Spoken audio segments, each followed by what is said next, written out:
What brings you to the lost and found, dear? Won't you pull up a seat? Everybody got a prize round here to play. Make me an offer, what will it be? Oh,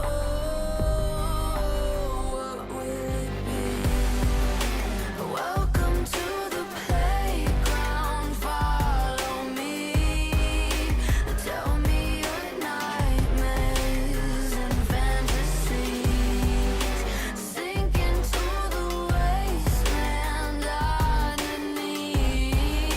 Stay for the night, I'll sell you a dream.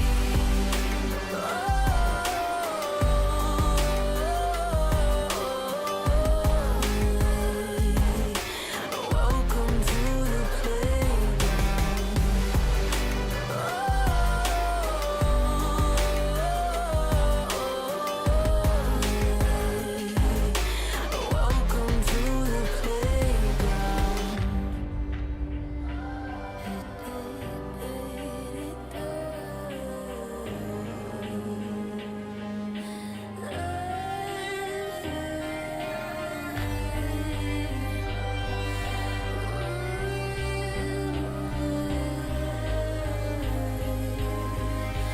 Welcome to the playground.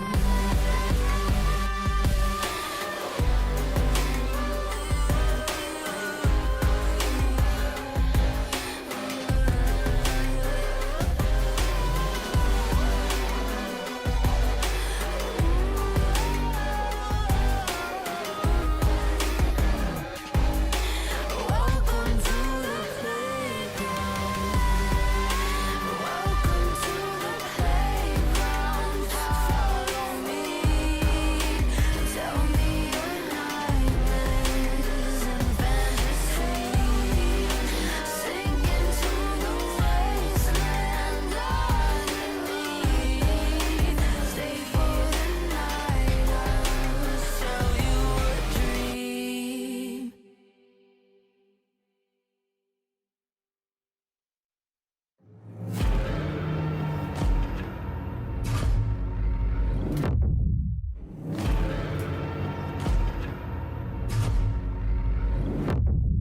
You walk along the edge of danger, and it will change you. Why would you let this voice set in your head? It is meant to destroy you. You summon storms, you play with nature. Now watch it hurt you. Why would you want to shape the world in your hands? You will never make it through.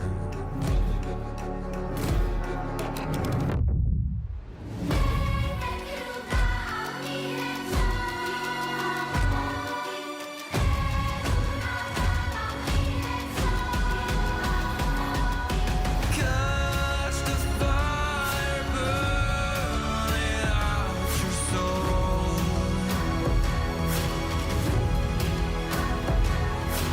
Just make it die.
blood. To ashes and blood. To ashes and blood. To ashes and blood. To ashes and blood.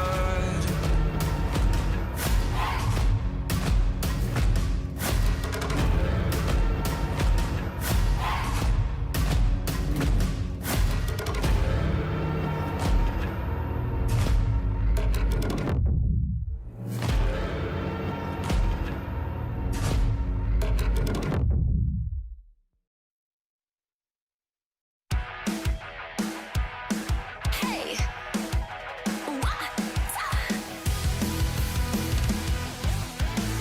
Hey, look up at the sky, it's just a starting line. Waltzing through the storm, feel the vibe align.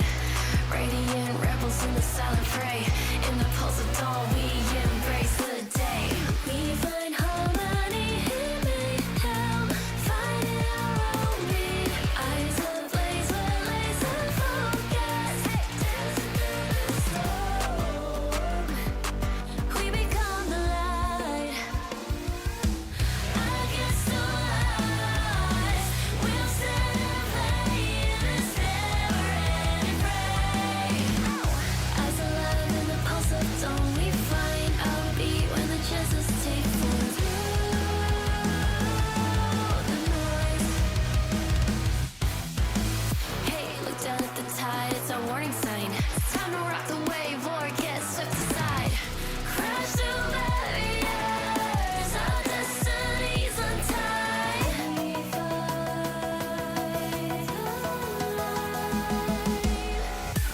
We find harmony in mayhem, finding our own beat.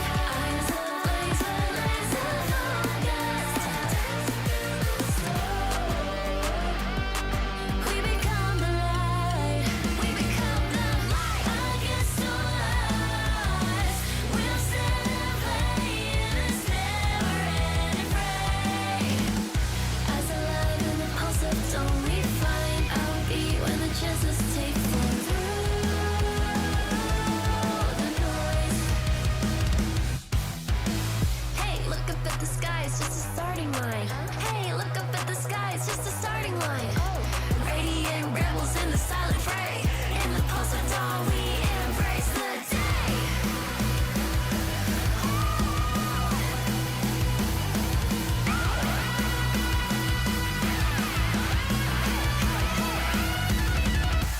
We find harmony in mayhem, finding our own beat.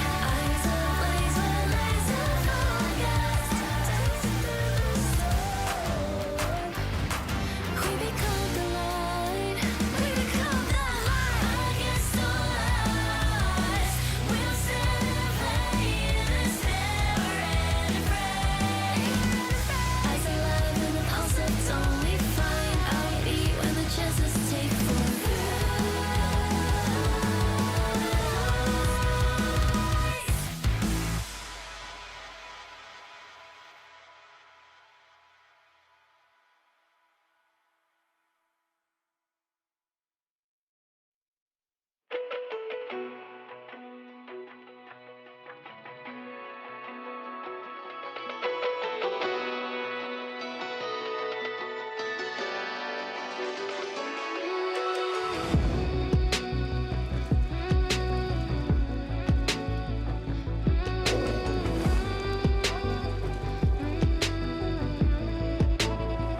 When darkness falls, you are my light. You take my hand and hold it tight. You are my home, I know it now. Don't let me go, we're safe and sound. I see your beauty shine, you radiate with light. Our hearts dancing time, you're one of a kind. Shine on and seal my heart.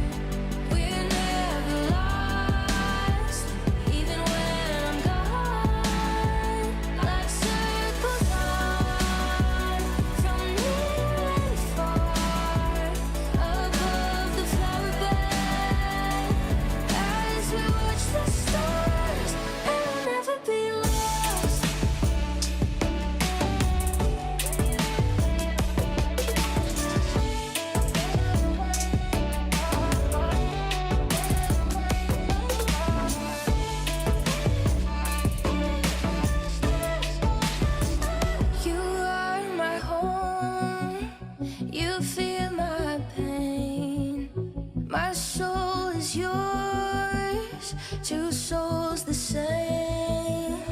With you I'm everything.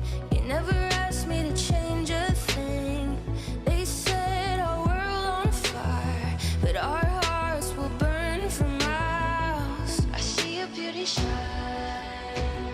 you radiate with light. Our hearts dancing time, you're one of a kind. Stars shine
君の言葉繰り返し寝ても全てもやまないそっけない君の笑顔が恋しくて星に願うのまた会えるよね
Well, I guess that's a wrap for today.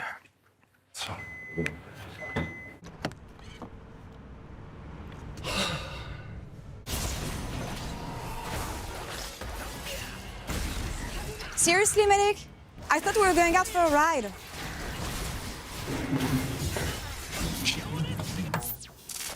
Okay, but I'm driving.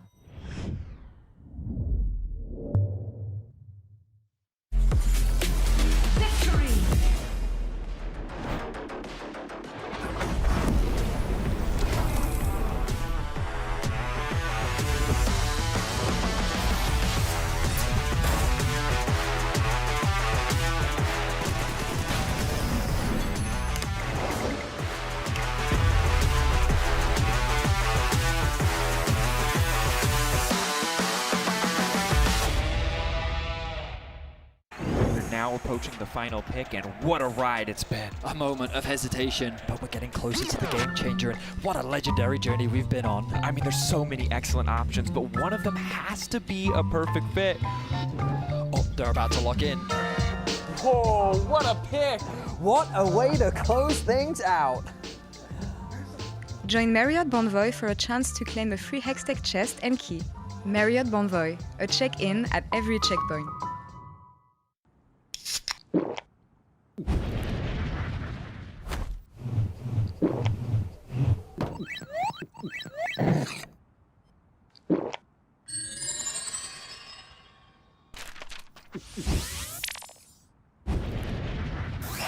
Red Bull gives you wings. No, on to 5! What an ulti! What an incredible play there from... Oh, that was incredible! You love to see it. Right, yeah, let's really What get into... a move! He's just so good. I mean, the persistence, the patience to find the angle. You just don't see that from rookies. He's got it all. He's got the bad. Have a break. Have a Kit Kat. Ooh, that looks good. Do you want to maybe share a little bit? Yeah. What a move! Want to level up beyond the Rift? Express like a legend and find your fastest server in one tap. Express in game without ISP throttling.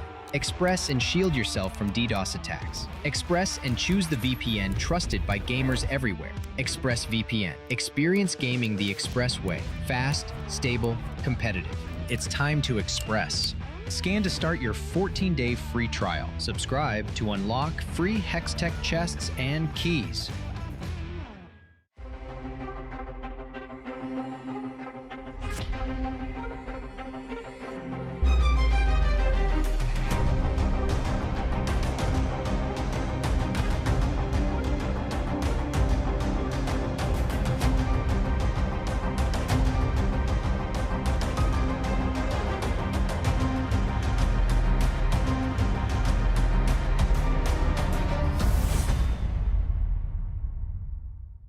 The human body was built to move. Not trapped at a desk in one singular posture for 12 hours a day. It's time your chair evolved. This is Secret Lab Titan Evo. Ergonomically engineered for you, gamers, hybrid workers, artists, backing your every move.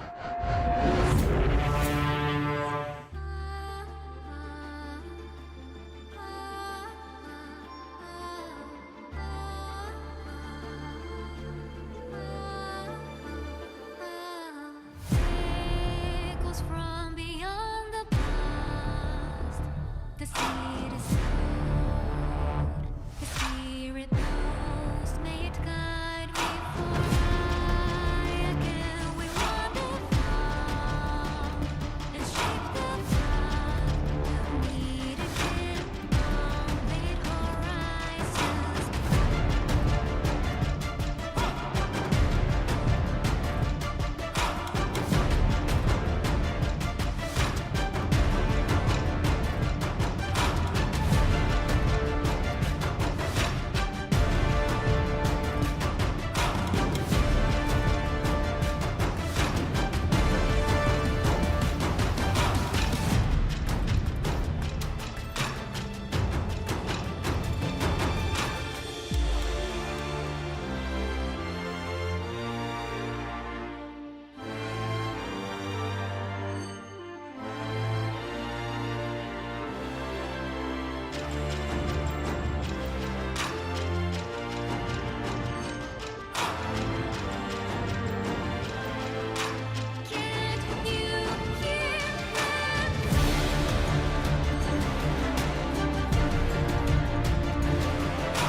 another round of football.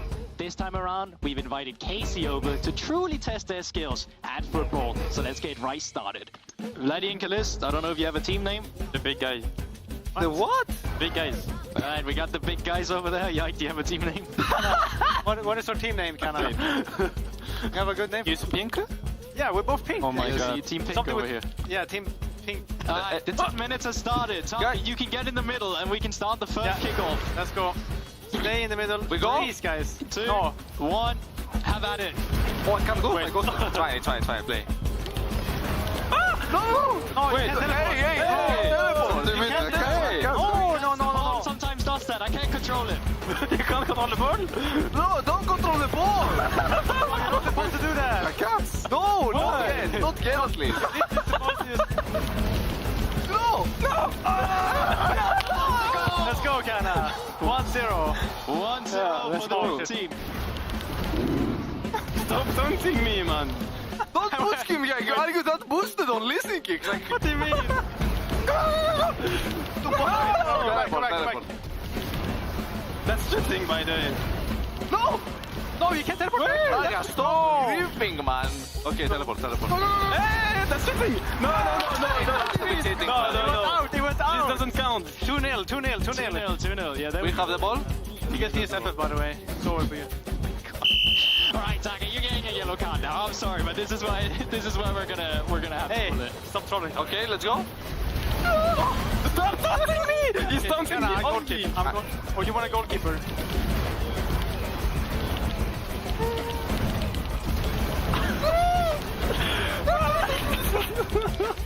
Okay, out. I'm taunted. Wait, no! Hold on. Wait. There's a yellow card for Kalist. I TP'd. Oh my god. I TP'd. Disgusting. I Ball TP'd. goes to the pink team. Actually, it's in. Okay, but it's a bit. Okay. It's in. 2-1. Oh, that's not the. Defend it! No! Was it a goal? Yeah, it was like. It's not. What do you mean? It's not a goal. VAR. I have just been known by VAR that it hit the post and it is not a goal. No! Oh, save just on the line! Oh! Defending! I know. I'm defending. Oh! I'm more locked in than I was in MCOI series, by the way. The referee didn't say anything. Ladies and gentlemen, we keep moving on. That's a goal. It's 2-2. That's a goal, baby. What do you mean? That's a goal, baby. Yeah, come. Start Let's begin. That's a goal. From the get-go. Go middle. Defend. I'm mega taunted. Whoa. Hey, he can do that. What do you mean? Yeah, no. You can do. Yeah. No, help us. No. Yeah. That's a goal. 3-1. That's 2-1. The referee didn't say anything. What do you mean? That was a goal. The referee didn't say. That was a goal. He's not saying anything. That's another goal. Guys, we made 4 goals in a row now. 15 seconds. 4-3. 9, 8, 7, 6. Tarka, go in there, go to the other one, fast! And the game is over. He was in! Okay, Tarka is for sure win trading, it makes no sense. Like, he literally went in our... He TP'd in our goal 5 times in a row. No, the ball can do whatever he wants. He TP'd in our goal. The ball can do whatever he wants. Yeah. Let the ball be. I think this ball was great.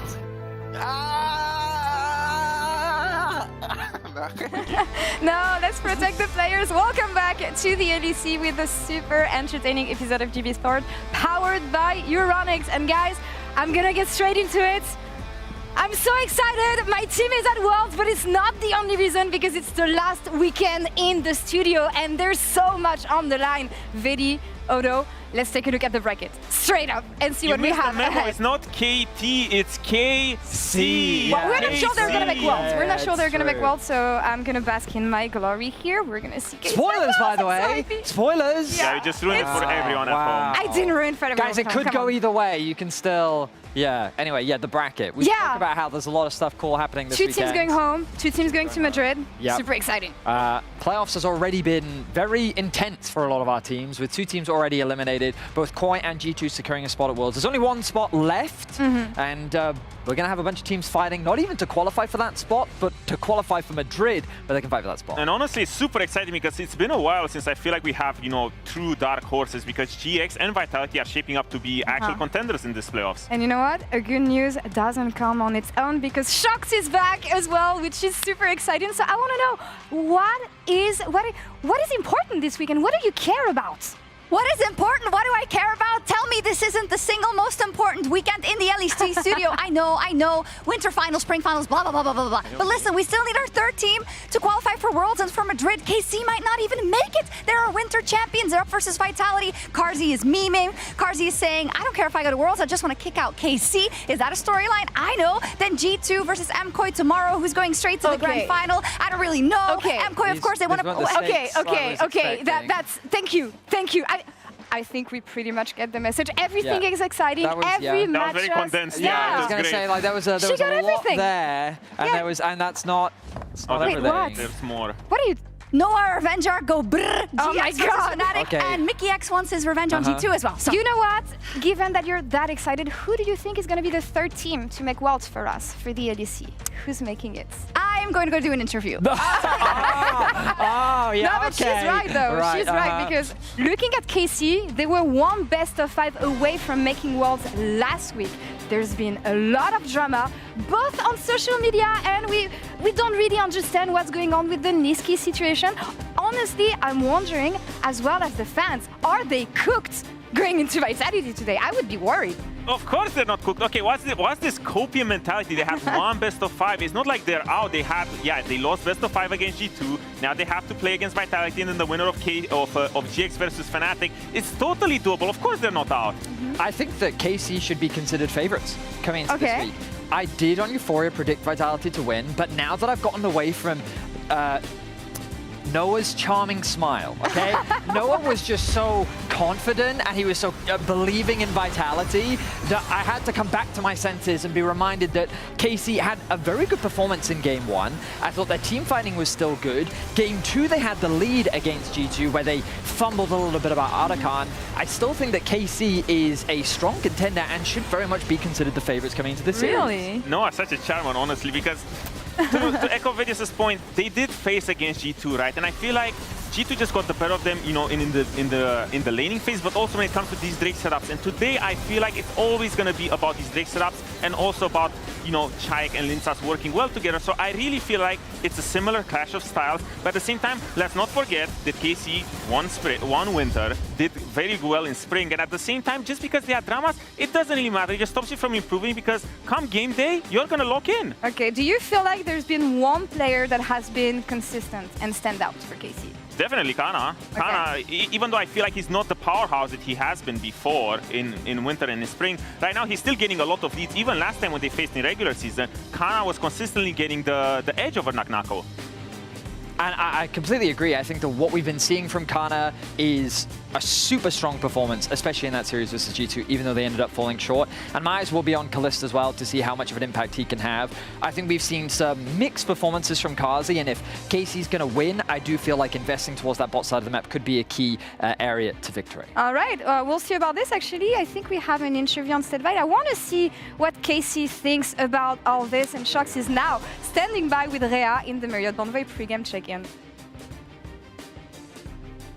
Rhea, very important week for KC, very important match day for KC. You haven't locked in Worlds nor Madrid yet, and I feel like that's not really where KC wants to be at this time in the season. Why do you think things haven't gone as good as they could for KC?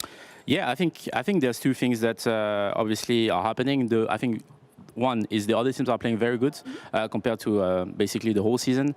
And on the second part, I think we're playing like less good than usually. So obviously it's a difficult moment for us during the season, because we would have liked to be at Worlds, would have liked to be in Madrid already, but we know one of our strengths is bouncing back. And I think today is a great opportunity to show it and go one step forward to our objectives. Absolutely, you are great at bouncing back. Now there is that developing situation where Nisqy is of course also part of the team, and you did go on record to say if there's a Nisqy angle, we might use it. What is the Nisqy angle, and how do we need to interpret that?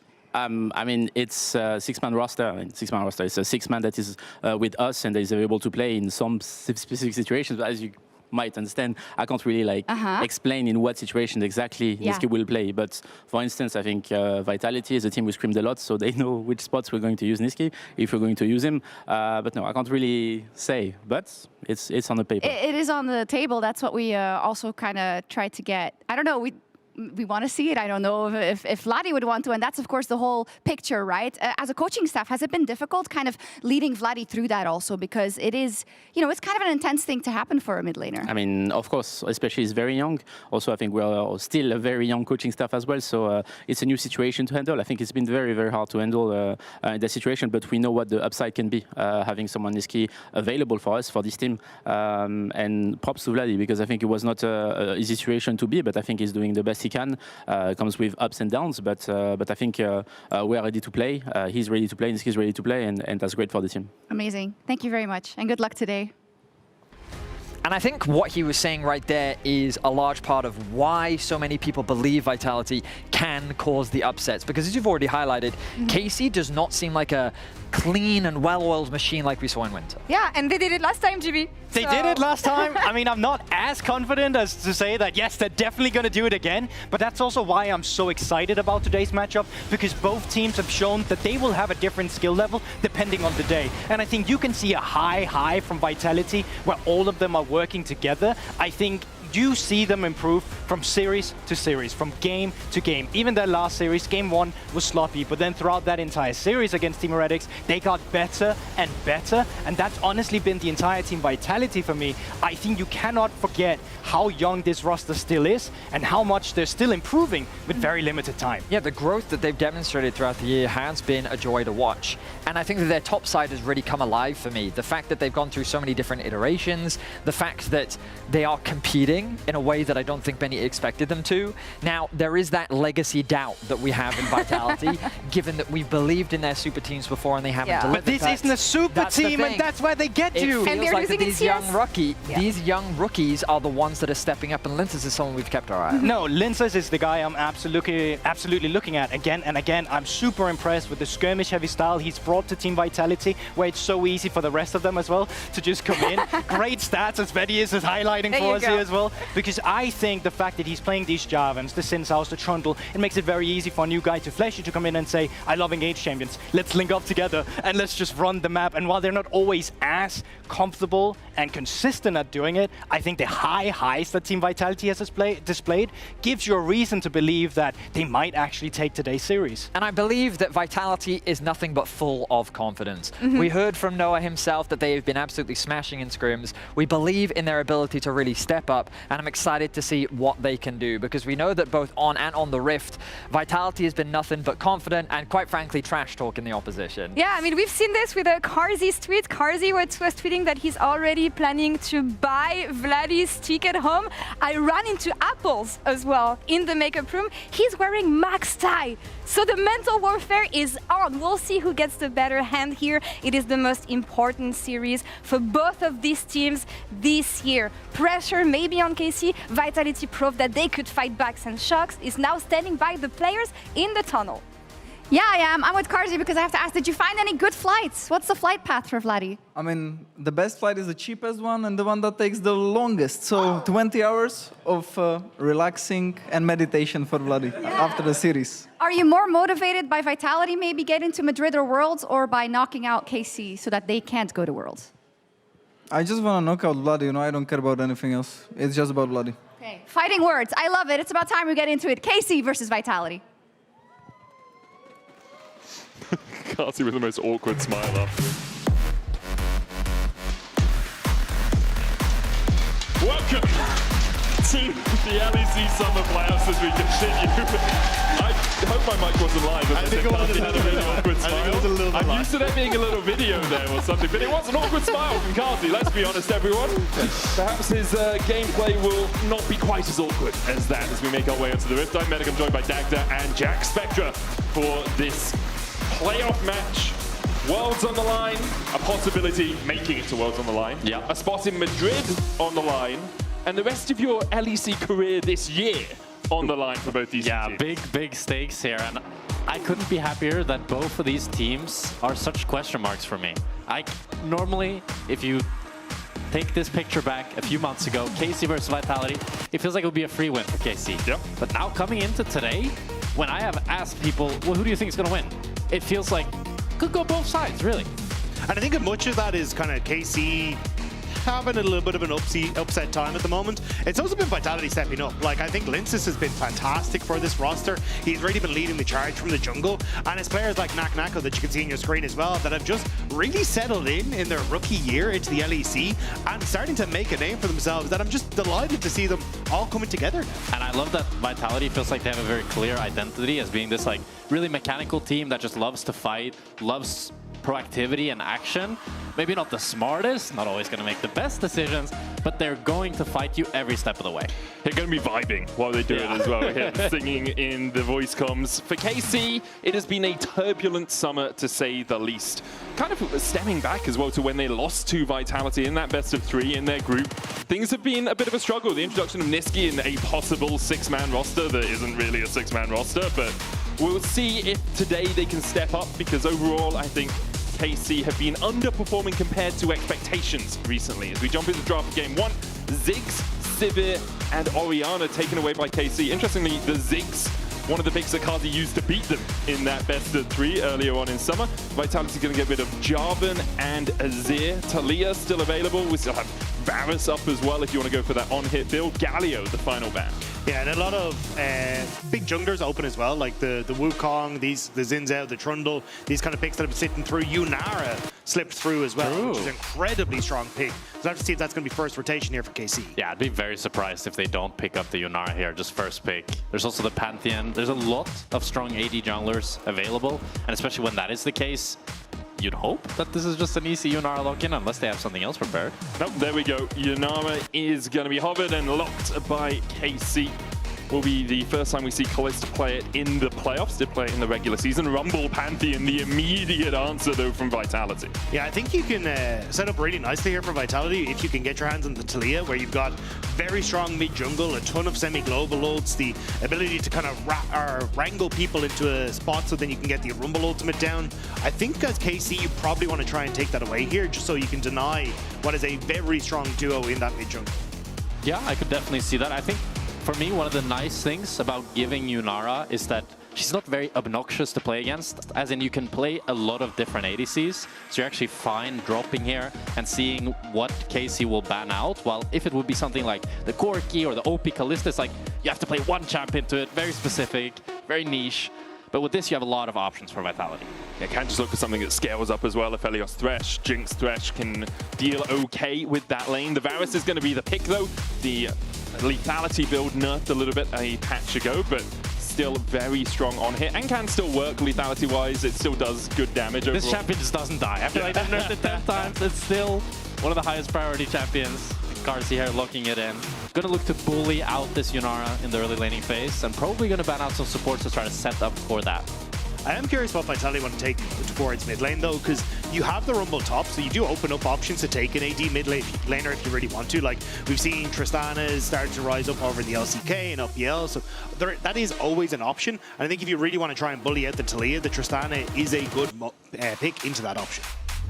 Let's see if that's the way Vitality want to go. I'm looking down Shayek's match history. He has a few Corki games. Tristana is up there as well, 15 games across the course of his career of 350 odd, so a few at least in his top 10. We'll see if that's where Vitality decide to go. They're going to ban away another support. Good call on the support bans there, Jack Spectra. It's Rakan and Braum removed by Vitality. Annie, the first pick away by KC. Makes me think that maybe Vitality here want to look for something like the Nautilus. Usually when you're up against this Talia Poppy, right, you don't really want a normal Rel or something that just gets cancelled. So ideally, something that just engages without a dash would be best for them. So Nautilus can do that, but of course Dredgeline is a little bit of a dash. You can stop it with the step up button, but Depth Charge does wonders, right? You just put it on someone, you knock them up, and then you can run towards them and hit them with the staggering blows.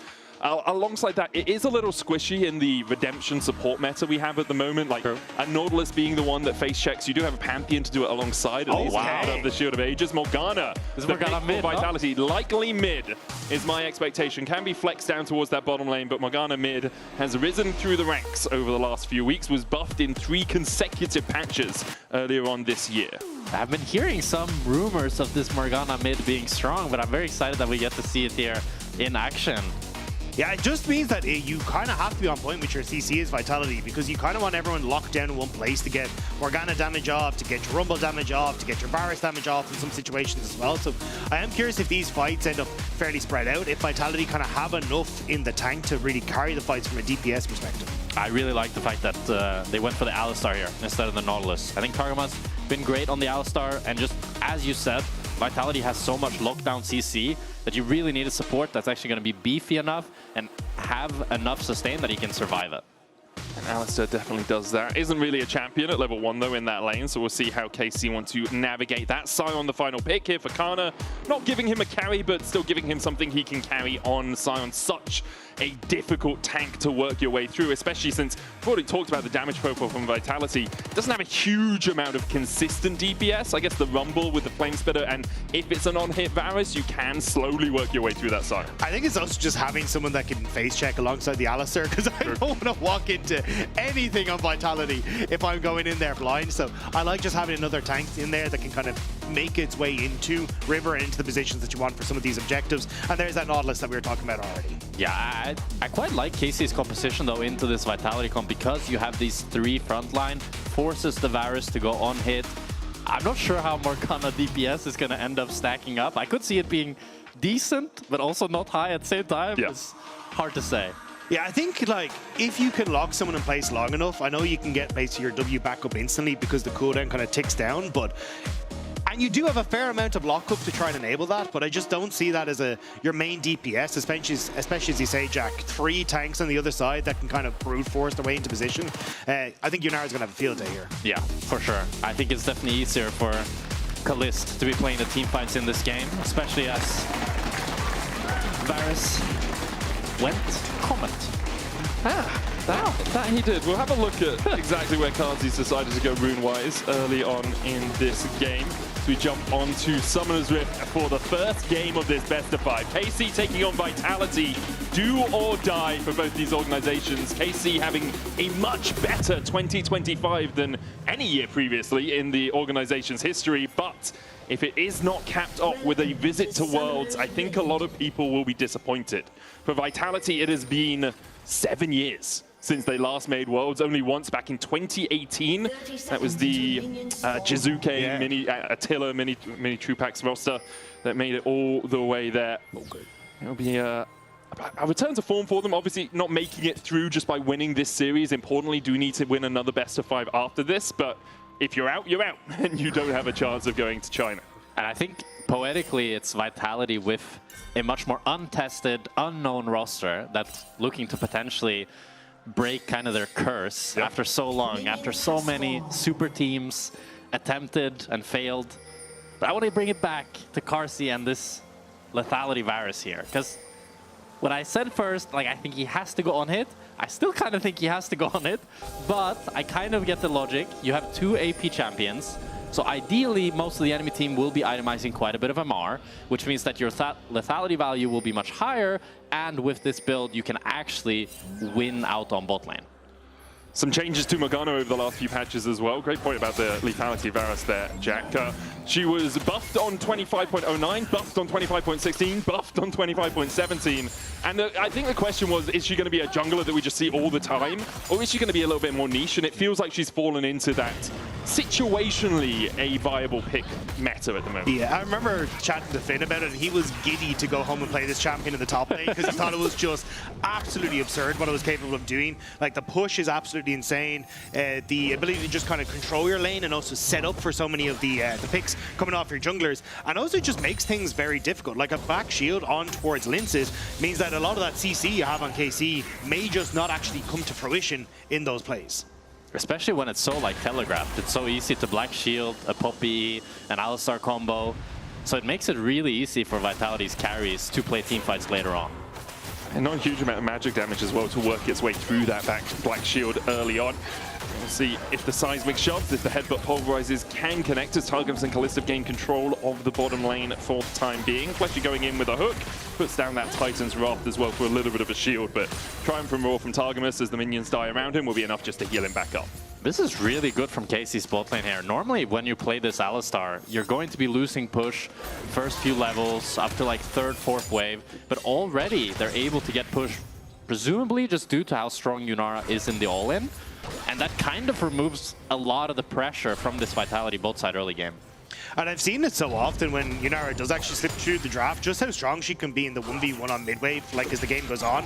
Like if you actually if Carzzy overextends on that mid-wave, it's so easy for the Yunara to look for these all-in potentials and maybe just win out immediately in that 1v1. So you have to be very, very careful with just how much damage this Yunara can dish out. It can catch you off guard. For sure. I think a lot of the strength of this champion just comes from how well she does at just running you down, and that's also one of the nerfs that they gave to her was the E movement speed, because the cooldown on that thing is just strange how low it is, and the pros are just spamming it always, and just able to move all around the map extremely fast.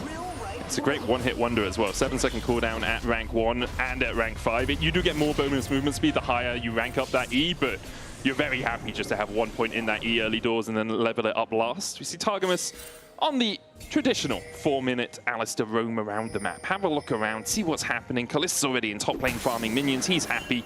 And we likely will see Carzzy and Fleshy matching up with this. They have a little bit of extra time to Targamas and Kalista, so they can hold the wave however they want, but looks like it's slowly going to push towards the Vitality side anyway. Yeah, especially if you're Naknako, you want to try and be opposite this Sion.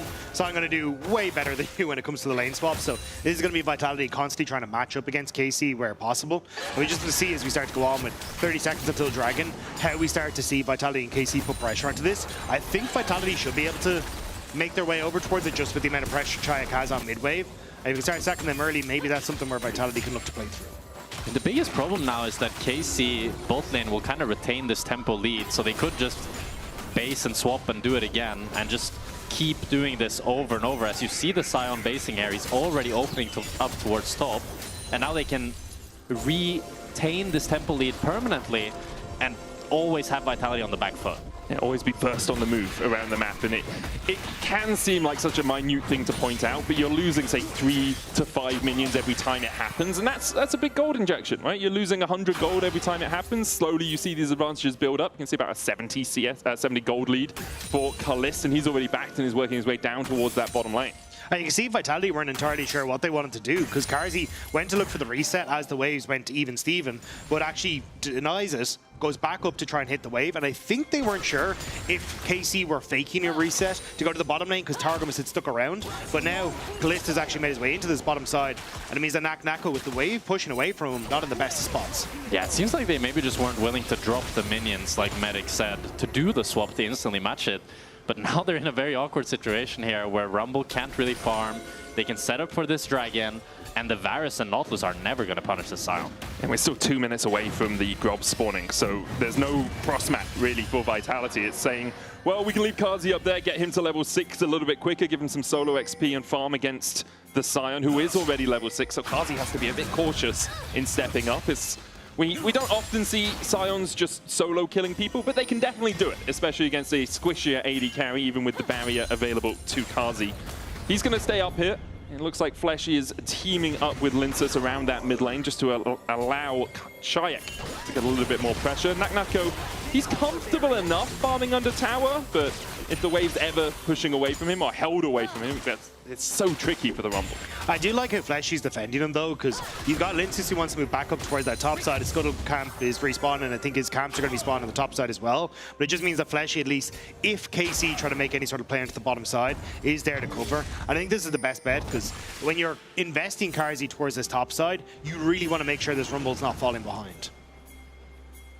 That top lane matchup, one that we did want to focus on a little bit, is Targamas caught out here. Does have the flash, will have to invest it to get to safety. Burns that summoner, is able to walk away. But back to top lane, Rumble into Sion. Not the most exciting matchup in the world, but Naknako and Kana, two very strong performers for their team over summer playoffs so far.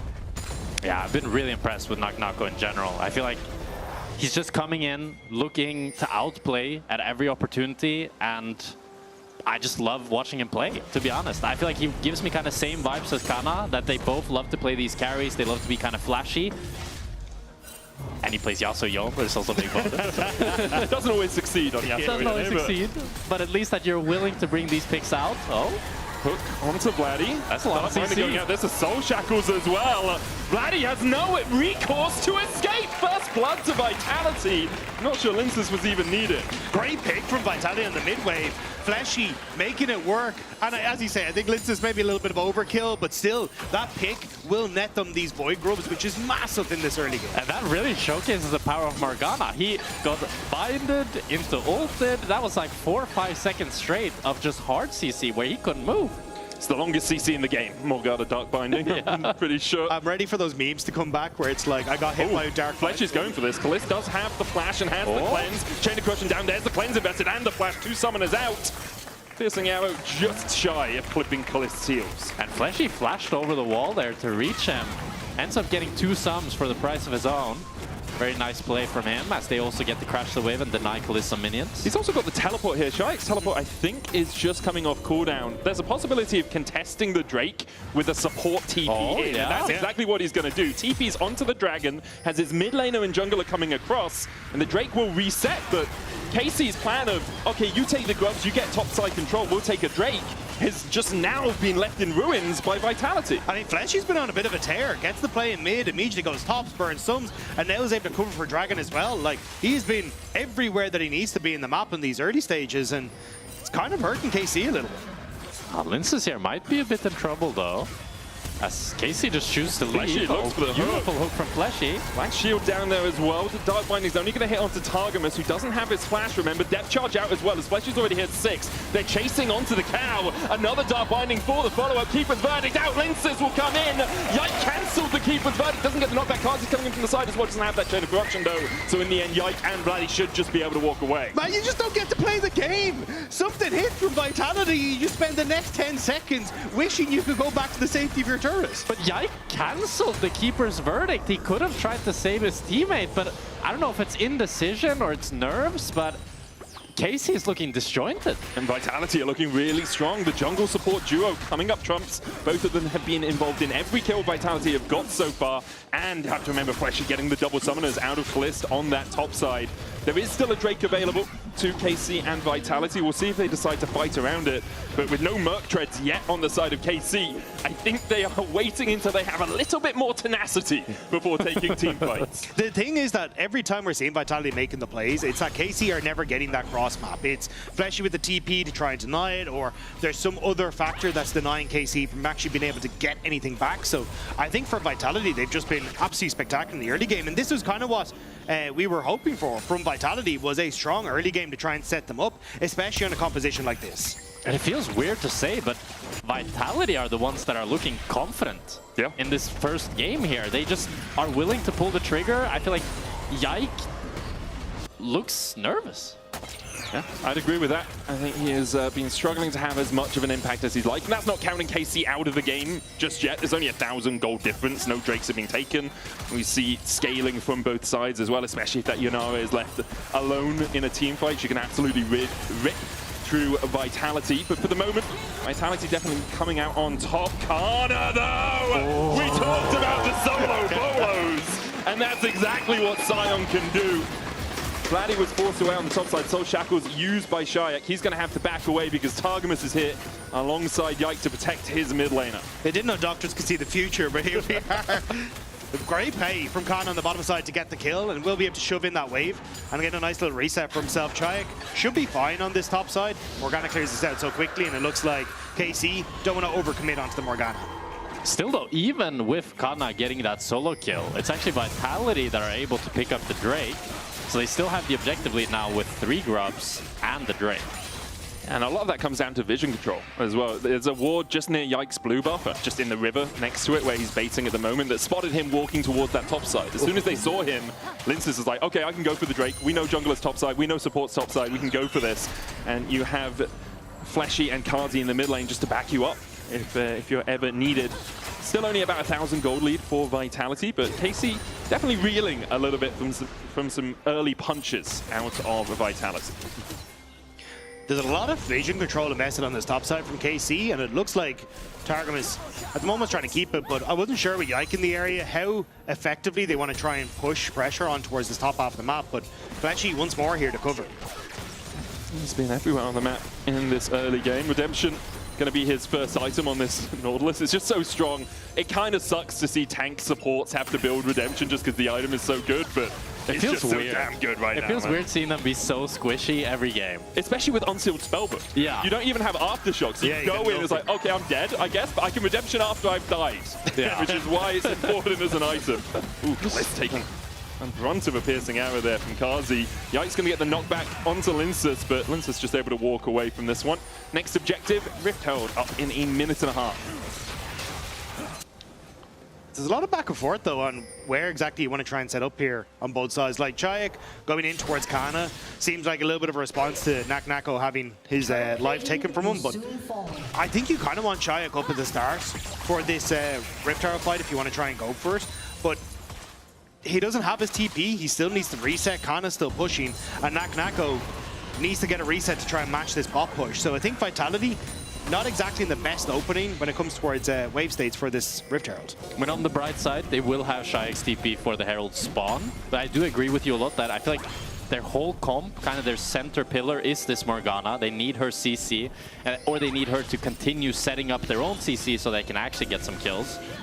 And this Rumble is not the strongest, with just no item completed, and now the Bork onto Yunara. Kalista starting to get strong himself.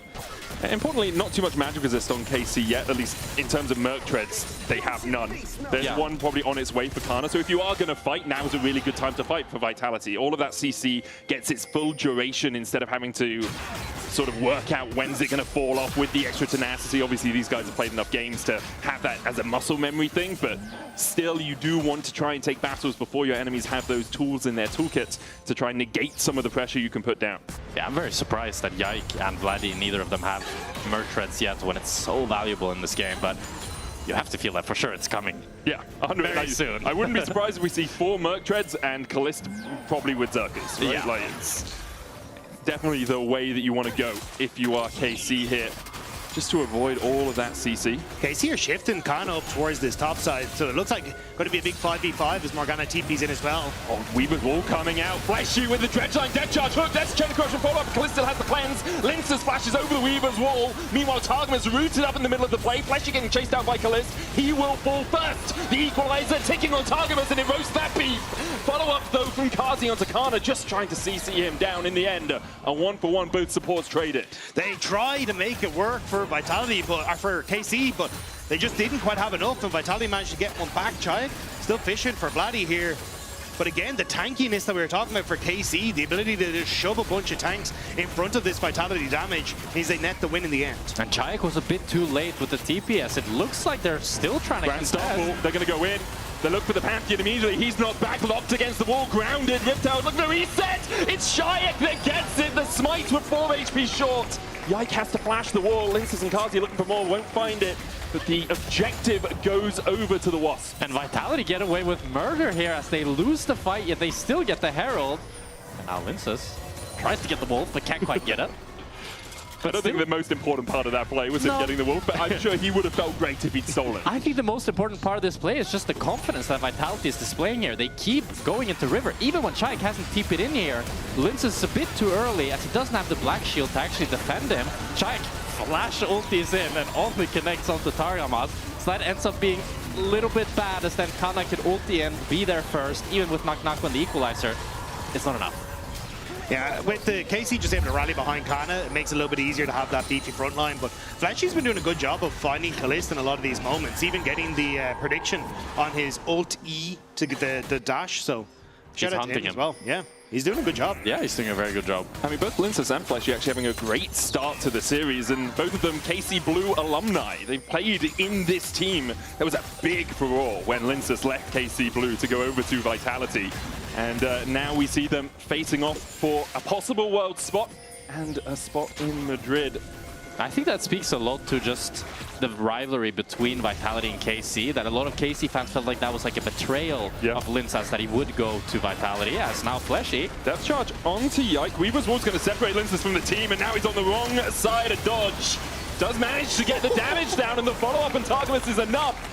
I thought Linsas was the one caught out, but in the end, it's Targa just a little too deep. I think KC were hoping to find a quick pick, assuming Nako with a TP advantage would go into that top side, and trying to make a very quick play, ends up burning them as Vitality managed to turn it around. And this Black Shield just has so much value here, as even when Linsas goes a bit too deep, Morgana just puts the Black Shield on, but Nako here went for probably a bit too much. Yeah, tries to kill off Yike, equalizer down, he still gets him. Nako will fall for it. Kalist gets 360 gold in his pocket. The only player on his team alongside Kana yet to die in this game.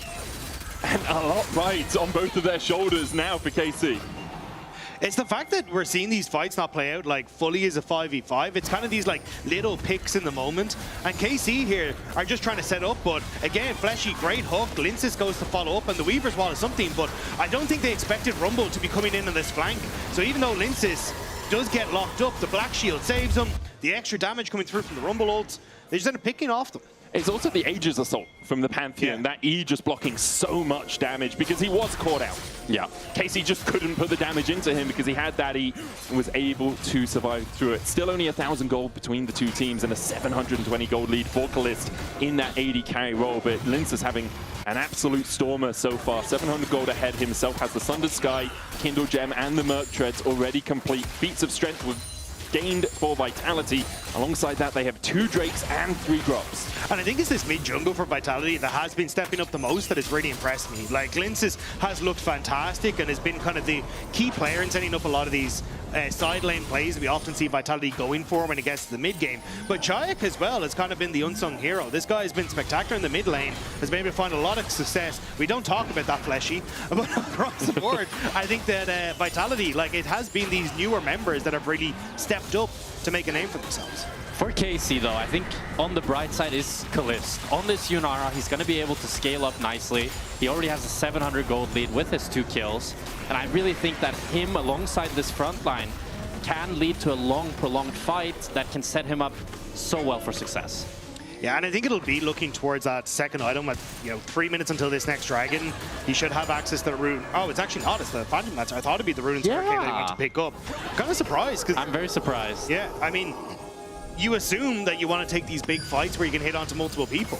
I mean, the thing is, if I can try to justify his logic, it's kind of like Vitality as a comp isn't playing that grouped up. You have this Rumble that's going to kind of be playing on his lonesome, same with the Morgana and the Varus. And yeah, the Pantheon and the Nautilus will go in together, but not quite as much as KC's comp, for example, would.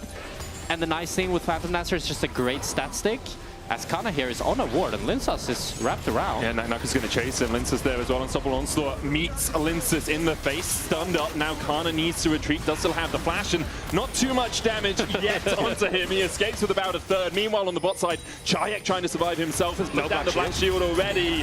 Targamas dodges away Soul Siphon. There's the flash knockback. And Chayak's on the wrong side of the rift. He'll be taken out. It's a tower exchange for a tower and a kill in favor of KC. And the TP now from Kana to get in on out of there. That's going to be the Anakan start. KC with a great turnaround on the cross map. And beautifully played by Targamas there to set up his team for success. But you have to criticize Chayak a little bit. He's staying around on the weak side. The tower is 50 HP. It's not really a real tower. And that's going to lead to Atakan for KC and kind of a comeback for them. Yeah, that first neutral objective of the game. They will secure it. Get themselves those petals, kind of looking for the chase on Nako, flashing for it as well. Definitely match going wide. TP behind, as you say, as Vladdy joins the fray on his 7-1 Talia. This year has only lost 1 game on it. This game not having as much of a good performance as he'd like, and in the end unable to find anything in that top side. I was so hopeful. I was like, this guy's he's 7-1 on the year. He could do something, and then nothing And then he misses the W, they run out. Yeah, okay, well. That was a good caster curse right there. Well, that's what I'm here for, man. I also realized in the middle of saying 7-1 Talia, people would think he was 7-1 in this game. Yeah, I had to correct that as well. 7-1. Yeah, so let's ignore that bit of casting for the moment and move on. Thanks, guys. That was the awkward start to the cast. I wanted to let it simmer for a little bit more and really go into it. But honestly, I think for KC again, like, this is huge. The fact that you managed to get the Otacon off this play, you've set yourself up on a bot tower, you've started to get not much needed, but some gold onto key carries, like we were already saying with Kalist. So I think in this sort of position, KC are still keeping themselves within touching distance. And now you're looking at the Dragon in 15 seconds, where you've already got Kana pushing in bot side, access to the mid wave for KC, and sure, Vitality are coming through, but Nako's going to the top side, so he'll take a TP to get here, whereas it looks like Kana wants to maybe get into position to start things pretty quickly. I do worry, though, about KC trying to face check here into this poke and into the Morgana bindings. If Vitality can try to hold this spot, I think Kana is really the key piece for KC, because he can just walk up, and he's too damn beefy for them to really be able to deal with him, and Nako is pushing in this top wave. They have to drop full position. Yeah, KC gain control over the river.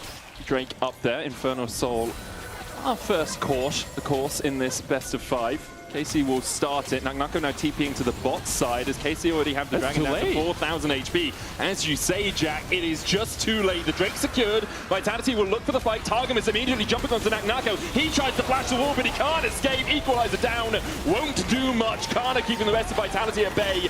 Exhausted, rooted, chained, everything, but they just don't have the damage to work their way through here. Double onslaught for the follow-up.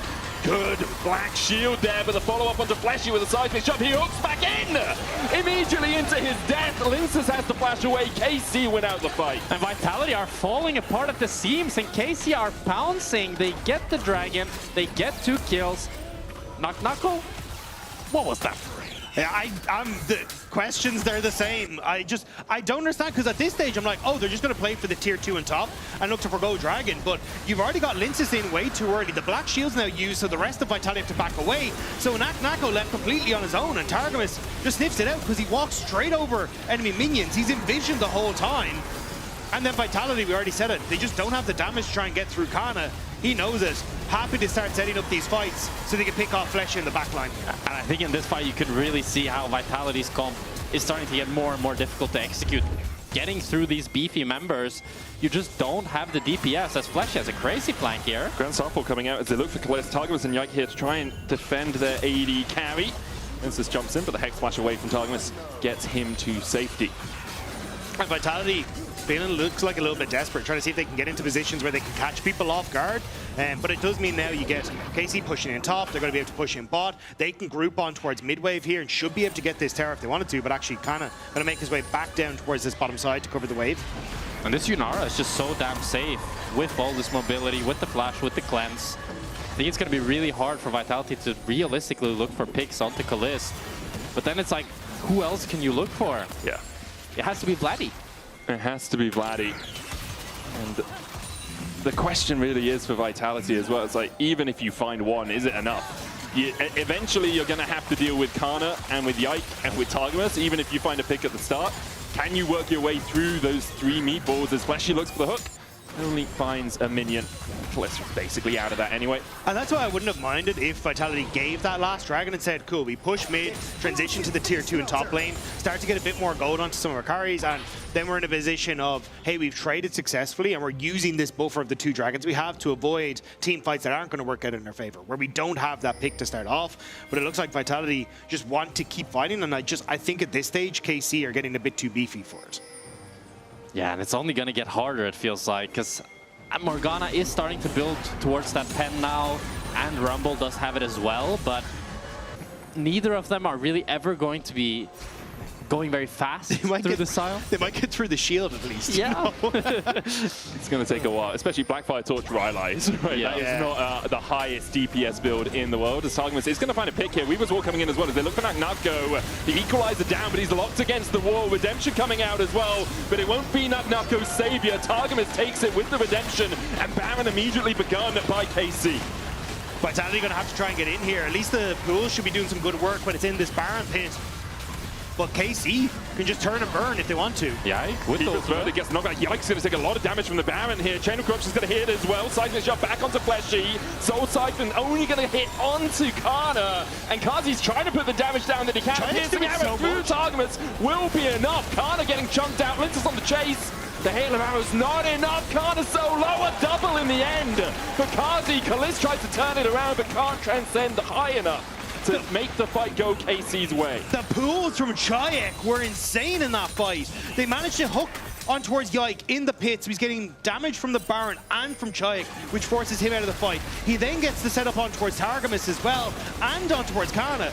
Chayek's Morgana was huge in that engagement. And now it's Vitality starting off the Nash here as KC are out of position. They don't have the highest Nash damage, however, as KC are gonna be able to join. Yike's are way away though. Maybe they can just sneak it before Yike gets there. Linces with the black shield surviving through it. Baron secured. Kalist dashing forward with the Kanmei steps. Linces will sacrifice himself and almost takes Kalist down in the process.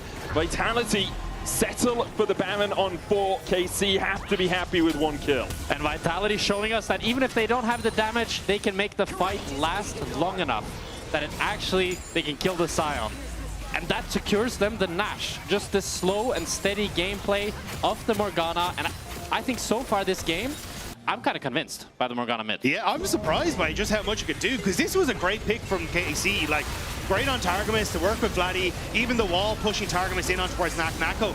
It looks fantastic, but it's afterwards where Chayek is just getting massive value. Yike is just standing on this black pool for so long, then you end up taking the rest of the fight. But watch again, another shot on towards Yike takes him out of the fight.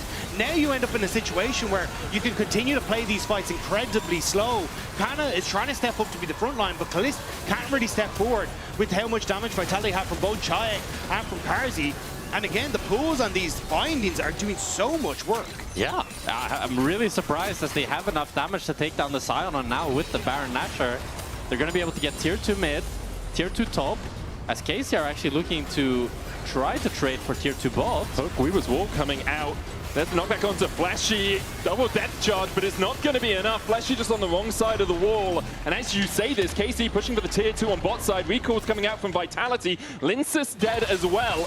The redemption from Targamas stopped the resets coming through from Vitality, so they've now had to wander back even further. So KC managed to get the tier 2 and get out scot-free. It's a disaster for Vitality as they had the Nash. They wanted to play for tier 2 top, and Linces wanted to try to defend the bot tower. And they get neither. And now Kalist at 6-0. End up going to Bloodthirster third, so still doesn't have that Infinity Edge, but should be relatively close to it now with another kill and that tier 2 bot. And surely once he gets it, it's really going to make these team fights a lot easier for Karmin Korp. Yeah, it's not looking good. Like, we keep seeing these moments where Vitality do the right thing or they find the right fight that they want to, but it's just trying to replicate that hasn't happened. And KC are starting to do a really good job of playing off of the map states and setting themselves up for these wins through how Kana can get pushed or where Vladdy's basing the map with these nice little picks, and Vitality are starting to struggle. Especially with the Ghost. You can see how much it means to both the teams to make it to Madrid, to make it to Worlds. You guys can tune in as well, and you can perhaps join us in Madrid from the 26th to the 28th of September in a couple of weeks' time. We do have a 1-week break week after today, tomorrow, and Monday. And then we'll be going over to what I hear is sunny Spain at the moment, although I'd prefer it to be slightly overcast. I'm a cold weather guy, man. Like, I like it when it's cool. So you like Berlin weather? I do enjoy Berlin weather, yeah. That's great. When it's not like 35. Yeah, when it's not 35 to 40 degrees and we have no AC. That's like 2 days of the year. Exactly, right? So that's why I'm happy here. So for KC, it does feel like a pure front-to-back team fight, very much in their favor now. If they're not getting picked off by Vitality, the Scion is just too tanky. Targamas as well is in that camp with that unbreakable will. For Vitality, it's like, how do you fight around that? I think they need to try and leverage more the fact that they had these dragons in their favor, but they're going to be looking at a third dragon in 2.5 minutes. Jack was just pointing at the screen, Infinity Edge completed for Kalist. Like, it feels like the team fighting for KC is incredibly strong, so you need some way to look for picks, but you can look at their screen. KC are not willing to give that to Vitality. They pushed in boss, they're going to group as 5 and just force Vitality back with sheer health numbers alone.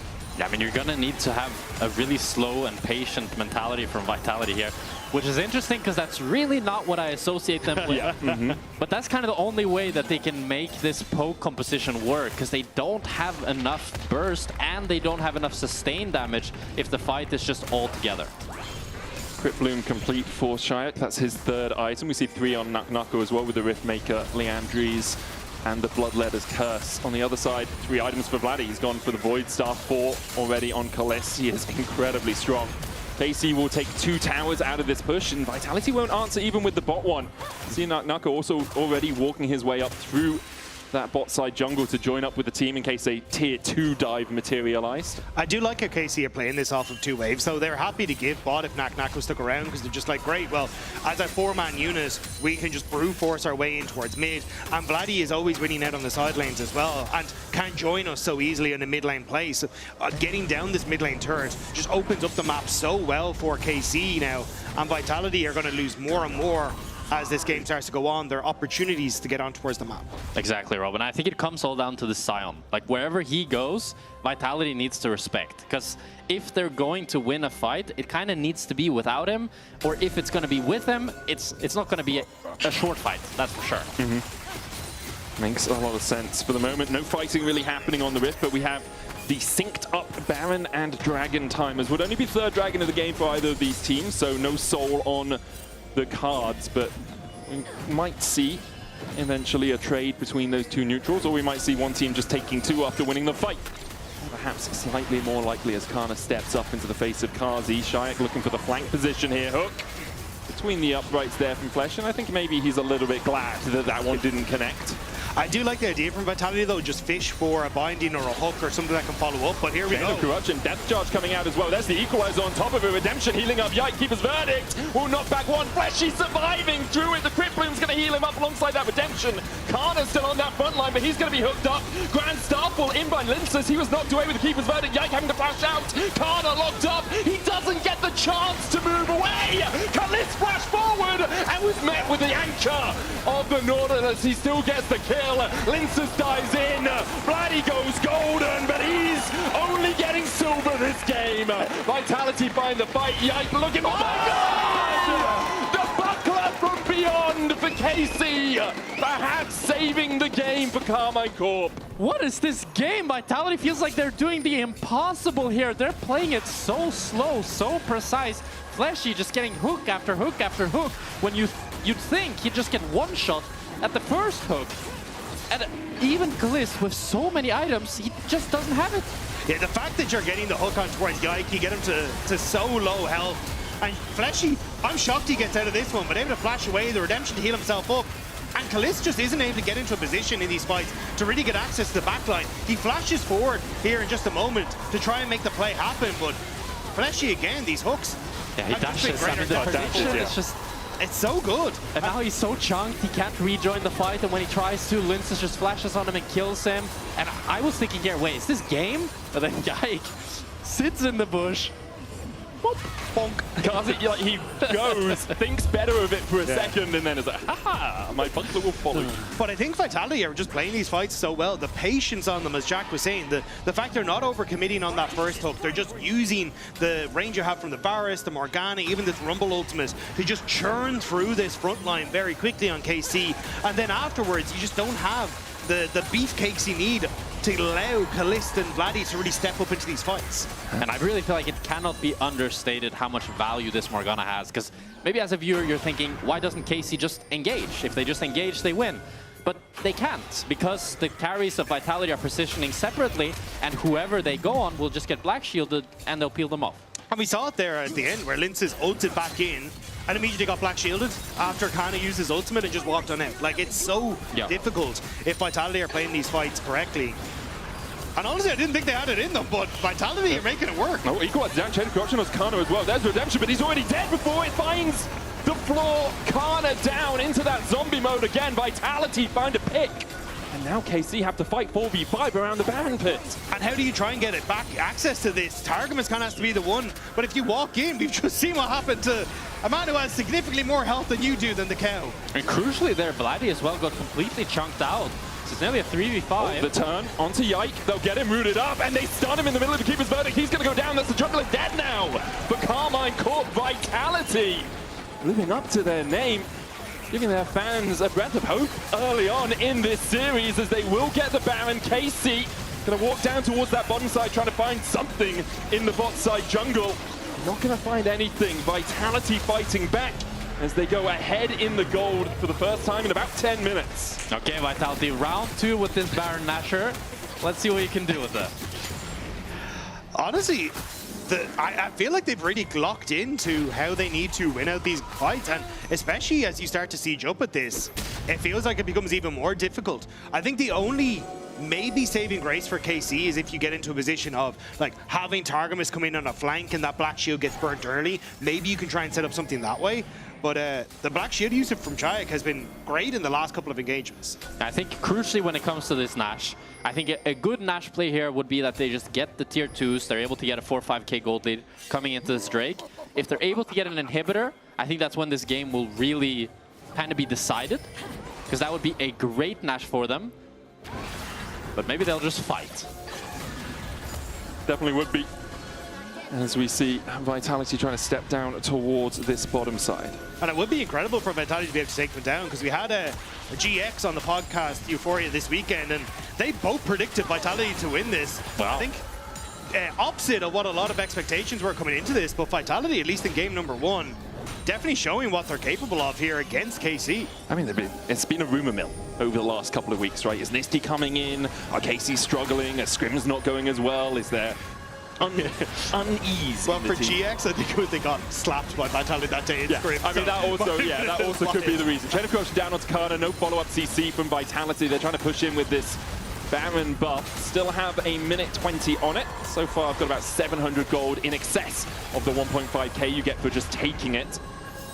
I like the way Vitality set up though. Lince is pushing in mid, matching that semi-global from Vladdy, so you've always got this quick access to the spot lane if you need it, but KC going mid. Gonna go on to Lince, seismic shove already used. Lince does have his flash and will use it to jump across. Meanwhile on the bot side, Kana's trying to keep that knuckle away. Starfall away by Lince, dies mid-air.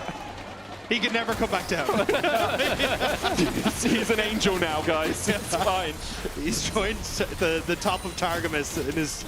Oh, no, what's the... Mount Targon. Mount Targon, that's Targon has sent him to Mount Targon. Targon, thank you, there we go. Mars. He'll join the rest of the pantheon. If I nailed it, sure. So, what ended up happening there was 2 towers on the bot side for Vitality across this Baron power play. They sacrificed their jungler to do so. He's down for 20 seconds and the Drake is up in 10. It will only be the 3rd for KC if they take it. I think Vitality might just back away from it because Lince doesn't have the Grand Selfball. He can't join this fight very quickly. And yeah, KC are just going to be able to take this one away. Vitality, no interest in contesting without their jungler. And this game is going the distance. We're going to all 7 Drakes here. Well, I have to say that was another disappointing Baron play from Vitality. Able to get a 1k gold lead out of it, but losing ultimately the Drake, which was the more important objective. As now, Callista's fine. Yeah. It feels very Vitality though. They get leads, and then something bad happens. And then they get leads, and credit to KC for punishing, right? They decided to jump onto Lince. I thought for a second he'll escape, but they were able to kill him off. Kana was able to defend the tier 3 on the bot side while that was happening. KC are doing a good job of weathering the Baron buffs, but I think if you are a Vitality fan, you are kind of bemoaning them these last couple of Barons, saying, hey guys, a little bit cleaner, and this game could have been over by now. Yeah, it definitely feels like when you're the team getting 2 Nashers, it should be a lot more one-sided than this, but that's why we love EU, baby. I think as well, you're at this stage, Vitality are, at least Chayek picking up the Rabadons does make the pulls quite strong. But the longer you leave this, like, Kana just continues to get tankier. You're going to see more armor coming through on Yike. Like, the beefy front line is going to get more beefy. And that makes it a little bit more worrying. We was all down from Vladdy just to keep Vitality away from the tower more than anything. And he'll do exactly that. Next wave, 15 seconds away, so we'll just see them both look at each other menacingly in this top side for a moment. He's great wave clear on KC, so if Vitality just kind of force to bonk heads against them here, it's going to make it a little bit more difficult. They're fishing for some decent poke, though. Yeah, looking for a bit of poke. Redemption, Outkeeper's verdict knocks Fleshy back, but he came back with a vengeance. The hook was baited, and Yike took the bait. Kana now having to try and escape. Already, Yike and Targamas down. Kana flashing away from the dark binding. The tower will be forfeit. Vitality get 2 in a turret. I cannot believe that Vitality keep making this work. Like, they're fishing for the plays, but Fleshy with that hook, holding him in place, getting on towards Yike. And Yike just doesn't really have as much magic resist as some of the other members of the team, so they are able to burn through him so effectively with things like the Bloodletters and that Grip Bloom. And Fleshy buffering the Keeper's Verdict crucially there was really surprising and able to live as well. Looks for the hook on Vladdy. When you're Nautilus in this position and you're ahead and you can also have the black shield on you at any time, you are going in at every possible moment. Chain of Corruption came out from Kazi. They're looking for the damage onto Vladdy. Another hook hitting only onto Kana, decimating smash out. Equalizer! Enough to snipe off Vladdy. And now KC 2 men down for the next 10 seconds. Vladdy a minute away from respawning. The soul of Linces came down in that comment to finish off the very low health members of KC and Vitality. They've cracked open the base. This looks fantastic from them. Vitality doesn't need a Nash to take turrets and inhibitors, as they take everything here in another... This was a fast fight, but even then, it's Vitality that comes out on top, as KC carries are just not able to hit through the Morgana pool, through the equalizer. There's just too much. The Riley slows onto Kalista on these pools are making it so difficult for him to play the fights out. Like, he doesn't want to try and use his dash to go in when you can turn so quickly as Vitality, but he actually just can't keep pace with so many of the members of Vitality who are just doing this constant conga line in and out of these fights and swapping health packs. And there is the third Baron of the game for Vitality. 90 seconds before the Drake. The Infernal Soul for either team. Probably going to be the defining moment of the fight. That's the ex-Nappy viewing party, by the way, live that we saw in that moment. And we'll see if they're cheering when this game ends, or whether or not they are a little bit disappointed, perhaps, that KC are losing. Definitely surprising here. It's been very surprising, because like Vitality coming out strong, I think we kind of expected that as a very real possibility. But then KC fighting back, and then Vitality coming out from a position of deficit, from being behind and being able to fight back this effectively. I think that's the true surprising part of it. It always feels surprising when the underdog is the one that's able to persevere and actually come back from a deficit. And I think it speaks volumes to the work that Vitality have been doing, right? Like, we've seen them kind of step up over the course of not only this split, but coming out of spring, adding Fleshy into this roster. Vitality have been working on their stuff, and it looks fantastic, and it looks like it's about to pay off for them as Kalista. That was close. Yeah, that was way too close for comfort. He has a Mercurial Scimitar and a Cleanse, so I think just playing a little bit aggressively, we have seen that bite him. I mean, if he gets Nautilus ulted there, neither of those are going to save him. That's very true.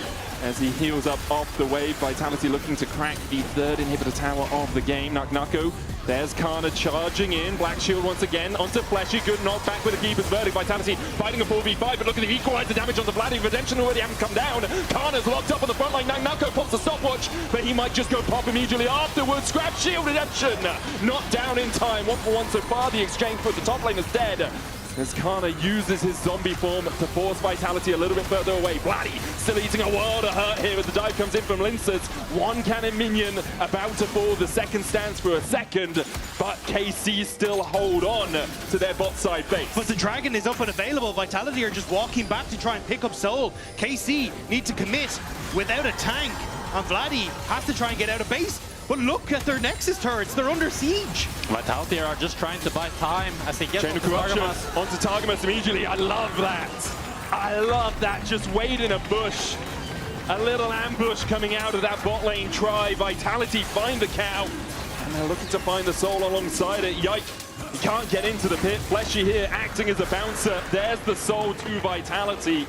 An Infernal at their backs. Double inhibitors down for the next minute and a half. And only one lane left that they need to push in. This just looks so dire for KC. Vitality, step back, Black Shield on the Fleshy, and I like the idea from Yike. Send it on towards Shayak since that Black Shield has been used, but you called in the fight, the equalizer, forcing Vladdy back, keeping Kalist really at a distance. But they do end up picking off Nako at the end, but it's in trade for Kana, and the health bar is so much more favorable for Vitality. They can look for more afterwards. And there's just so many slows on the Vitality side that it's so hard for Kalista to ever really have this pop-off fight, despite the fact that now he's sold his boots and has a Hurricane. He's like the full build ADC fantasy. No boots though.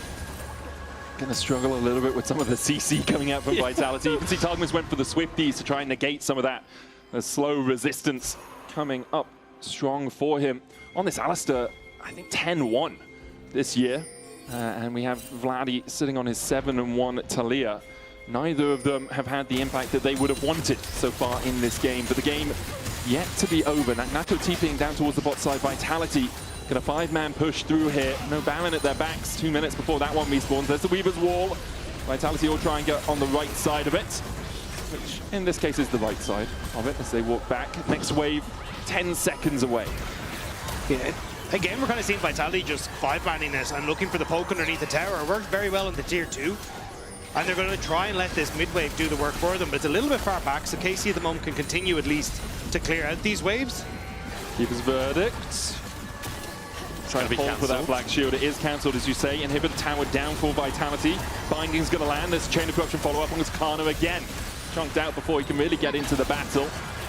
We'll be able to heal a bit of that back up as Yike, the next target for Vitality. They don't have the Chain of Corruption, but they do have plenty of other tools at their disposal to lock someone down. Naka flashes away a great Black Shield onto him, avoiding the stun. He escapes and Yike falls. Kana chasing forward. Decimating Smash not going to do too much. Targamas and Kalist eat an arrow through their backs though, and they're both down to half HP. The inhibitor will fall. Naka with the equalizer. Not the best positioning as all of KC are able to retreat to the fountain. Targamas sprinting out, trying to stop his Nexus towers from falling. Chain of Corruption going between the uprights there, and Targamas and Kalist were able to dodge it. Lince is falling low. The Aegis Assault not enough to keep him alive. Kalist begins to open up. He's transcended, and he looks for Naka and the Mercurial Scimitar enough to cleanse away the CC. Kazi's going to die to Vladdy.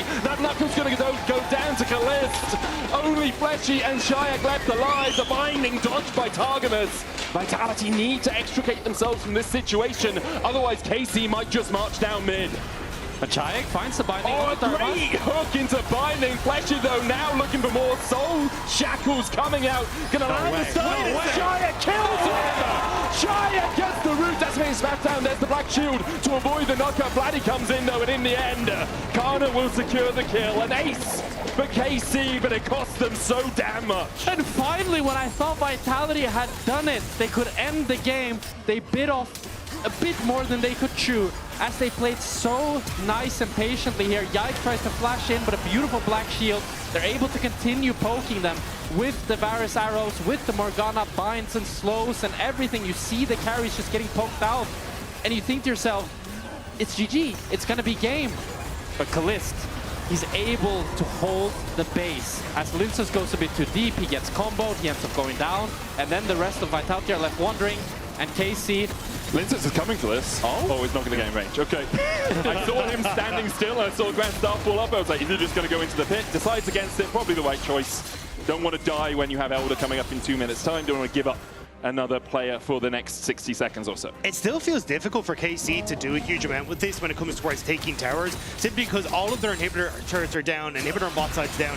I think this is essentially a rope into saving this for Elder Dragon. Yeah. Like, if you can get pushed out from the base enough that you can actually contest this, that's the big win for KC. I think that's where this game is going to be decided. Yeah, for sure. This is stalling Nash, where the goal is to just actually get decent wave states so that you can get control of this Elder. And if you can get control, then maybe finally we can see KC kind of being the first team on the objective and having that right foot, because for the past 30 minutes or so, it's always felt like Vitality are the ones choosing when and where to fight. In a game with the gold separated by 100, when they both have 92,000, with 3 Drakes to 4 Drakes, 3 Grubs to 0, 41 Petals to 10. We are now in the longest game of the year here in the LEC. KC going to push through bot. Vitality only investing their resources in that mid lane. Shayak just reset to finish off his Zhonya's as well. Had just burnt that Seeker's arm guard, so nice that he's able to finish that off just as we have 40 seconds until this Elder. And you've got basically everything when it comes towards items that you could possibly want. It's just the fact that Shayak doesn't have flash, same with Karzi for the moment, that could be punishable for KC, but it's answered on the opposite side with both the mid and AD carry of KC flashless as well. KC have a couple of more control wards at their disposal. You can see Kana, Yike, and Targamas all saving a slot for that. Nako hasn't saved the slot because he's full built on this Rumble now. A good problem to have. It's a nice enough problem, so you only have control wards coming out from Fleshy, apart from the ones that are already down on the map. Lince slowed up there for a second, able to walk away from it. Targamas bound. Chain of Corruption with the follow-up. He's going to use the redemption on himself, but he's already chunked down to about half HP. Another Dark Finding just wide of Kana. Weaver's Wall going to split the team up here, as now Knuckle is not with them. A good Keeper's Verdict. Giant uses that stopwatch. They're going to get the CC chain onto Kana, but there's no follow-up damage from Kazi. A good hook onto Yike, though, means that it's going to be jungler for jungler exchange. Targamas diving onto that Knuckle. The rest of Vitality diving in. Lintus first one. Kalista, oh my God, alive! He's put on a spit and roasted. Nako finding the vital kill, as now they die for Vladdy. And I don't think this Talia has a way out of here apart from just running for the hills. Lynx is still chasing. Seismic Shovel get the knockback. There's an Elder Drake available to TP out from Vladdy. Is it Elder or is it the base for Vitality? Elder be damned. Vitality don't need it, as they're gonna run down mid and end this game. The Nexus Tower has respawned that top side one. You'll see them trying to get through that inhibitor in the mid lane. Perhaps their first target. They need the minions to help them out. Vladdy's going to try and cut off this wave. Try and clear it any way he can. As Vitality continue to push in. Chain of Corruption lands. Oh, Vladdy's a goner. He's done for.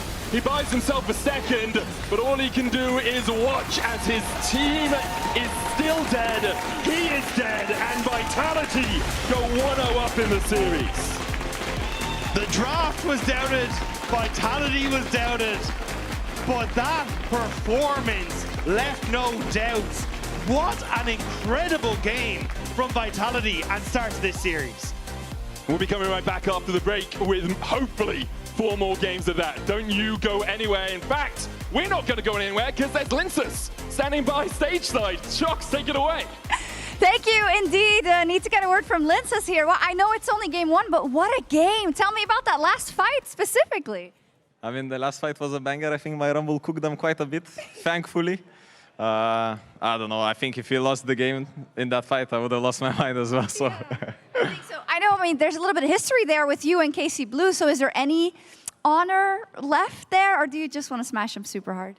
No, I mean, I think this game should have ended way faster. I hope that the next ones we just fast win and go home. Okay. I'll let you go to your team. Thank you, Linsus. 1-0 up for Vitality over KC. Quick break, and we'll be right back with the desk in game 2.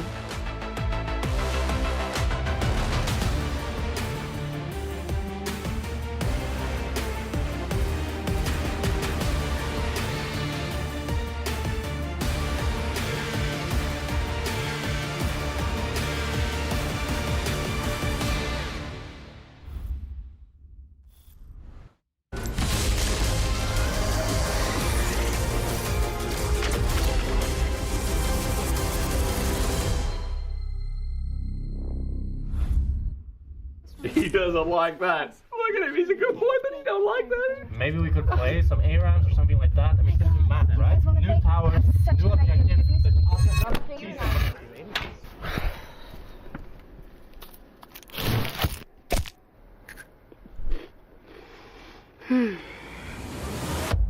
Have a break. Have a Kit Kat.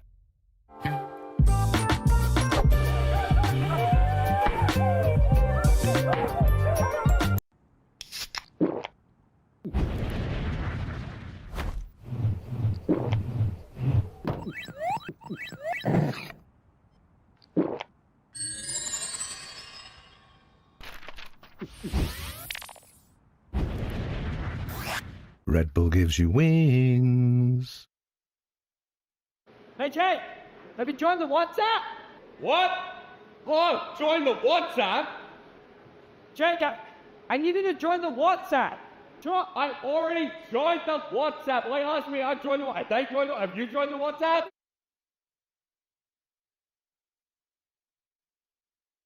We're now approaching the final pick, and what a ride it's been. A moment of hesitation, but we're getting closer to the game changer. What a legendary journey we've been on. I mean, there's so many excellent options, but one of them has to be a perfect fit. Oh, they're about to lock in. Oh, what a pick! What a way to close things out. Join Marriott Bonvoy for a chance to claim a free Hextech chest and key. Marriott Bonvoy, a check-in at every checkpoint. Want to level up beyond the Rift? Express like a legend and find your fastest server in one tap. Express in game without ISP throttling. Express and shield yourself from DDoS attacks. Express and choose the VPN trusted by gamers everywhere. Express VPN. Experience gaming the Express way. Fast, stable, competitive. It's time to Express. Scan to start your 14-day free trial. Subscribe to unlock free Hextech chests and keys.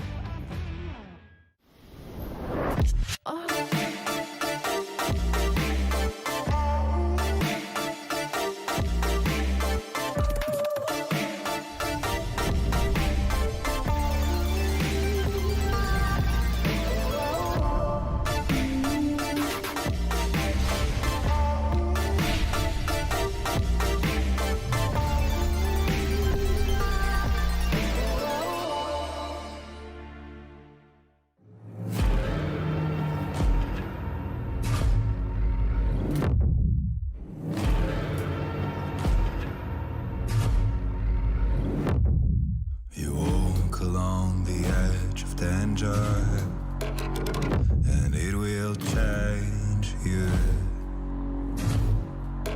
Why would you let this voice set in your head? It is meant to destroy you. You summon storms, you play with nature. Now watch it hurt you. Why would you want to shape the world in your hands? You will never make it through.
Onto Vladdy. That's a lot of CC. Going out. There's the Soul Shackles as well. Vladdy has no recourse to escape. First blood to Vitality. Alistar, no flash ult. Local Sam. Alistar, no flash ult. Alistar. Yeah, he will die. Nice. I can play cage into. You can go. Yeah, go, keep going. Look, I have black shield to you. Careful, Jonara. Don't go through the Jonara. We have dash. Okay. No flash. I will kill her. I can kill her if she goes. Man, I go on the tally. Jonara, no flash, no cleanse. Nice. Poppy will die. No flash this. I can only look at Oh my god, that was bomba, by the way. It took 52 minutes and 59 seconds to do it, but Vitality take game one here, and they do it with style. The last time we saw Morgana in the LEC was in 2020. The last time we had a Morgana win in the LEC was Eika with Elements in 2016. Before you were born. Before I was born. Mid lane specifically, but yes, absolutely correct. Before I was born, what a performance from Chayek in that mid lane. Loved everything we kind of saw from the draft in terms of how it functioned around the Morgana as well. Super entertaining this first game. And I know you like it. Please tell us about this. I've been so excited about it. I was telling everyone that I think we're going to see it in pro play soon, and we did see it in the LCK first, I will admit. But I want to show the viewers at home some things that you can do once you've been binded by a Morgana Q. You can You can write a book if you want when you're in that Morgana binding. You can watch all of One Piece while you're in that Morgana binding. You could choose to learn Korean. That's also a good choice. You could take the train from Berlin to Beijing, and you could also listen to Law's monologue about KT making worlds. Wow. All of those you could do while you're within Morgana's binding. And I think the reason why I wanted to set this up is because the Morgana binding was a key pivotal piece of what made this composition so awesome to watch. The chain CC that you had onto a single target when you played the patient game made for such an awesome comp to watch. No, and I love the synergy between them. Also, huge shout out to Fleshy with that Nautilus performance to follow up so many times. This guy continues to impress me, and I think it just goes to show the mechanics of the Vitality roster. They can do so many different things, and this was a new look from them that we hadn't seen, but still complements their style, which is so skirmish heavy. And I'll tell you what, there are so many skirmishes in this game. Patience was the thing that really impressed me because the casters was commenting on it, but with a composition like this, you have to be patient. You're very reliant on your poke. If you're just throwing everything into the enemy against a Yunara, especially one that was as fed as Kalista, who had a near flawless game in terms of his positioning, if you play it patiently, that man cannot hit anyone. And so the fact that they did play as slowly as they did, they played around their strengths very well. We saw some mishaps, as we often do from Vitality, but ultimately it was a super entertaining game to watch, and Vitality delivered in game. Yeah, I was getting a bit concerned in the mid game, honestly, because you see some spells thrown left and right. When they don't land, it doesn't land well for them either. Mid game was difficult. Mid lane was super difficult, and I do want to give a lot of credit to KC to playing from behind in that scenario, because even when Vitality got their first Baron, they still had a negative Baron power play, and I think especially the contest around the mid lanes was hard for them in the mid game, but it's also where that Vitality later on re-stabilized around what their composition does so well. I think this team fight was just a great example of everything that we're talking about. KC generally had much better setups around their objectives, and I think in this situation, they were the ones with control over that bot side river. But Vitality were able to play patiently in the fight. It felt like that they really knew how to operate this composition. And in this fight specifically, I was really impressed with what Kalista could do, because watching it, it felt like he could just do nothing. He ended up doing like 6k damage off the back of it, but you saw that he was basically the last man alive. He was shut down by this single target, and the poke was effective. The Rumble came up clutch in the end. Vitality just a really awesome game one to start off this series. What I thought they picked last time against KC, they actually do it again and prove us that they have other tricks up their sleeves.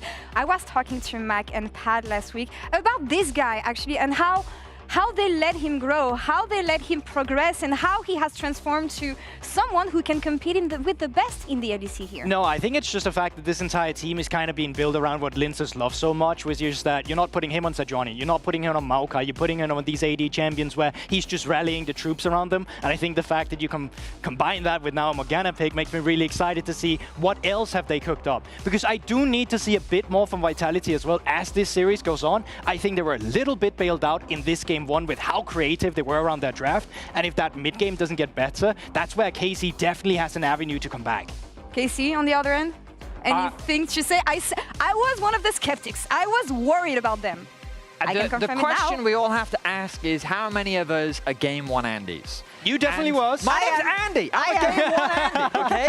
Like I said at the start of the show that I had flip-flopped from my Euphoria prediction, but fortunately, we had fewer viewers than we did right now. Yeah. So, as far as they're concerned, on the record, I believe that Vitality was going to win this series, and I'm still confident that they can do just that. And this is why he says he's never wrong, because the moment he is, he'll just say the right thing, which he's doing right now. That's the beauty of the flip-flop. Shout out to Raz. Oh my God. Analysts are supposed to make statements. For Vedia's sake, he just make them after. Oh my God, a desk looking like the game we just saw. Actually, Vitality have the chance to do the funniest thing here today and take down KC. They do it in game one. Can they do it again? Casters, over to you. That's the question, isn't it, Law? Whether or not Vitality can continue this form, whether or not it'll be another series win for Vitality over KC, it's going to be a struggle. I think game one draft worked really well for them. They played it really well. But we have up to 5 games of Fearless, and at some point you can't pick Morgana Varus every game, and that's this game. So we'll see what Vitality can do. I mean, I think there's two sides of the coin for me. One is showing this perseverance speaks volumes to how composed they are and what they actually can do in this BO5. Sure. But at the same time, when you get a win off of kind of this niche weird pick like the Morgana, can you replicate that with a normal draft? I'm not sure. Yeah, the thing that does fill me with a little bit of hope, though, is that as so many of these like big power picks were taken off the board, right? And for Vitality, who've shown that they do have a little bit of a depth of champion pool, like we've seen Chayek constantly getting Ziggs bans thrown his way, like you can see on your screen, and because of the way that they've been able to play, I think this will still open up picks for guys like Linsis, who have the deep champion pool, guys like Karzi, who's been around forever. I think that's where Vitality might be able to actually bring us to the depths of their champion pools as this series goes on. And the question on the other side is, can KC bounce back? It's been turbulent the last few weeks. The loss to G2 after winning Game 1, the loss to Vitality in the summer season. That was their only loss going into the second portion of the tournament. But it hasn't felt like the Vitality, like the KC we saw in Winter. KC in Winter felt like everyone was... all the engines were burning in the right direction. Currently, all the engines seem to be burning, but one is skew if, one is 90 degrees to the other. Nothing is going in tandem, in parallel. I feel like you can really see the confidence loss. Like, in this game, I would think that the criticism I'd had for Kalist is that he's going too aggressive and that he's inting, but I kind of felt like he was a bit scared. He was never really willing to pull the trigger and actually make the difference in a team fight, which I never would have said before about him. Yeah, and I think now that you got the Orianna locked in for Vladdy, I think you tend to see things like the Wukong and this go alongside the Orianna. So he needs to be the one that has that confidence, that is making the engages. And I imagine they're going to take this jungle champion for him on this next rotation and set him up to try and be that success point. I think Wukong makes a lot of sense. You could also go for something like the Nocturne if you want that Orianna combo. I like the Xin Zhao. I think Vitality have said, okay, Poppy's gone. We're diving. Rel Kai'Sa, I expect a buy on 3 if you really want to like facilitate that dive. It doesn't work as well into some disengages like the Cyclone, which can be really good, but it definitely seems like Vitality had a very obvious game 2 game plan, and that is, we're going all in and we're going to kill someone. I'm surprised with the Kai'Sa priority though, because K-Corp could look to lock in something like the Corki, bully it out early game, and we've seen that this champion can be a bit risky when you lock it in this early, even if you pair it up with the dive comp just due to that weak laning. Yeah, and I think that's the thing. You now kind of have to go for something like the Vive for Linsis on this next rotation to set up for this dive and try and enable the Kai'Sa in a lot of situations. Even actually, honestly, the Mbessa takeaway here, kind of removing some of the champions that Nako might want to try and go for to facilitate this dive as well. I love this K-Corp draft. I feel like both the Mbessa and the Wukong are champs that I'd really like to see on the Vitality side, but now being forced to go the Vi here, as we spoke about, it doesn't feel the greatest. You could go on the Orianna, but once she gets Sonya's, it gets hard, and then K-Corp presumably would be able to go something like the Saya. And now they have the Galio as well, just full dive. But you also have the option of tailoring disengage into your dive, which is something the Galio does well, I think. Is like if the Wukong is jumping in, you can just ult onto whoever the Wukong's ulting, and then you disengage the fight a little bit more, which is why I expect they didn't pick Vi here, which is much more committing to we're going all in. So I like that little bit of disengage coming out from Vitality. They're going to get rid of things in the support pool. The Braum is their first ban. I think it just means, though, that you can... Oh, actually, I was going to say ban away the Vi, ban away something like the Nocturne, and then Jarvan, Vi, Nocturne all gone on this for KC. Makes it very difficult then for Linsis to try and play that facilitator in a dive situation. But the York ban instead to make sure that the Mbessa is going to be comfortable for Kana. Imagine Renekton ban as well to get rid of that from Nako, and at least then you still open up your pool for the jungle here for Linsis. Yeah, I think a big thing when you're playing against this Galio is you want to make sure that you have a good top lane matchup, because Galio ideally wants to have both top and bot that he can move to and impact, because if he's just chilling, farming on mid lane, then he's going to get outscaled by the Orianna, right? That he is. We're going to see where they go with that top lane matchup, though, because they know they're into the Mbessa. It's Xin Zhao and the Yorick taken away by KC, kind of pushing towards this Vi pick for Vitality. They say, okay, we're happy enough with you having the Vi. It's better than you having the Xin Zhao, which would give you that Crescent Guard and the ability for Galio to jump on top of him, so... But that's what I'm kind of surprised with the Xin Zhao, because we've kind of been saying, like, Vi fits perfectly with Kai'Sa. Vi Kai'Sa has been a pair that we've seen all year long for how strong it is, and you're leaving the Renekton open. And I think Xin Zhao was always going to be the secondary rotation in that jungle if you banned away the Vi. So I think this should have been either Vi or Renekton, because I think Nako's just going to go for the Renekton in this next rotation. I mean, to be fair, Rob, if there was a team that would know if Vi is bait or not, it's probably K-Corp. You know what? Good point. Yeah, that's a very good point. There's the Corki you talked about, though, Jack, into that Kai'Sa matchup. We'll see what support it's paired alongside. Looks like it might be a Bard here for Targamas. Tempered Fate, so good at disengaging dives, also good at engaging for yourself if you want to. You already have the Wukong and the Mbessa to a degree to do that for you. There it is. There's the bot lane for KC, looking to try and harass down this Kai'Sa in the early game. Vitality And we expect Renekton. Instead, Aatrox, kind of a similar top laner, doesn't have the same point-and-click ability that a Renekton does, but can still try and win out. A bit more scaling, a little bit weaker early game, but I'm curious with this Bard. We haven't seen it have the best success in Europe, kind of hit or miss. It scales really well, but it doesn't quite have the early laning pressure to stomp this Kai'Sa, but if piloted well, it can still have a lot of pressure with the stuns, with the XP lead that you generate just from the meeps. And we'll see what Targamas can do on him. I mean, if you want someone that pilots Bard well, Targamas is a good choice. 10-2 on the champion all time, but he was also 10-1 this year on the Alistar, I believe. And someone was 7-1 on Talia as well. Yeah, well, that is also true. So perhaps previous records don't apply too much to this series. And I think watching Game 1, that is as true a fact as can be spoken about these two teams as we see the coaches bumping fists in the middle of the stage.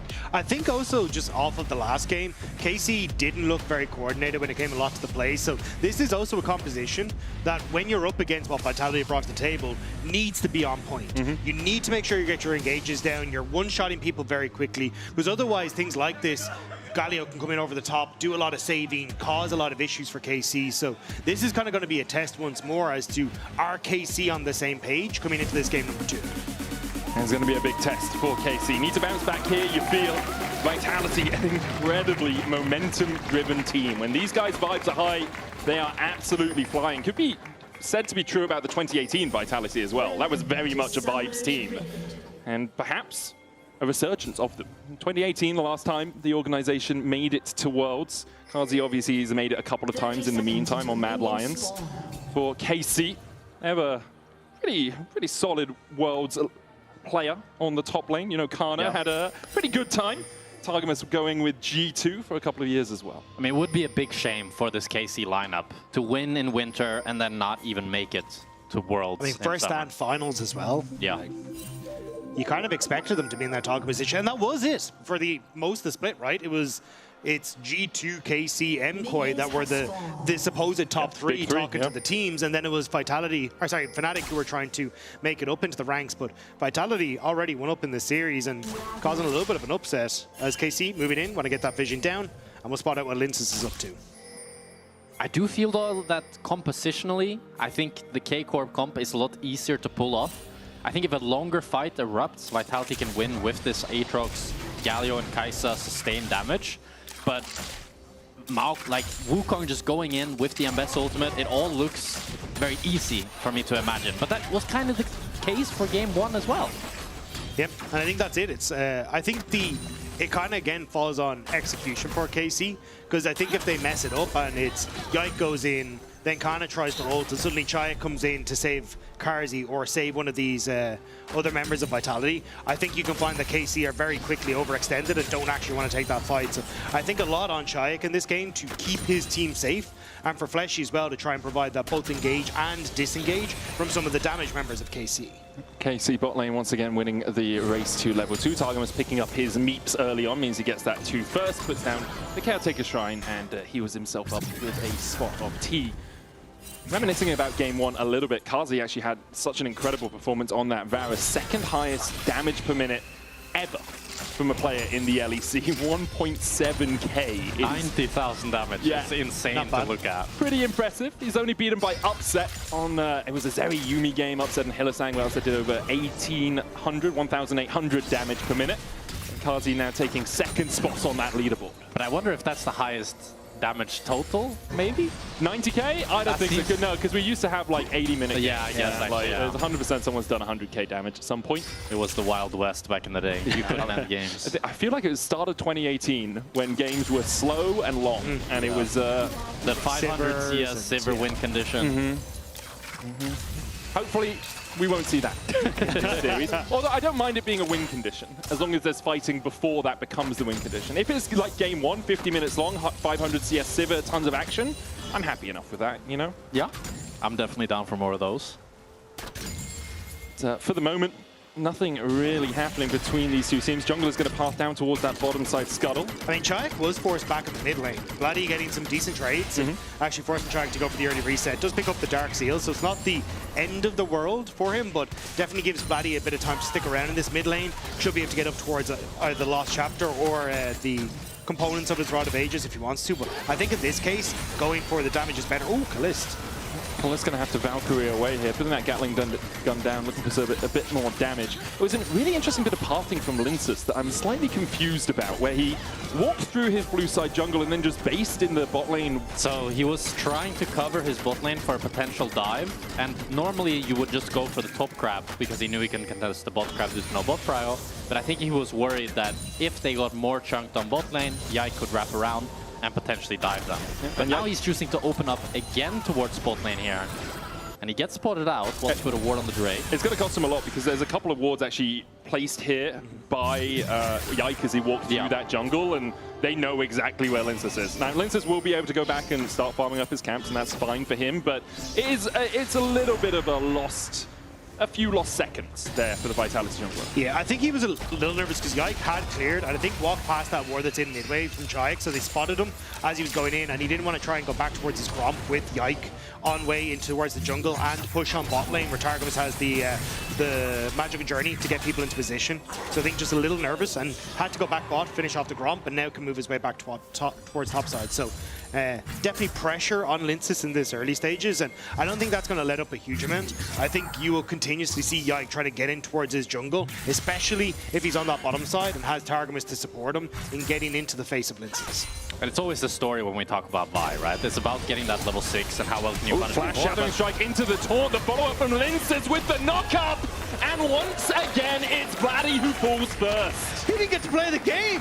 Vitality set it up perfectly there, and Fleshy once more. The setup with Linces in tow gets Vitality first blood. And it's time after time again. Vitality are the ones that are quick to pull the trigger, and they do so cleanly.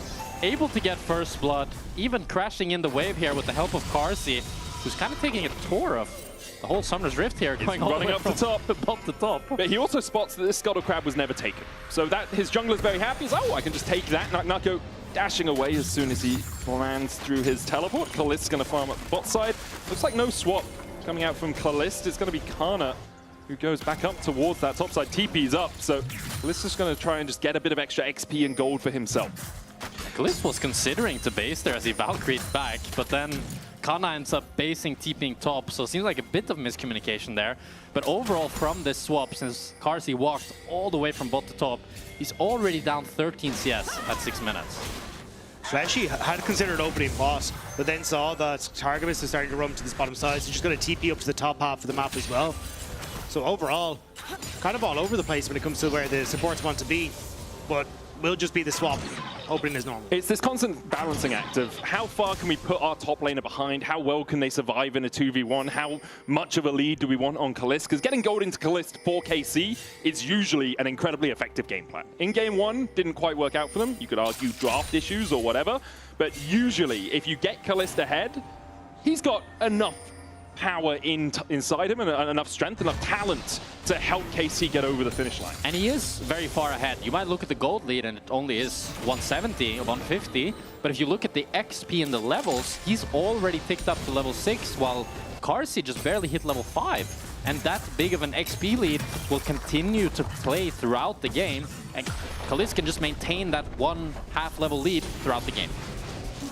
On the flip side, Nako is doing fairly well for himself, able to TP down and get that wave, then gets the plate as well. So it's going to be a little bit difficult for Kana as this game goes on, where Aatrox does end up getting into a position where the healing is just absolutely absurd, and Kana may not be in a position to try and contest that. Plus, getting in towards fights, like even if Carsey gets shot down, if Nako's in a decent position, he can follow very effectively on Linces' plays. He definitely can, especially if he finds those flank angles on the Aatrox so hard to get him off your backline if he's on top of them. Both the junglers did start pathing down towards the bottom side. Linces puts a control ward on the Drake, and you can see Yike already running up for those grubs. They have pressure in the top. Not too much pressure in mid, as well he's just holding this wave here, but Linces has just done a little back and forth there, put his right foot in the water. It's a little bit tepid for him, so he backs away. Now he's going back towards it, eventually deciding the Drake is the option, but once again, it's a time loss for Linces. Not clearing his top side when it's just spawned, instead having to go back to the Drake, just loses you out through the early game. I think he was maybe a little bit worried about potentially Yike invading his topside camps, because he already knew that grubs would be hard to contest due to the KC bot lane having full control, but it ends up costing him a lot of time So he ends up actually finishing the Drake after all 3 grubs have been taken. And maybe they now could play for that topside invade. A couple of pings coming out from Yike. I think he's just looking for a scuttle crab that's about to spawn in that river. And Linces will be able to work his way up towards that topside. Yeah, scuttle crab spawns and Yike immediately wants to take it. The problem is, though, Yike has just kind of been sitting on this top side, and Shayak hasn't really been able to break this freeze that Vladdy has going on the mid wave because he has to go up and use his face to do so. And he's a little nervous as to exactly where Yike is, imagining that he needs to cross back in towards the spot side to go for the camps. But now, in an okay position, as Linces has moved up in towards his top side and should be able to at least cover him if he needs to try and break it. Yeah, it's a few CS behind in that mid lane. Slight lead for Knuckle on the top side on this Aatrox. About 2 waves or so his advantage, but there's a wave coming in here for Kana that he can catch. Bot lane, again, only about 130 gold lead, but that level advantage has been cut down quite a bit. I think it's Fleshy leaving the lane for a bit, allowing Kazi to 1v2. Has kind of evened out that experience disadvantage. Still about half a level or so. I mean, you can see that Targamas now nearly has a full level lead onto Fleshy, and I think also the swap that KC did cost Kalist a little bit of that XP. And it's actually Naknako that's level 9 now, highest level in the game. Has a decent lead onto Kana. He does. And the grub for the Drake exchange, and neither team really wanted to force anything before at least their first completed items. You can see everyone tentative, like trepidatious, just looking for a little bit of a play. It's like, oh, it's not materializing, cool, we'll just swap. We'll go and get some minions, we'll go get some farm. Especially for, like, a Vitality side, it feels like they're very reliant on having a lot of these ults in check and having KC away from where they want to try and make a play, because the turnaround from Yike can be absolutely absurd if they can find that moment, but they just haven't really been able to, especially with the pressure Linces has been under to try and match a lot of plays from KC in the early stages. I mean, the thing with Vitality's comp is Shayak might be in trouble here. Decoy in from Yike, doesn't land the taunt, shockwave back onto Shayak, Winds of War. Their Winds of Despair for the Galio. KC will get on the board, their first kill of the game. It goes over to Yike. Nice job from Yike to get into position there. Vision on the opposite side of that river, and it meant that as you step up for the wave, Shayak just overextends, and Yike does a nice job to catch him. A good punchback from KC. So they're finally able to get on the board. I feel like Yike is starting to show a little bit of that proactivity that we normally always praise him for. So that's very nice to see. And Vladdy as well now building up a bit of a CS lead from that kill. It's a slow game. Yeah, it is. I mean, it's 2 kills at 11 minutes. You know, it's going to take a little bit of time. With a dive comp, you do love diving in, but as Rob said, very dependent on your ultimates, also dependent on items. You need to be able to assassinate the person you're jumping in onto. And we have yet to see... Well, we just saw Double Sundered Sky complete for Vitality, so they're their first 2 items. Drake up in 2 minutes, Ripeld still 3 minutes away. Both the teams happy enough just to stay in this kind of homeostatic position for now. I think the thing with Vitality's comp that I was talking about earlier is it's all or nothing.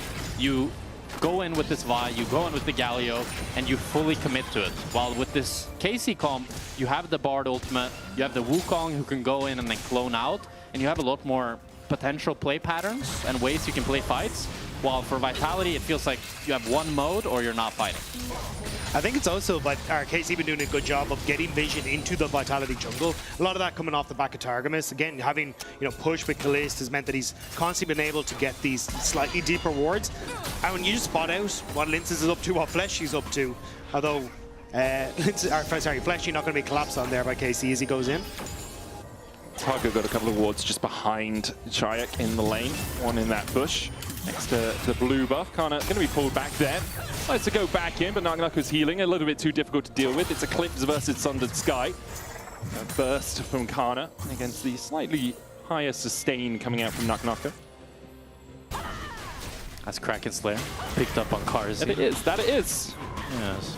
Quite. What do you feel of Kraken Slayer on a Kai'Sa? Good. Yes, you like it? I remember there was a small period of time where every Kai'Sa went crit when she has no crit scalings in her kits. Sure, but you can still crit with your right click. You can, but every champion can do that, but every champion doesn't buy crit. That is pretty true. much only champions with crit scalings go crit. Because kind of Riot balanced it that way. Yeah, I mean, it does make sense. That's crazy. So you're saying going crit on Kai'Sa perhaps not the best? Yeah, I'm glad we got out of that phase and we realized that going on hit on the on-hit champion is much better. So we're now going into a drink fight. You're seeping with sarcasm, man. Like, it's on the floor around you. We're going to have to get some towels. Mop it up. Vision invested once again by KC around this Drake. Spawning in 2 seconds time. Vitality will want to get their second on the board, but KC are having none of it. Vladdy taking a risky route here in front of Linces, though. Will get spotted. He's zoned out completely. Yeah, there's no way in for Linces here, really. Shayak could look for an engage. Fleshy coming in, looking for that Magnet Storm as well, but isn't going to find it.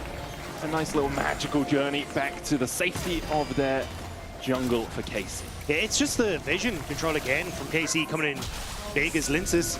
Now spotted out once again. Gonna get hit with that Cosmic Binding. Should be able to clear out the control ward. And he does just that. Shayak takes the second to hit that tower. Isn't going to be able to do too much more. Nako's still on the chase here. Kana aptly dodges away from the second Q. Winds of War. Again, a magical journey, and immediately Shayak realizes he is outnumbered. Tempered Fate will lock him up. The Cyclone got the knock up as well. Shayak trying to flash Justice Punch, jumped in front of by Yike. Linces dives in. Kazi's a long way away. And in the end, it will be a 1-0 in favor of KC. Hoping to get the stack for Kazi so he can come through, but just wasn't quite there. And Shayak ended up burning the ultimate and the flash to try and make that play work. So that's big spells down from the Vitality side if you want to put pressure onto the map. And it's another good play by KC here, able to catch Shayak off guard. They're still forced to recall in him both, but Vladdy can now TP on mid, try to get some damage onto that and deny some minions, so Shayak's going to be forced to TP as well. It's just the fact that Shayak used that ultimate right as Rift Herald's about to spawn. So now, even though it feels like, you know, KC have Vladdy's ultimate just back up, you don't have Yikes, but it's just on a much shorter cooldown compared to the Shayak ultimate, so you should be in a position where you can continue to fight for this. And Shayak not having flash means he's a little bit less dangerous at getting access on towards the backline of KC.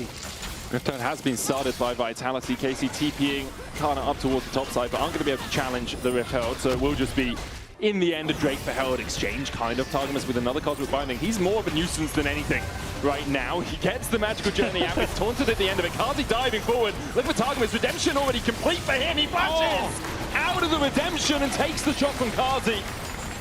Flashed out of the redemption. Yeah, I mean, he could have placed it better, I guess, is all you can say. Wasn't enough width on that side of the wall for him to fit his barred posterior into.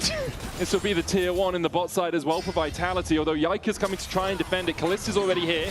Yike's going to be spotted out with that Void Seeker. Shayak stepping forward, looking for Kalist. Isn't going to be able to get it. The Gatling gun and the Phosphorus Bomb, enough from Kalist to clear out the way.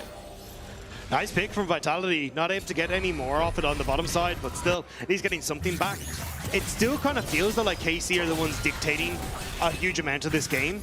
And if that's the position for KC, I think they're going to be very happy. Again, like they scale relatively well with this Wukong Orianna. They're the ones that are setting up on positions first. And even though Targamas got caught there, like it's still getting the vision that they want to spot out where Linces is to make plays. So I still kind of giving the advantage to KC despite the pick. Oh, Kana, Nako. Yeah, the thing is, every time I see top laners fight, whether it's tanks or bruisers, it's like no one's really going to die for an age. You can see Nako still has a refillable and 3 biscuits in case he ever does fall. Well, he might die. He's got the Rift Herald as well. As Nako is caught out with the Public Execution. Redemption coming down as well to try and heal him up. Fletchy here to help. The Cyclone down from Yike gets the knock-up. Shadowing Strike does not connect. Nako healing up with the Sunder Sky, but it's not enough. Used 2 of his biscuits, and he was not K. Fleshy getting chased out by Targamas. KC get their 3rd on the board, complete the beats. Man, your caster curse medic are truly on another level. Look, when it was just Kana and Nako, neither of them were going to die. So as soon as other people come in and mess up the top laner, Jules. I didn't quite see what happened to Shayak though. I thought he had gotten into range to get up towards that top side, but again, KC, this is what I was talking about. They're just faster onto the play. They've been quicker around the map. A lot of that coming from like magical journeys from Targamas and the fact that you are having push with this Corki and Orianna in a lot of situations, but they've been using that time incredibly effectively, and Vitality not looking anywhere near as confident as they did in game number 1. It feels like they're not quite willing to pull the trigger, and they're the ones just getting caught out slowly one by one. It's going to be the Drake now spawning as we have a look at this replay. Let's see what Shayak was doing. Well, he was pretty far away. Yeah, end up clearing out a ward on the bottom side right as this play ends up happening. And you can see them all scrambling to try and get up towards this top side, but just not quite enough there. And KC, they get a good pick. They're always on the responding side thus far. Yeah. And really, as this Galio Va, you need to be the one engaging first to make something happen. you do have good re-engage, but it's not going to cut out. Smite from Yike. It's smited in response. Cease and desist going down on him, but he's got a magical journey and just slides his way through the wall. And again, it's reactive from Vitality, trying to make a play with KC, the ones on the front foot. And 10 seconds until Dragon. Now Linces doesn't have that engage tool, and it makes things a little bit more able to breathe on KC's side, as they don't have to worry about that access to the backline as much. I think Vitality just have to drop it as Yike engages immediately onto Fleshy. Cyclone, there's the shockwave follow-up, and Fleshy is just dead. Nothing Arel can do in that sort of situation.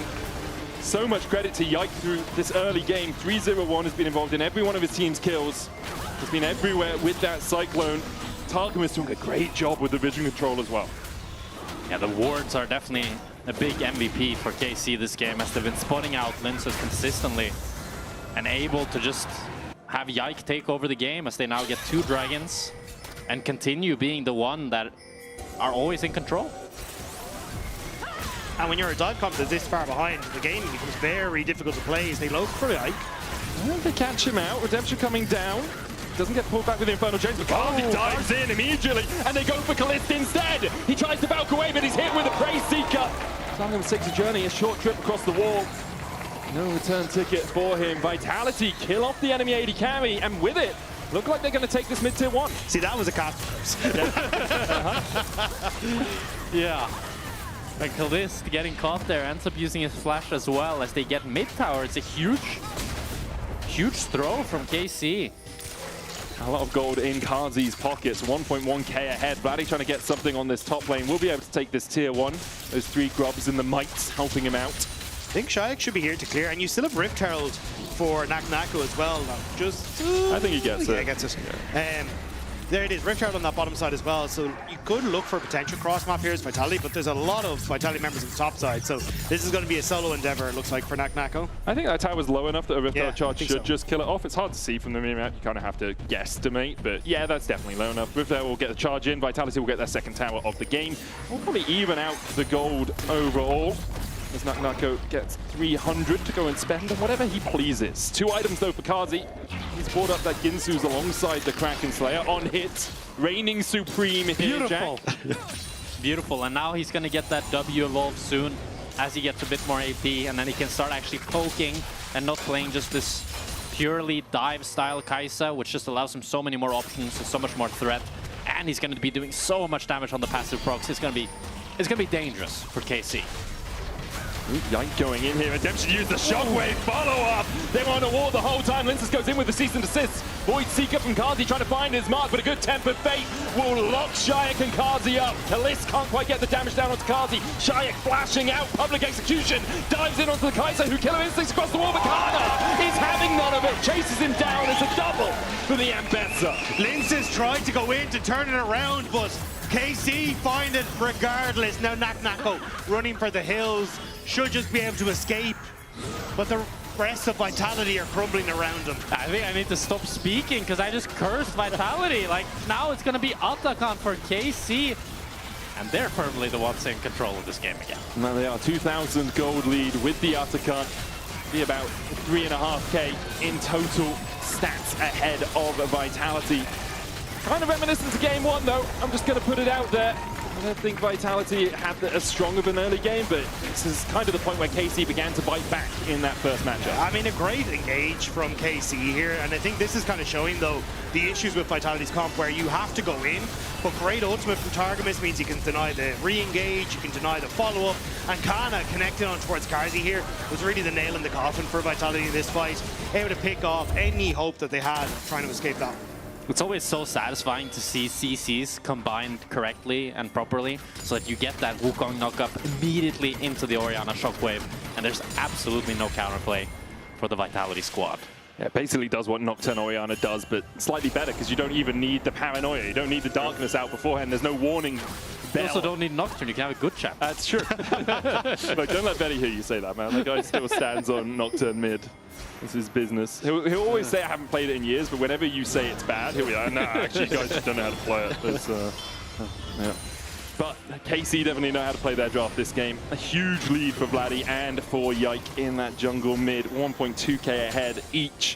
In fact, the only red Gold lead is for Kazi as they look for Yike. Fleshy going in with the Magna Storm. There's the follow-up with the Hero's Entrance as well. Yike's going to get knocked up, but a great Temper Fate hits onto 4. Is it enough? Another Cyclone cease and desist. They're locking down Yike, and he will fall. The shutdown goes over to Linces. Kazi, though, now a little bit isolated from his team, goes in with a Killer Instinct, has to dodge away from Cosmic Binding and manages to do so. Slowed up, though, with an auto attack out of Targamas. Meanwhile, Kana continues to rain down on that top tier 2. So it's a nice pick from Vitality coming over the wall. Linces actually a little bit late because he didn't end up using that Q to get over the Dragon Pit. But it's a response from KC, and getting that tower, the tier 2 for Kana, going to be huge. Giving him, like, look how much gold Kana now has over Nak-Nako when it was Nak-Nako winning in the early stages. Yeah, I think this fight just perfectly showcases why KC's comp is so damn good into this Vitality draft. This Wukong looked like a Scion. He took so long to die through the Bard ultimate, through the redemption, through the shield, through the shielding as well from Vladdy. There's just so many different components they have to buy time and make Vitality's dive comp so difficult to play. And it's a nice idea from Vitality, but Linces didn't end up using the Q to get over the wall, which meant he was then late to the engagement, meant they didn't have all that damage to try and pick off Yike. And you're kind of seeing again, it's that like confidence that we were praising Vitality for in game 1. They're not here in game 2. Whereas for KC, they look significantly stronger. Yike looks fantastic. He's happy to take these fights. Targamas' Bard has been phenomenal in this game, both when it comes to vision control and these tempered fates.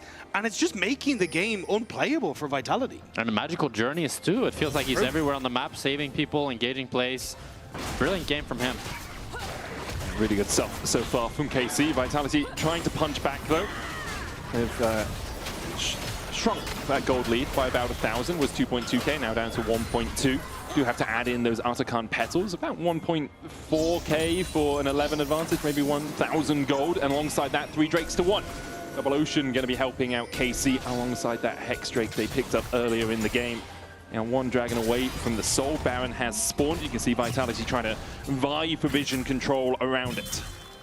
Vie for vision control? Beverly. Well, I think this game for me, it all comes down to Carsey, if Vitality is going to be able to bring it back. He's closing in on that 3 items now with the Nashor's Tooth completed, and that's when really this AP Kai'Sa fully comes online. And even after that, as you can build towards the Zonius, the Rabadon, the Void Staff, you have so much continued scaling as you start to get more and more AP items, while this core key has kind of already hit his stride with the Mana Immune and the Triforce. Jayek cancels the reset on bottom side, and then looks like he's going to go for the wave again.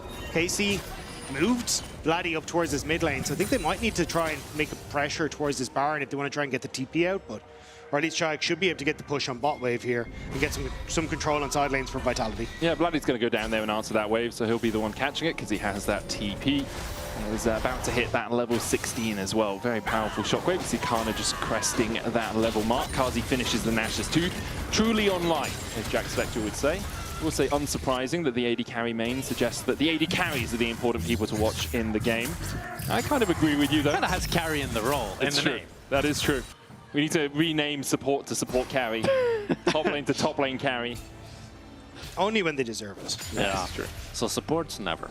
Oh, wow. Okay. I see why you're not on a team anymore, mate. I'm sticking to the sarcastic persona for the Kai'Sa. It's working. So, we're setting up around Baron. There's a little bit of vision for Vitality around that. Nothing really deep into the KC jungle. Yike is waiting to see if anyone does step in. The reason I was kind of looking at Jayek here, I think there is a moment where if Jayek pushes in boss, you can make a potential play in around the Baron area where you just look for the big engage off of the Vi, and you don't have that Orianna there immediately because she's collecting that wave so deep, like looking here, right? And I think this is what Vitality are trying to do, is play off of Orianna has to collect wave, can we find the engage? No vision in here. This is going to step forward. They jump onto Targamas, who takes a magical journey out. Yike has to burn his flash and the Cyclone to escape. And that's the TP from Orianna. So I think this is good plays from Vitality, trying to use the fact that they have the TP, the push from Jayek, and that ultimate to get him into position if they want to. But unfortunately, it doesn't work out. And now it's KC on the offensive. And Targamas. Temper Fate dodged by Kazi and Linces. Nice sidestep there, holding on to their summoners. Meanwhile, Jayek continues to push through the bot side.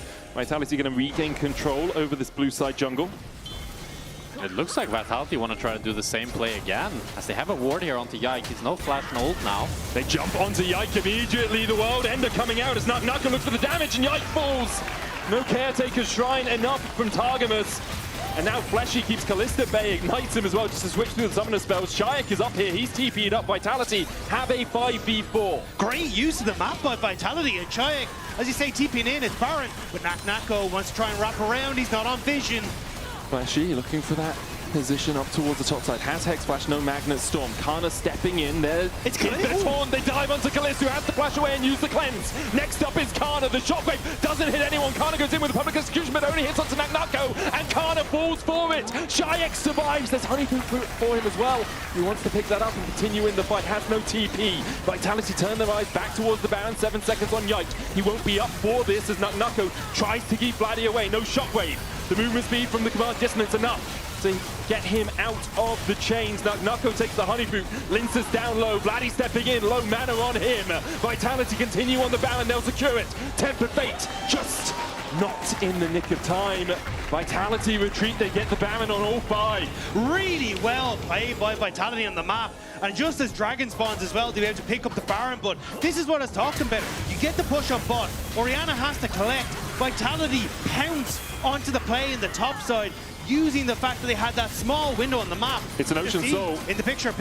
I think KC is just going to get this. You can see Shayak trying to get in, but there is the Ocean Soul for KC. So in the end, a Baron for Soul exchange. We'll have another look at the fight. Yeah, and you just see off the back of this, the setup coming through.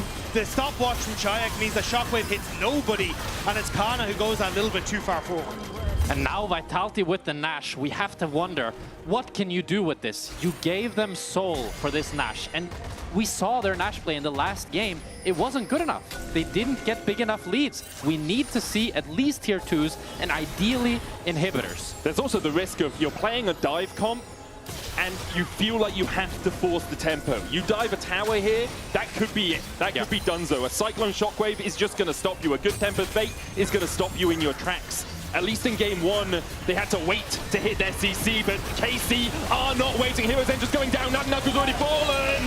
The Magnusor will find a bunch, but the Tempered Fate stops Kazi from interacting in the fight.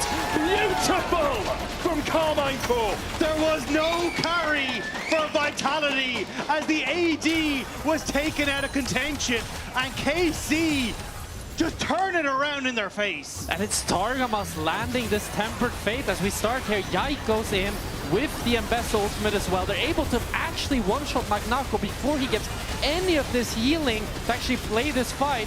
And with the Bard ultimate onto Karsi, he's not able to deal that pivotal damage to actually turn it around. Great exhaust from Targamas as well in the middle of it. Exhausting Nako so he can't get the damage he needs to heal as well. So across the board, just expertly played by the KC support. And what Baron? Exactly. What Baron? They got 700 gold off it, actually lost money. Yeah. Because taking the Baron gives you that 1.5k. Only Kazi has it, and it's so difficult for him in these positions. Needs to dodge away from the Tempered Fate, has to dodge the initial engage, has to dodge Kana, trying to jump onto him in the middle of the fight. Kind of doing what KC had to do in game 1. Yeah. A game of dodgeball rather than League of Legends. Kalisto so strong now on this Corki. 3 items complete. Building up towards that 4th. And there's no anti-heal to be found on the side of Vitality here, up against this Ocean Soul. I mean, it's burst, right? You try and one-shot someone. Yeah. If that doesn't work, you're dead anyway. Fair enough. I'm not saying it's the right choice. I'm just saying I see the logic. Right? Yeah. Like, have they died on our initial burst? No. Okay, we're dead anyway. Okay. Who cares about Oblivion Orb? You know. But maybe we'll see a Morello or something coming out from Kazi. He's got that Shadow Flame alongside the Kraken Ginsu's and the Nash's Tooth. And as Jack so aptly put earlier in the cards, it is very much on him. Yeah. You saw how poorly a fight goes for Vitality if he's unable to contribute. I think the Shadow Flame is a bit greedy. I would like to see Zonius instead, because it's comparable damage, but you're able to get armor up against this Wukong and Best and Corki, and you get that incredibly overpowered stasis. But he does do more damage with this now, so we'll be able to see what he puts out. And not too much MR on the side of KC. They do have the Merc Treads. He might just be hoping the game goes 50 minutes again and you can break Upset's record, you know? Possibility. Linsas, ooh. Ash is in there. Nako caught out a little bit. Targamas and Vladdy looking for him. Cosmic Binding doesn't connect. The ball goes down, but Vladdy's not going to use the shockwave on only Nucker with no real follow-up from the rest of his team. Kana still pushing through top while all of this happens. Fleshy looking for the shadowing strike. He's stunned up. Hero's entrance coming out, but Fleshy's already dead. Jayek is met with a cyclone as soon as he lands, and Kana's going to try and cut him off. Jayek flashes the Justice Punch across the wall and gets onto Kazi again. He has the blast the wall as well, the Killer Instinct shield, enough to keep him alive for now, but KC are on the warpath and they'll find all the blood they want. They're finding them everywhere. Vitality trying to sniff out any sort of play they can, but Karmine Corp will not let them anywhere near this win. And that's going to be at least the mid tower for Kalist. And it really feels like Vitality have lost all the momentum in this game going up against this Ocean Soul. They just don't have the tools that they need to actually win a fight. It's easy to overlook the benefits you get from something like a soul because it's intangible at times, but it gives you so much healing. We'll see Fleshy here looking for a flank. He knows KC are here. Yeah, and he thinks, hey, look, I've got the Galio follow-up. Maybe you can look for it, but KC burst him out thanks to that ultimate, and the TP from Kana was perfect. Cuts off Chayek's retreat, and again, it's kind of Karzi not being the target, but Kana finding him anyway in so many of these engagements. Yeah, they're able to just chase Karzi down and continue extending their gold lead. It is, however, only 2.6k gold, but Fleshy. Yeah, Fleshy shouldn't have been there. Should not have been there in any shape of the word. Has to burn the flash to get away, dodges away from the Tempest Fate as well, but he was just in mid lane pushing out the minions, and I'm sorry, Rel, but that's not your job in these sorts of moments. Maybe holding it, maybe the team called for him to keep it a little bit further away from their towers while they can. Yike caught up a little bit here, but again, you see the healing coming out onto him from the Caretaker's Shrine and just from having that Ocean Soul. Kazi putting some damage back into the KC members, but they will heal up an absolute storm. Another Praise Seeker.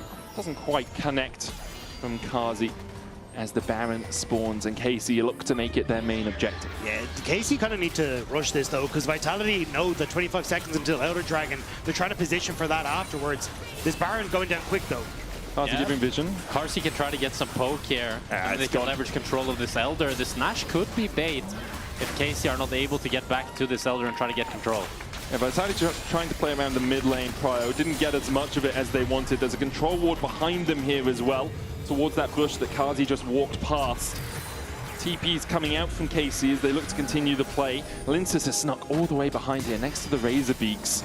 Put a bit of vision down. We'll see if KC ward their flanks, because often overlooked is a ward towards that red buff, and they haven't done it. So Linces does have an avenue of attack. Shayek having to walk behind here. Linces beginning to step forward. Shayek getting caught out, pops the stopwatch. Nucko the target for Kana. Shayek in the middle of them, but already Kalista's unstoppable. And Vitality again just don't find a coordinated engage. A great Tempered Fate comes out from Targamas as they kill off Fleshy. Linces has to flash and dash and try and get away, but Vladdy chases him down.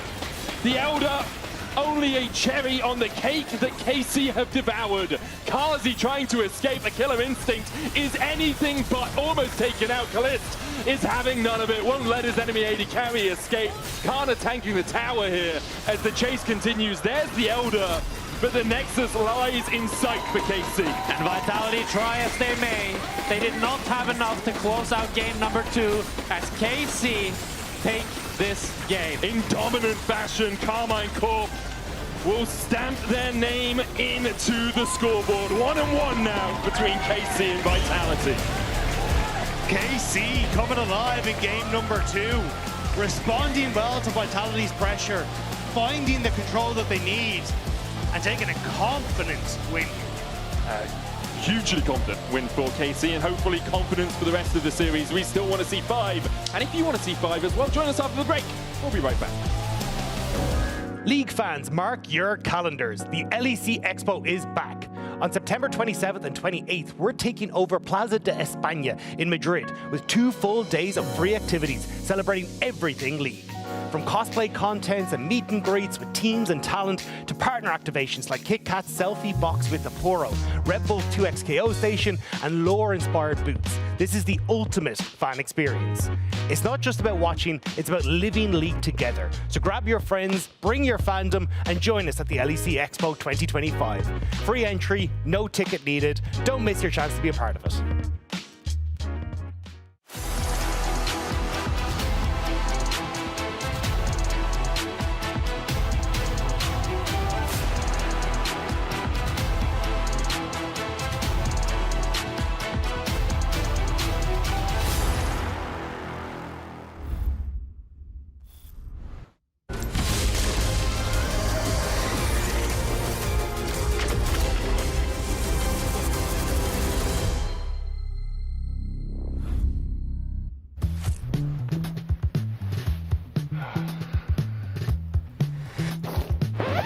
Damn it. Hey, Dragos, you ready for the...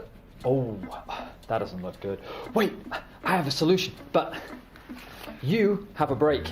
I will be right back. Just wait.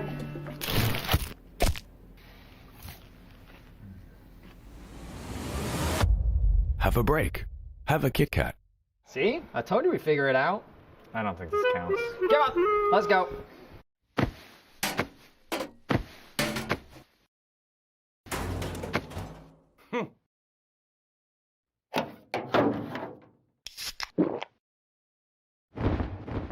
Red Bull gives you wings.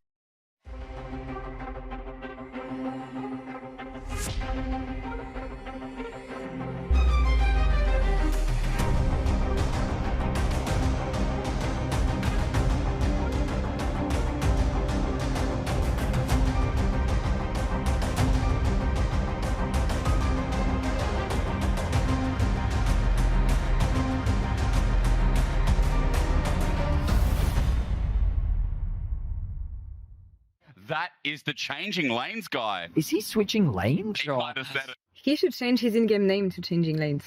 I mean, sure, but his teammates will have a field day. How come? Well, think about it. Hey, changing lanes, what lane are you playing? Or changing lanes, you don't seem that good. Have you considered changing lanes? Okay, I have a good one. Hey, Changing Lanes, have we considered changing games? That's kind of rude. But it's League of Legends, isn't it?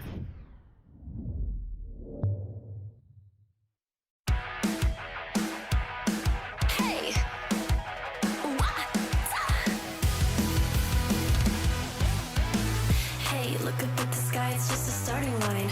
Waltzing through the storm, feel the vibe align. Radiant rebels in the silent fray. In the pulse of dawn, we embrace the day.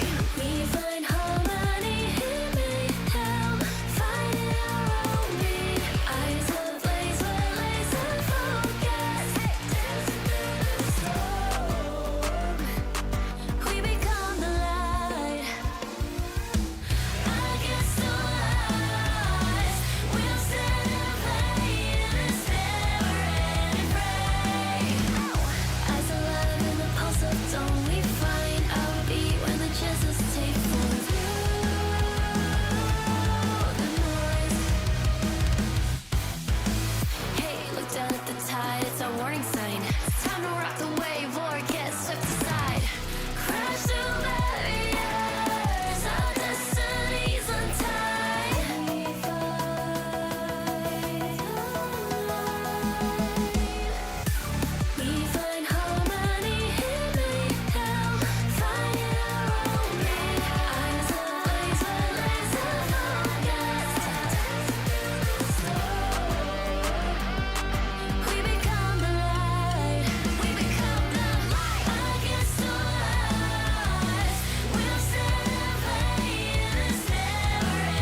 I will keep fighting, good fight. Okay, I go. Yeah, okay. I have ult for you, Karasi. Yeah. Forsage. Look on me. Oh, he's dead. No flash. Go to. Okay, Atox? Yeah, I stun him. I start, okay. Nice. Bye. Winning. I ulted case, I said I have no damage. Kill him all. Okay, good job. We stop on Ash. Take this game in dominant fashion, Carmine Corp. will stamp their name into the scoreboard. 1-1 now between KC and Vitality.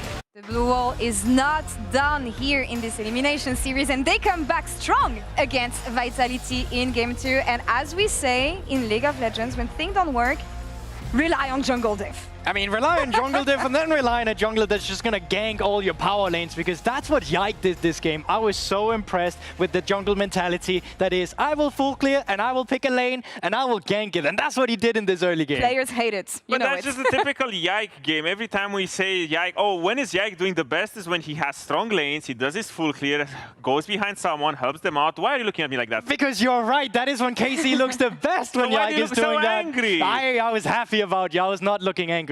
I love the fact that he just saw that Chayek's often posturing way too aggressive in the mid lane. Super easy for him to come in and gank him whenever, especially because Chayek blowed flash very early into the game. So there was such a big timer where Vladdy was just able to get such a huge lead because of the pressure that Yike kept applying on him. I mean, that's the thing. What is the result of this? You end up having a really beefy Orianna working with Wukong. That's the dream. Well, it is the dream because it's also the best champions that Vladdy has, this sort of style where, you know, Yike is just always posturing up, playing with him, always getting him ahead. And, you know, great stats, control mage duty for Vladdy.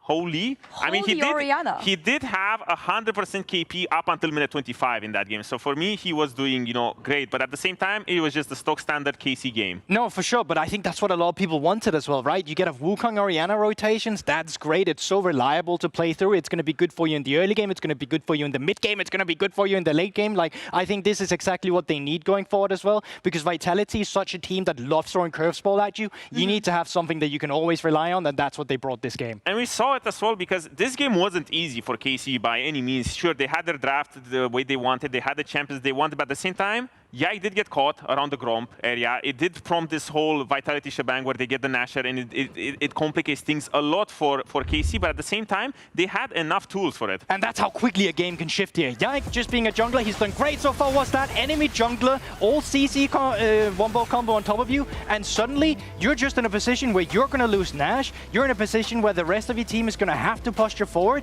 And Vitality is a team with their team composition, despite being behind, that's still going to be able to equalize on this. And I also think that play like this, it sets the tone for the future of this series, because it shows that no matter really what happens in the early game, we saw that in game 1, anything can happen in that mid game where the entire tempo will just be flipped over to the other side. And I'm really happy that Vitality, even though the comp is a lot more standard this time, I still feel like they find these creative ways. I think Nako and that Nash start finding the flank on Kalist and managing to pull the trigger and, you know, get them out of that fight just gets me so excited for the rest of the series, because usually you have, you know, the series where one team is, you know, the clear favorite, but right now, the fact that both teams are leveling up, because Vitality, I still feel like they're leveling up. Against KC, they're being more creative, finding more plays, not just, you know, standard dragon setups and all of this. Just sets the tone for the rest of the games to be super hype. And I like Vitality being aggressive here, but I want to call on caution on their side, because we saw this Rel getting caught. You cannot be allowed to make these mistakes, especially in the later stages, especially when KC has disadvantage. Yeah, I think it really speaks to KC's vision control around here as well. They're so ready for this flank. They don't even mind. Kana's free. Like, he's chilling topside, still has perfect TP wards. The moment Chayek's already ulted in on a dead target, it's over. And I love all the micros in this fight from KC. I love Kana's ultimate. I love Targan's Bard ultimate, which disrupts the pathing of where Kasi would ult to disengage out of the fight that still allows them to come together. So I just think this beautiful team fight from KC demonstrated what they do so well. It was great. What are we looking at then here? 1-1, smashing game from Vitality in game 1. KC come back in game 2. You guys were wondering after game 1, can Vitality make it? Do they have more? Was it a one-game fluke? Were we game 1 Andy? So far we were. Andy were. Andy was. Yes. But I think going forward into this series, what's going to become more and more relevant will be AD carries. Because as pools get trimmed, less power picks will be available for the other laners. But a hyperscaling AD carry or front to the back teamfight composition, you can always rely on. And I think with the kind of thematic we've gotten from this series so far, that's where this series will also go in the future. I think it's going to be between Kasi and Kalist in terms of who can perform the best in these upcoming games. And for me, I'm looking mostly at Vladdy and Chayek, because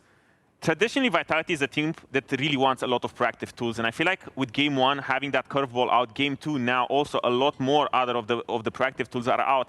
Now I think it's more up to Chayek to step up and find more comfort in these sort of stable mid lane champions, because this is Vladdy's playing ground. As sad as it is, when the game is extremely slow, that's where Vladdy thrives, and Chayek is usually the one who wants to break this mold open. And the deeper we go into this series, the more the nerves are going to start to feel. I was wondering about KC after Game 1. Are they going to be able to come back? I'm wondering about Vitality now. Can they make the distance in this best-of-5 series? And can they make it last? Because it might be their last of the season for either team.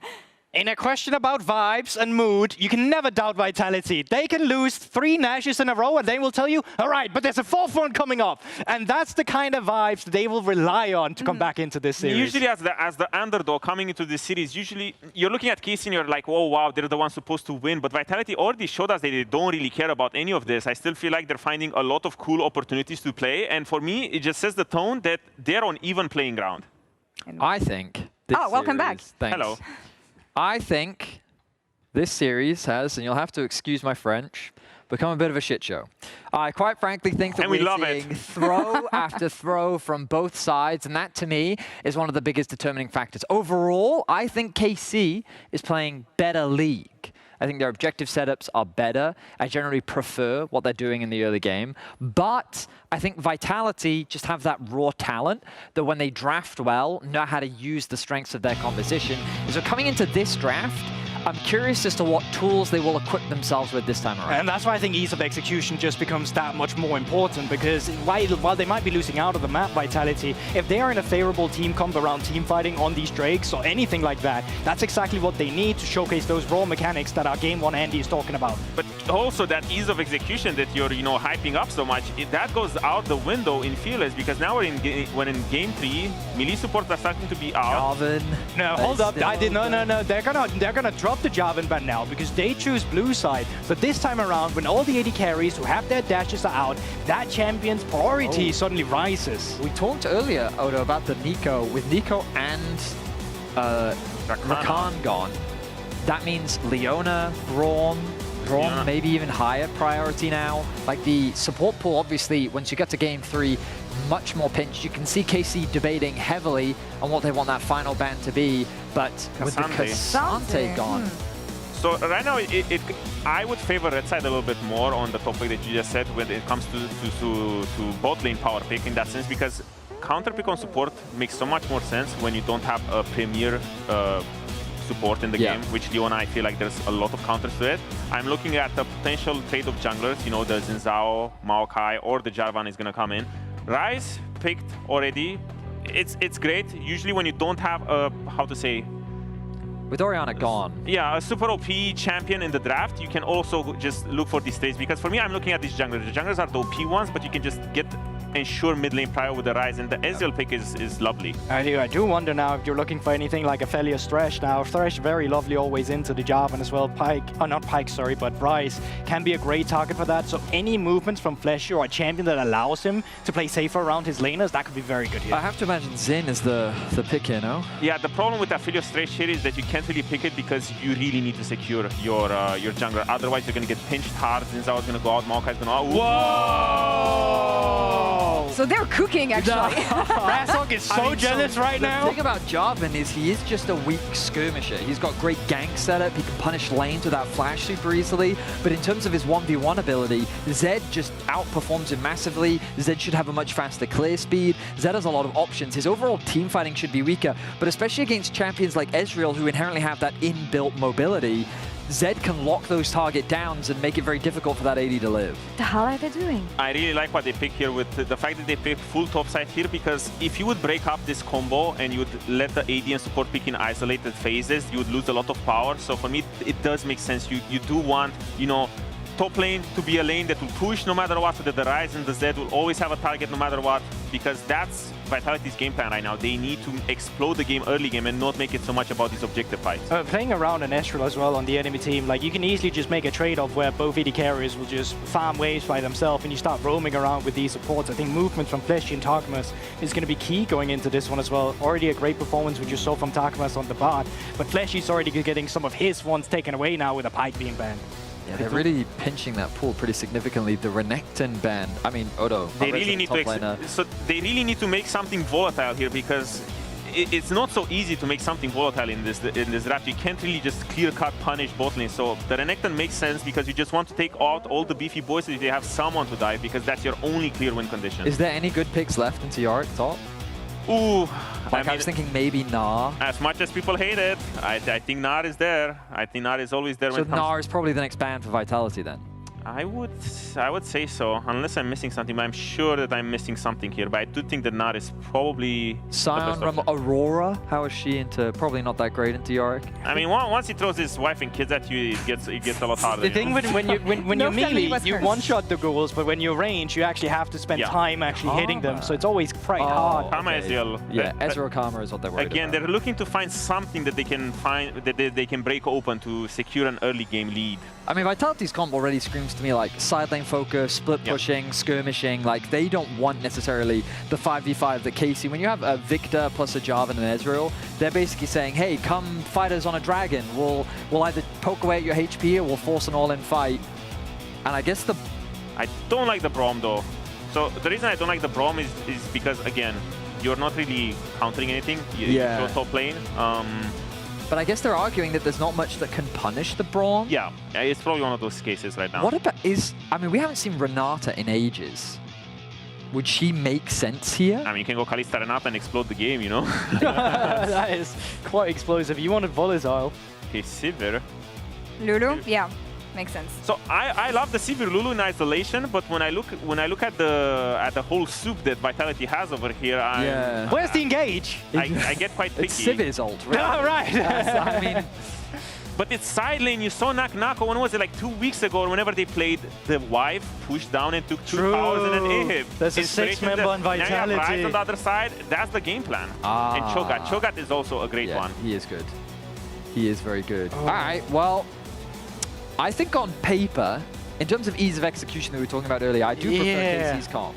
On paper. On paper, it doesn't matter so far. I mean that's true. So. Not only am I going to have to agree with that, I'm also going to say that Vitality has a composition right now with playing side lanes that's way more above the map, and I don't necessarily think that has been their biggest strength in the series so far. Is it also reliable enough? Do you have windows to punish here? Because when I'm looking at these lanes in isolation, sure, let's say that the Ryze will always have a move, but I don't see a clear target. And that's my concern for Vitality's team comp. Well, Vitality so far, they are cooking. Is it going to be French cuisine? Is it going to be exquisite? We'll see about this just now. This is Game 3, Vitality versus Casey.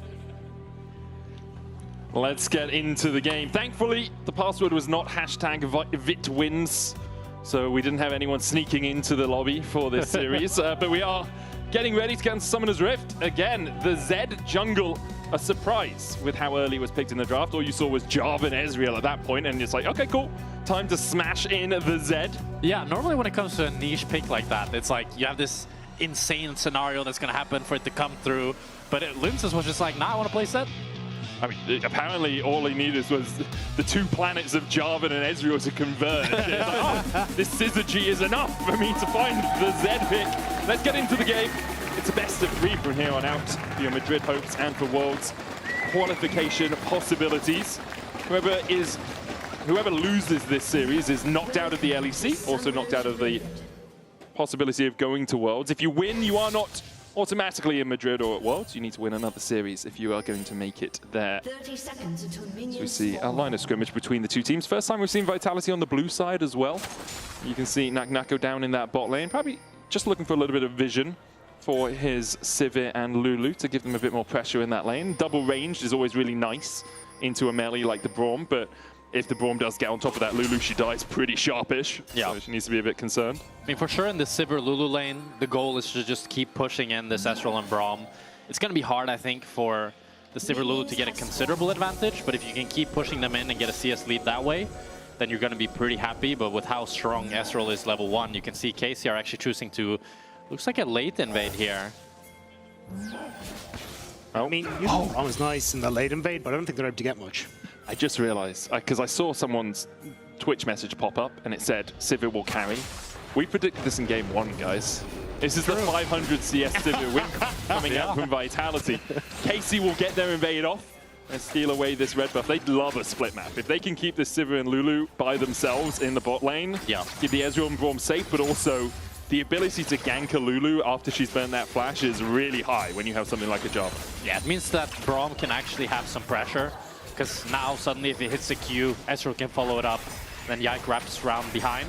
The one thing that's really strong about said jungle is his clear speed. So you can see already now he's done blue buff, got the enemy raptors, finished those. So he's going to be able to clear a lot faster than this Jarvan, and we'll see if he can leverage that into some real camp lead as Yike does these raptors.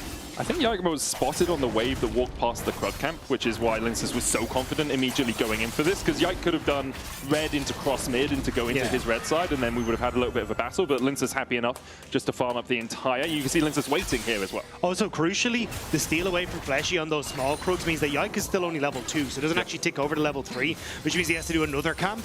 So that'll ease some of that pressure on the bottom side. It's a nice job by Fleshy, because that was one of the big changes from the Krugs a little while ago, was moving a lot of that upfront XP from the initial Krugs into the smaller ones, so junglers actually had to stick around and clear them out.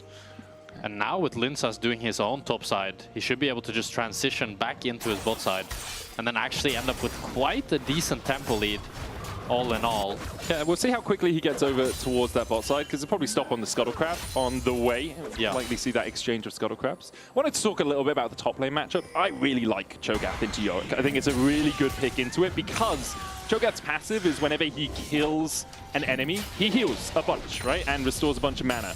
There's so many more enemies to kill when you're playing against a Yorick. You have all of those ghouls that you can deal with, so you're never really under too much threat as the Cho'Gath. You will get pushed out early game. Your wave clear isn't as good as the Yorick's, but you should be able to survive with the Vorpal Spikes, that's his E, and with the ghouls for a bit of extra sustain.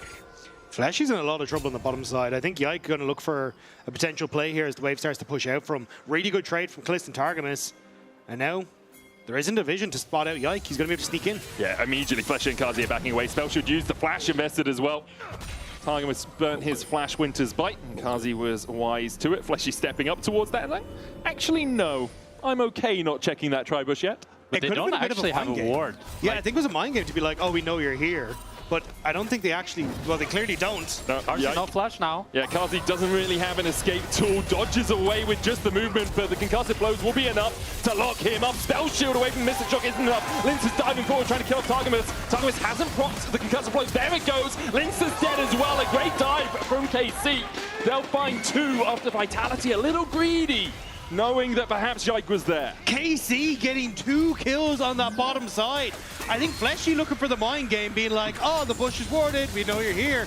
But the fact that Lince is overextended as well sets up beautifully for KC in this early game. And it's Yike doing what Yike knows best, playing around his winning lanes and playing around their volatility to make them win even harder. You can see this ward that's crucially been pinged out by KC gives Yike all the information that he needs, that he's not spotted out, so he feels confident going for this gank despite waiting for so long. And then it's just a mistake from Linces. He tries to go into Targamas, doesn't have the damage, gets stunned, and ends up going down with the flash of Yike. Yeah, it's the risk of a Zed, right? You need to be in that melee range, but you jump in and immediately get stunned up by that Braum. It's so good for KC. 2 kills, 1 going over to Yike, 1 to Targamas. Not the targets that you would 100% want them on, but they'll be happy enough with it. Kana now gaining a little bit of control of the top lane as he pushes out Nuck. Hits that level 6 first. The wave slowly will come towards Vitality on this bot lane. But that's also a problem for Vitality. You've got Linces who has to go back up towards his top side because of the desync on this level 1s on the junglers, which means there's a potential here again. Look at Yike to immediately just run down to this bottom lane and look for a dive now onto Karzi, who doesn't have the flash available. Looks like he'll just go for Dragon off the bush instead. But this is just going to be constant pressure onto Karzi and Fleshy now that they're behind. In a moment, we will have a vote up for who will win this series. You can type KC or VIT into any respective chat, and we'll see who is able to come out on top of it. Yike's going to be able to take this Drake. Great early start here for KC. 2 kills, the first neutral, Grub's up in 2 minutes. They have tons of time to move their bot lane towards that top side if they so desire. And now this just punishes this Sivir Lulu so much, because what we talked about earlier is that Sivir Lulu really wants to keep pushing this Ezreal Braum in, and that's how they're going to leverage a lead, get a CS lead, maybe get some plates. But with this gank, the momentum has completely shifted. It's going to be Sivir Lulu constantly playing on this back foot, never really getting pushed in. And for Ezreal, that's so crucial, because now he can actually use his Q to pressure rather than just clear minions. Exactly what they're doing. Targum is just fishing with those Winter's Bites as well, seeing if he can land a little bit of extra damage. Karnot surviving the top lane very well, as to be expected. Uses the Feast on the Maiden, and that's part of the power of the Cho'Gath in the matchup. Maiden's such a huge part of the power budget for Yorick. He's so dependent on having that up when it comes to team fights. You feast it, and it's 2.5 minutes before it's back up. Does that count as like a unique stack or one of the 6 stacks? Okay, so I'm the play-by-play caster. Yeah. And you're the color caster. I never play Yorick Cho'Gath matchup. You were talking a lot of stuff about Yorick. I do love Yorick. I was playing with Broxer a bunch, and we did a autofill challenge. And any time I got top, I had to play Yorick because it's the only champion I'm good at, and also I don't have to farm. The ghouls do it for me. I'm gonna look it up, Jack, for you. It does count as a stack. Yeah. Yeah, I can tell you that much. I think she is coded as a creep player. I mean, she's probably coded as a Teemo, because that's kind of how coding works in League of Legends. She's not an epic monster or minion, I don't think, so... Yeah, I think she just counts as a normal stack. Fair enough, yeah. It still sounds strong, being able to always just feast. The Maiden, that's KC, our first here onto Grubs. Darcy trying to push in this top side, but looks like they just have to fully give it here. Unless Winston wants to try to steal one away, but he already smited the blue buff. It might be a fight. It's possible. First couple of Grubs already down. There's the third. KC get it. And they'll just back out. Much stronger early games, game 2 and 3 for KC though, and I think we're starting to see them at least bring it back. Vladdy, actually maybe I talked too soon. Deathmark down on Vladdy's head, and here will go Pop. Shyx the one to take it, as Vitality get on the board in game 3. And we get to see some of that set strength there, as he's able to close so much distance with that W and the ultimate. Beautifully set up by Shyx there. And Vladdy, even though he burnt the flash, still ends up going down. Nice job. Unfortunate there for Vladdy, who just ends up taking that step too far forward. Especially because, again, I was about to say, Casey, like, you have the early dragon, and you went out on the Void Grubs, getting all 3 of them with the pressure that you had on the map. This would have been such a slam dunk early game for KC. Now, there's a little blemish on us, but I still think KC very much in the driver's seat, and... He failed the combo. You just see a flag behind you. I'm talking about KC's good early game. I'm just gonna... I give up. I'm done. I kind of like that, the mental pressure, the jump scare you feel when you just see a flag behind you. It's about 100 gold between the two teams. I did look it up. She counts as a minion, so she's not a unique towards it, but still a very good tool at taking out part of that power from Yorick's kit. Leshy here clearing out some vision down towards this bottom side. Not really too much going on as the TP comes out from Nuko. He's going to go back up towards top. Tons of pings on where Kazi will be out from KC. They're like, okay, Kazi is 100% running out of base right now, going bot lane. And kind of makes sense with Nuko already showing his hand by teleporting up towards that top side. And the Lulu just holding the wave, walking back and forth. It's good support play right there. Yeah, it is. I always love it when my supports do that. But I could just take the minions. I don't understand. Yeah, but Fleshy tried to do that in the last game, and it cost him a bunch, remember? So Nuko will be very happy with this time with the tower, though. Get himself a couple of plates. Will extend his gold lead a little bit. Karnot didn't have TP, so wasn't able to come across. There's 45 seconds on the Drake. I wonder if we'll see Vitality just giving this one up, leaving Nuko up towards that top side. That's where he's going to path. Karnot doesn't have a teleport either. But without a first item complete on your Sivir, with Rod of Ages not on Chayek, it feels like it would be a bit greedy for Vitality to really force the pace of the game by taking a fight now. At the same time, though, there's no item on Ezreal or Victor either. That's true. Both junglers have their item completed, although I'd say Sundered Sky has quite a bit more value than the Eclipse. Oh, Dark Possession onto Karnot, close it immediately. At the auto reset from the Vorpal Spikes, he'll get another plate. So Karnot evens out that plate score and takes a small gold lead in the top side. Targamas takes a chunk from Linsus, who puts down his living shadow. Decent poke. Yeah, it's good poke, actually. Not something you really think of Zed for, really, his poke ability, but yeah. He's like Facebook when we were all teenagers. Lots of poke happening. So Yike going for the Cataclysm. It's the most dad joke ever. Look, man, I'm 34, okay? That was a long time ago. Mikaze getting chunked out by Kalist. Has that lethal tempo popping up. Dark Possession down again from Nuknako. As he puts the Ghouls on the job, on the case of killing off Kana. Yeah, I think at this stage, Vitality would be happy if it went back to Farmville and just didn't have to interact at all with any of these plays, but KC still putting pressure down. Yeah, Shayek might be ganked in that mid lane. You can see Yikes around, uses the smite early on the Drake. Oh, on the Scuttle Crab, in fact, just to take that one down. Now it's going to start up the Drake. We'll have his smite back up. Linsa's looking for the seal, but there's so much vision around here for KC. Linsa's going to find it hard to find an unabetted path in here. Death Mark's in, immediately exhausted, then jumps back.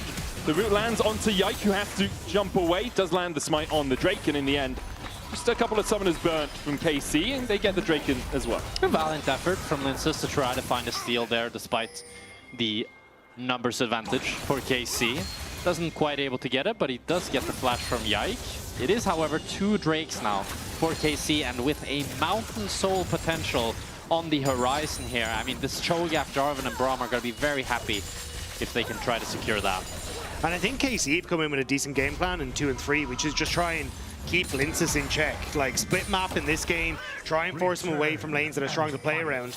And ideally for Vitality, you want to try and play through this mid-jungle where Chayek puts down the root, Linsus gets into position, deals a ton of damage, and can even follow after. But we just haven't really seen that come to fruition because KC have played a spectacular, controlling early game.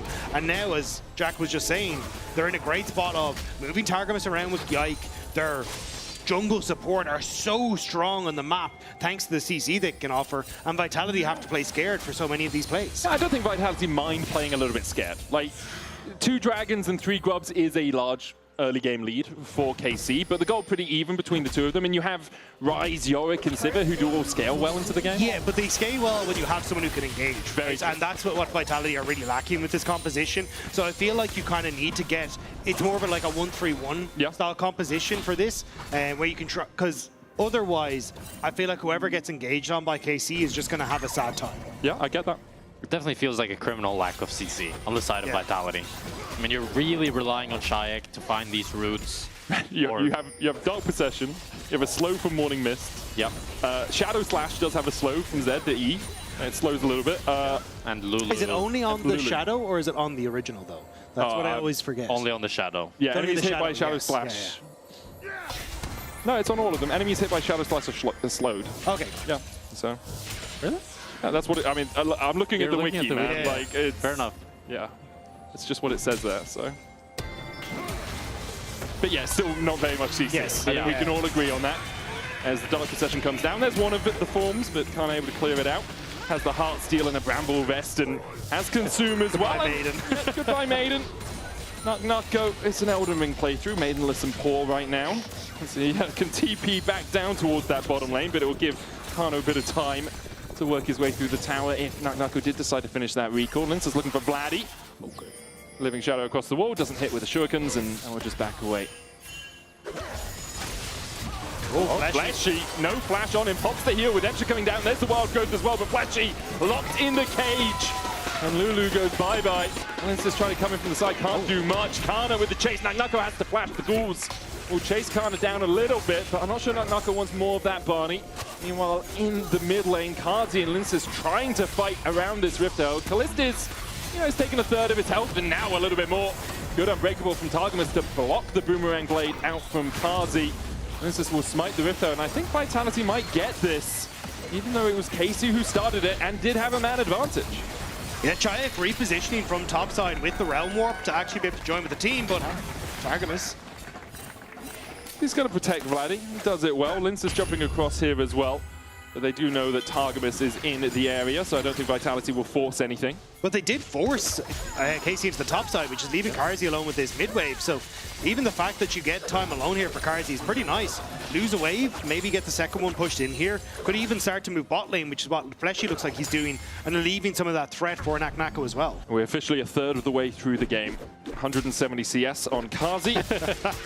And speaking of CS, I mean, it's a CS lead for Carzzy. Despite this early game, he's actually clawed his way back in and sitting at a slight gold lead up against Khalees. And even with Lulu getting picked off there and Fleshy dying, it ends up being quite a good play for Vitality as they're able to continue crashing in these waves, get the Herald, and continue to leverage control in this game. Yeah, Herald given over to Shayak as well. Yeah. Which is always an interesting thing when you see it on anyone but the jungler. But we talk about 1-3-1, we talk about side lane threat. That's where Ryze really succeeds, really thrives. So if you can put the Rift Herald down, get a charge in, Realm Warp it somewhere else, it'd be interesting to see how effectively Vitality can use it. Last game, the Rift Herald was just put down because it had to be. They did manage to get one tower out of it, but nothing much more. I'm wondering if it's just going to be on mass, go mid and try and use that realm, or sorry, that Rift Herald, because that tower is so low, and Shayak doesn't really have any of those tools to move around the maps. Already starting to group, and Targamas might be caught out. Does have the flash and has a ghost, puts the Unbreakable down, will flash the wall, Deathmark chases him, redemption out from Targamas, should be able to heal him up enough, the dash back from Linsus gets him out of dodge. Realm Warp down, yike. Looking to see if Linsus overstep, can jump across the wall and he finds him. Linsus doesn't really have a way out, Kana flashes and screams him down.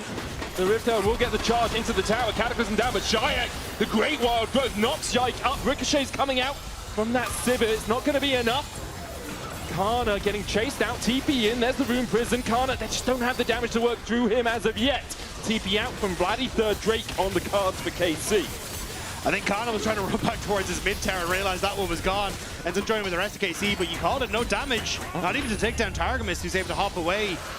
And KC, again, 3 dragons now, and firm control in this game. When you have to feel the frustration from Vitality because it looks so close. They're not quite having the damage to actually get through KC. Like, they go onto the Braum, Targamas is tanking so much, flashes out with the redemption, barely survives. And then Linsus, even though he's recalling on a pink ward, Yike actually spots out his W and reads his recall very nicely here, gets onto him, Kana flashes over with the W silence to secure that kill before the redemption comes in. It's the third Drake for KC. Now just one away from that Mountain Soul. As you said, Jack, like Cho'Gath with that soul is happy as Larry. He's in incredible position, already has 90 stacks on that heart, still Thornmail complete.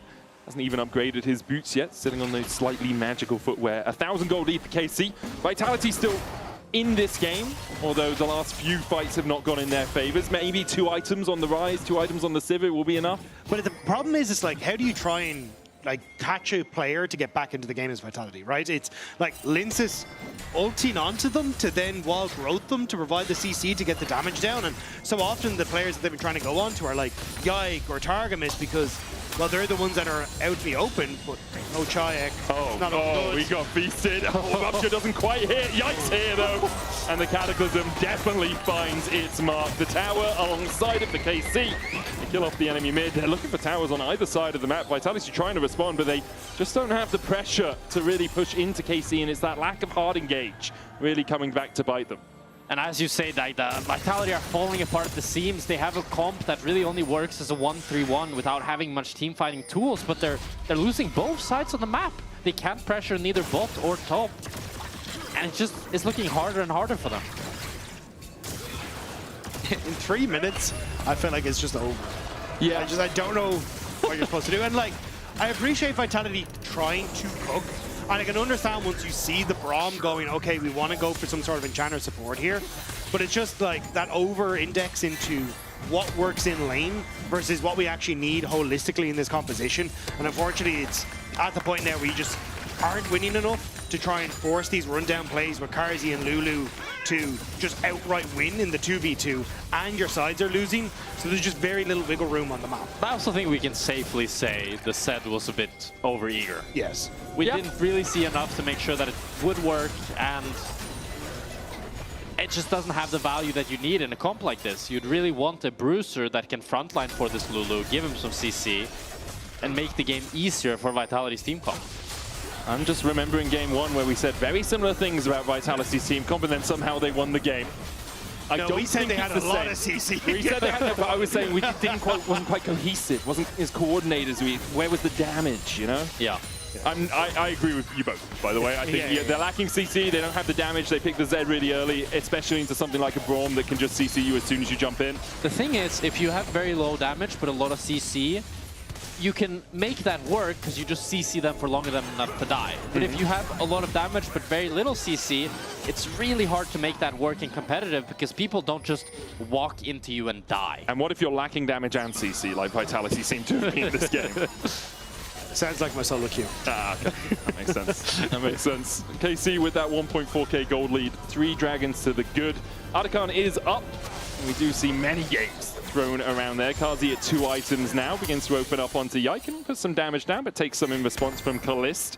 The Maiden. So Naknako really doesn't want to hit a Morning Mist on the Cho'Gath, because then the Maiden will just chase him, and the Cho'Gath will kill that Maiden. So it's trying to farm with your E while not having the Cho'Gath be kind of on top of the minions you're trying to farm. Doesn't sound like a fun matchup. Yeah. It's a really good pick. It was an inspired pick, this Cho into the Yorick. As we saw him dealing with that Maiden on repeat, the Yorick really doesn't get the threat in the side lane that he'd like. 40 seconds before the Drake. Feels like that next fight, if Vitality don't lose it, that's Drake and Atakan very easily for KC. And you feel that might just be the nail in the coffin for this game, at least for Vitality. Vitality are trying to get pressure with Shaik in the top side because that's the one winning point they have on the map. But now there's the TP. The wave has been dismantled by Vladdy with 20 seconds left. There is no pressure on the map for Vitality, and they're under pressure themselves. Lensis has to use a shadow to dash across the wall. TP coming in from Kana. He's going to join up with the other 4 members of KC. The Maiden left to her own devices down in the bot lane, dealing with that push. TP coming out now from Shaik as he recalls after pushing in that top side. The Drake already about to spawn. Linz is almost dead to the Arcane Storm. Fleshy will shield him up. Targamas on the front line. The Drake is being hit by the rest of KC. Targamas flashing away. Shaik trying to open up. He'll find one. Realm walk forward. Yike gets almost kills Linsis with the death mark away. Linsis dashes back in, gets the candles out. Shaik up towards the top side, found another. 3 members of KC are left alive, and Vitality are shepherding them into death. Kana the next target. Kalist trying to do what he can. Kazi falling lower. Yike can't get in. Kalist finds 2 though. Dashing forward with the arcane shift, and KC have turned the fight back in their favor. Kazi trying to spell shield. It's 3 for Kalist. He lands another mystic shot onto Fleshy, who has to flashy. KC turned the fight around somehow after taking the Drake. And Vitality nearly did the impossible as they gave over the soul. Linz is here getting completely chunked out. Vladdy doing a beautiful job here, zoning the enemy jungler as his team is securing the soul. Targamas ends up falling down here as he continues to buy time for his team. And in my head here, I'm thinking the fight must be over. The game is looking quite dire, and KC just got sold. But it's through Linzas with his fancy moves, Shaik and Naknako on the back line, that they're able to do so much. But Kana does not die. Karsi goes melee, which is a bit questionable, but it's because he just can't kill him. He doesn't have enough damage. So Kalist is able to then continue cleaning up this team fight, hits all his Qs, and it's 3 kills for K-Corp. Kalist just got so much time in that fight, untouched through the entirety of it. Kazi tried to do what he can, but yeah, as you say, stepped up melee into a bush without any vision, and there was a Cho'Gath in there, and perhaps not the wisest choice in the world. Wouldn't be the first time he stepped up to a bush in this series. No, it's very, very true, okay?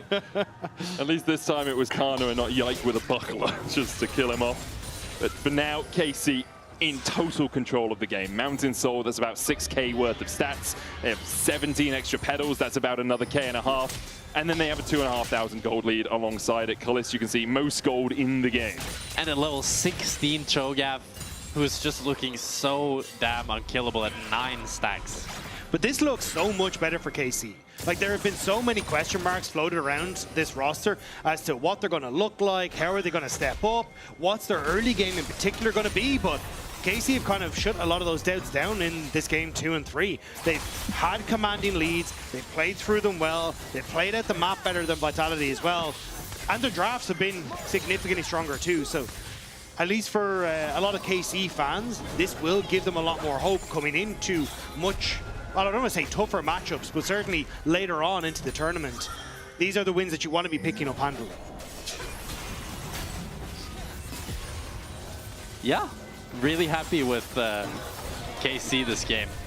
I feel in general, I feel like a bit of a fool thinking that this would be close with how dominant KC's Flash been for looking. Glacial Bishop for the follow-up. They know that Shayek's the main target. Can't get back into the realm. Stunned with the concussive blows. The Arcane Storm and Kalist will kill him off. Great engage from KC. Pulls the trigger immediately. And now Baron is theirs if they so desire, and they definitely desire. Yike looking for more, gets onto Kazi, who doesn't have flash, and just walks straight into KC again. He's dead. Kalist is dominating, and Vitality are left reeling. I don't think we're getting to the 500 CS. I'm not gonna lie. I think KC want to be done with this game. Great engages from Yike again and again. Baron in their sights. Denial of entry by Vladdy. And this game is KC written all over it. And a fantastic performance by Yike, as you said, Rob. Really showing why Jarvan is so high value into these immobile carries. Every time Shayek, Karsi doesn't have flash, even Fleshy, he's punishing them. As now Nak will stay to get this mid tower. He's going to die because there's a TP behind him from Kana as well, who is being chased out by Linsus. Maybe Kana can't get in range because there's another TP. There's another TP. There is another TP. Okay, yeah, he's probably going to die here. Yorick, they call him the Undertaker for a reason, but I think it is his eulogy that will be being sung. Kalist gets the kill, godlike now. 7-0-3 on this Ezreal. Yeah, the TP's allowing KC to overtake him there. Now Vitality, like this engage was sick from Yike. Wow. The flag and drag into the knockback on the plant. And even then Shayek trying to realm warp, but the CC was there. And again, KC turning as a unit off the back of this as well. I mean, what do you do as Vitality? It's hard. It's really hard. They need to find some sort of pick, but when you don't have the CC to do so, it's extremely difficult. And through the added tankiness of this Mountain Soul, it's gonna need a miracle. Yeah, I mean, Kazi's dead again. Not really much you can do in that situation. Perhaps you could ask him to back away from the tower, but KC, every time they see him, they immediately jump in. I think as Vitality this game, you're honest to yourself, and that you know KC are gonna look to end the game here. Yeah. But going into game 4, you really need a composition that's easier to execute with some CC that sets you up for success, because they did not have it this game. Well, it's definitely a difficult draft to navigate. Double inhibitors down from KC. They'll look for more. 17 seconds on Kazi. Vladdy just chipping away at that Nexus Tower. The cannon minions doing a lot of work on it as well. First Nexus Tower down. Vitality still trying to defend. Kana can tank the tower for an absolute eon. The second Nexus Tower falls as Yike dives onto Shayek. The only real damage left alive. Kazi comes back up and immediately is put between the walls of the Cataclysm.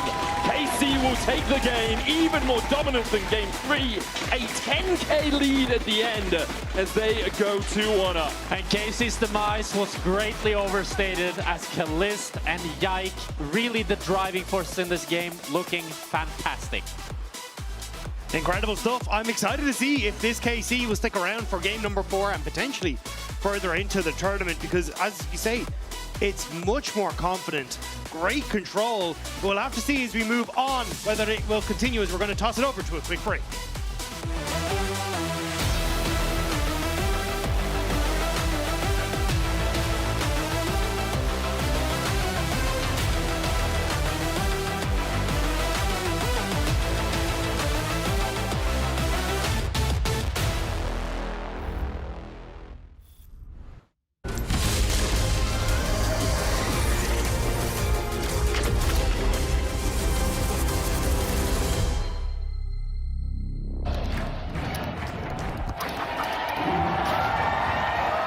Red Bull gives you wings.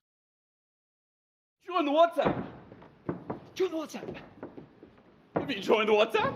You should join the WhatsApp. Join the WhatsApp.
Bonjour, I am Laure, and I'm here for your guided meditation as a K-pop fan. Close your eyes and breathe in deeply. And remember, la K-pop est toujours là. Breathe out and let go of the fact that you haven't actually won since winter. Picture Niski. Why is he here? No one knows. Just embrace the chaos. Feel the warmth of that single glorious moment. Beating CFO at first stand. And yes, people are still impressed by it. That was a month ago, but it feels like it was yesterday. Hold the faith that the next game will be different. Breathe out and release the truth that the draft suggests otherwise. C'est la vie. Ignore the standings. Ignore the losing streak. Ignore the despair in Twitch chat. Focus only on the ultras, the chance, the dream. You still have passion. You still have faith. And above all, you still have the comment section. And the comment section must be full of memes right now. What a recovery from KC. Disastrous game 1. And they ramped it up. Domination here, once again. Absolutely.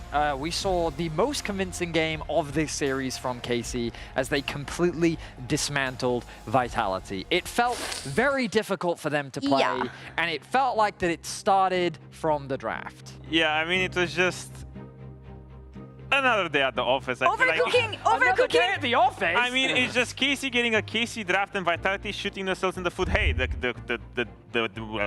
game 1 cook worked, you know? The game 1 cook worked. This one didn't really work because the Zed, yeah, it really wasn't it. And it just showcases here that the fact that he's just, you know, doing mental gymnastics, jumping left and right, throwing his shurikens, doing absolutely everything, while on the side of KC, you just need to rock up to somewhere and just walk forward, and the world is your oyster. Yeah. He demonstrated how invisible ninjas really could be. Am I right, Nono? I'm not answering to your stupid joke. It was a bad joke. But look at this Shogun. Look at this Shogun. Look at this big beefy boy just running forward. Even Karzi is running. Look at Karzi. I mean, man, if you imagine, only you could get excited about a Shogun running full speed at you like this. What the hell? You know how much power you feel you have in that moment? Imagine you're just sitting there as Shogun, walking forward. Enemy DC is like doing this to you all the time. Probably in voice comms, it's like, come on, Zed, do something. And Zed is like, I can't do anything because I'm a ninja and you can see him. But it's crazy to think how a lot of the problems started just at level 2 bot lane. Yeah. That misplaced ward, the early creativity from Yike with his pathing, and the truth is that Yike really just ran circles around Linsus in this game. It feels like that a lot of this series has been that back and forth between the two junglers. And you're right, game 1, we saw some fantastic cooking come through from Vitality. We had a lot of fun watching that draft play out, but this time round, the cooking didn't come to fruition, and unfortunately they now find themselves one game away from ending their year. One game away from ending their year, another game to prove it all, and so far we haven't found the fire that Vitality had in game 1, and I think about the organization, I think about everything they did so far, regardless of the roster changes, regardless of this one-year project that actually had a lot of players to finally find his final form. Talking to Mac and Pad last week, they believed in these rookies. They believed that these rookies could get to the level they are today, and I'm just wondering if they have more. We saw that they could do it against KC last time. Was it a fluke? Was game 1 just a game 1 case of NDism? Does that work? No, it doesn't work. NDism, okay. Can we see more here? They're on the verge of getting eliminated. I mean, definitely I think we can see more, because even in the game 1 draft, or like their whole plan about empowering the rookies, they are showing up, right? The fact that they have the confidence to go for these wacky picks, they don't end up working, and that's, you know, that's the tragedy in that sense. But at the same time, if they can identify what went different between game 1 and game 3 cooking, they still have a lot of tools. They can always go back to the benchmark Vitality that we have with Linsas playing, you know, the Maokai or playing the Zen. It just feels like they didn't really have a lot of easy buttons to press. I said it at the beginning of draft that I believe that KC is playing better overall than Vitality is in terms of their objective setup and how they're playing the map. What I do think, though, is that in long series, KC have proven to us before that they don't have the draft capabilities or the depth of their draft pool to go all the way to game 5s. And what Vitality continue to show us is their creativity in the draft. They've shown us one that works really well and another that doesn't go quite to plan. So this could be an opportunity for success with Vitality, to potentially keep the cooking going, to keep the creativity coming, and that could potentially upset KC. But if they want to try this traditional, straightforward, classic pro-level league, I do feel like the KC's looking to round things out. I mean, Mac himself said it, that restraining his players is not what brings them success. You want to make mistakes? Make mistakes, as long as you try things. They only have one chance to try things again. On the other side, you have KC. KC, who haven't found success since winter, actually. We've been looking to find their form from them again. Are they back after what we've seen here? That's a great question. They're still quite timid, I would say. I feel like there's still signs of life. Series like this or games like this gives them a lot of confidence because, you know, with all the drama and everything, having good, consistent games like this, even though maybe the draft was a lot easier to play into the enemy team, it does a lot for the morale of a team. I absolutely agree. And I think that the momentum that KC is riding on, the level of which they're demonstrating right now, they're looking to make their way to Madrid. But if we're talking bigger picture, there's still a lot of question marks around a lot of our teams in the league right now in terms of the level of their performance. And I will say that I still think that we're far away from the ceiling that KC can demonstrate, but right now all that matters to them is getting to Madrid, being in that conversation for securing that last Worlds spot. And for Vitality, it really is simply do or die. We're looking at Linces, we're looking at Chayak, that mid-jungle duo. They need to come alive to keep things going for Vitality, to bring us to a Game 5 and to secure a spot in Madrid. Yeah, KC want to find success again. They want to prove that what happened in winter was not just a one-time thing. And on the side of Vitality, it's been a year project for them. It's been a year of improvement for this team, and to get there today. Shayak was saying it, they have their eyes on Worlds. Now is the time to prove it. Vitality, do you have what it takes to take us to Game 5?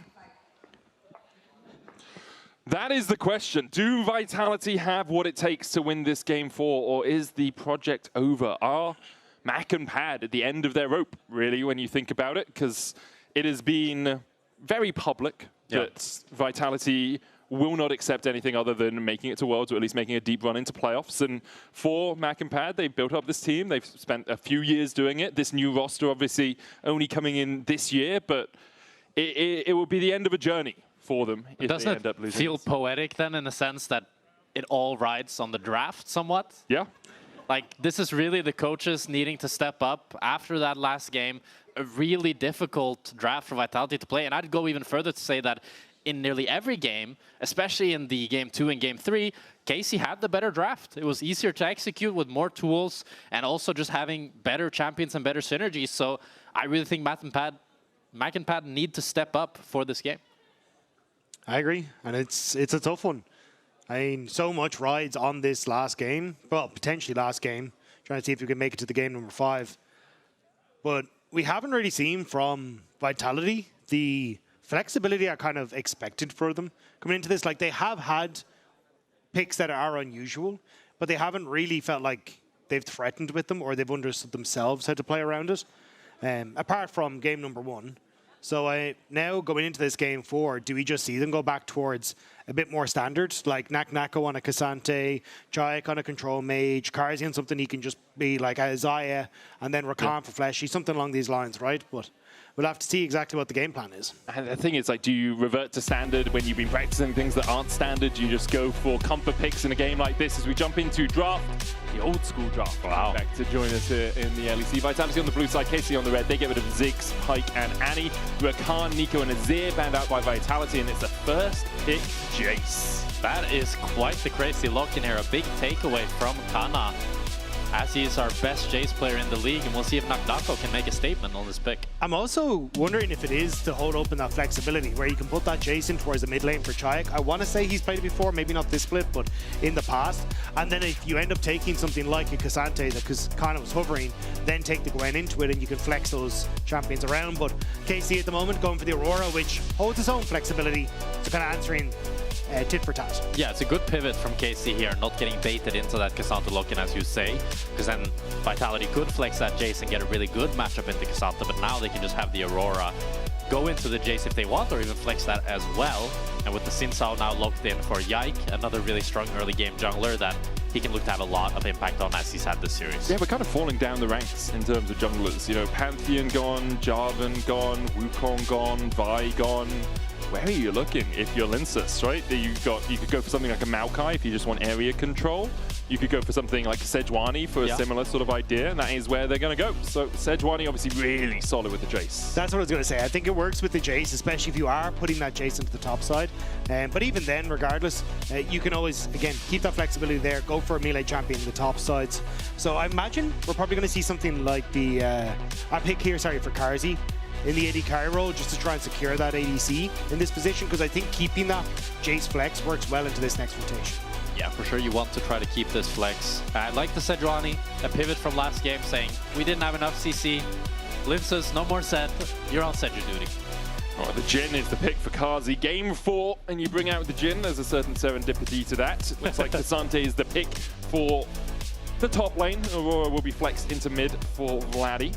I wonder how much range Vitality want to opt in towards here, because things like Hwei for Chaya could be an option here, things that can hit from very, very long range. And at the moment, like Kasante, Xin Zhao, even the Aurora to a certain extent can struggle with things that have range in them.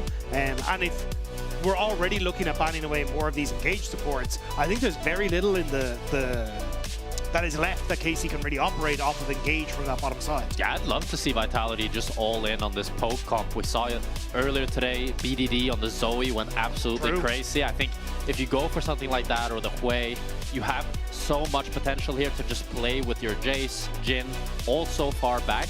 And as you said, with all these support bans and Game 4 of Fearless, there's not a lot for Targamas to look to, and you can end up in a situation for KC, as Vitality was last game, that now you're the team with no real engage. Yeah, Blitzcrank banned away as well, which is one of those engaged supports alongside the Leona. Zoe, you mentioned from BDD earlier today, actually one of Shayek's most played across his career. It is 5th, 6th, 7th, 8th, 9th most played, 14 games on it, 71% win rate on it at all time. The only thing that's going through my head is, can Targamas maybe bring out something like a Maokai support here?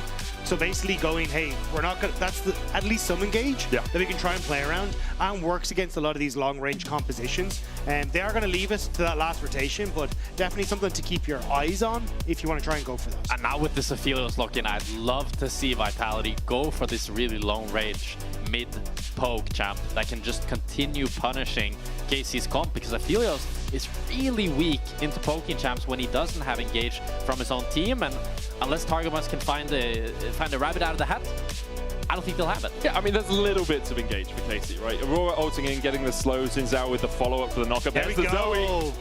As we said, 9th most played across Shayek's career. 71% win rate on it when his average win rate is 55%. That's pretty good. A lot better than average on this champ. Where are we going for support for Vitality? The Pike's banned away, so you don't really have that execute possibility that Fleshy is so good on. Is he just going to look for something that can add a little bit of safety for his Jhin? Tom Kench does exactly that. I like it. Yeah. Some disengage. Yeah. I think it's a great roundhouse. As you say, disengage. You've already got a ton of long range, good engage coming through from both the Sejuani, and honestly, if you can get into a good position as Vitality, the range or the engage from the bubble is so good as well with Zoe. And I don't think Thresh is going to cut it here. It's just not going to add what you need to try and close this gap onto Vitality. I mean, Thresh provides some safety towards the Aphelios, but the Karma as well. Like, there's really not a lot here that Targamas can lock in to help them.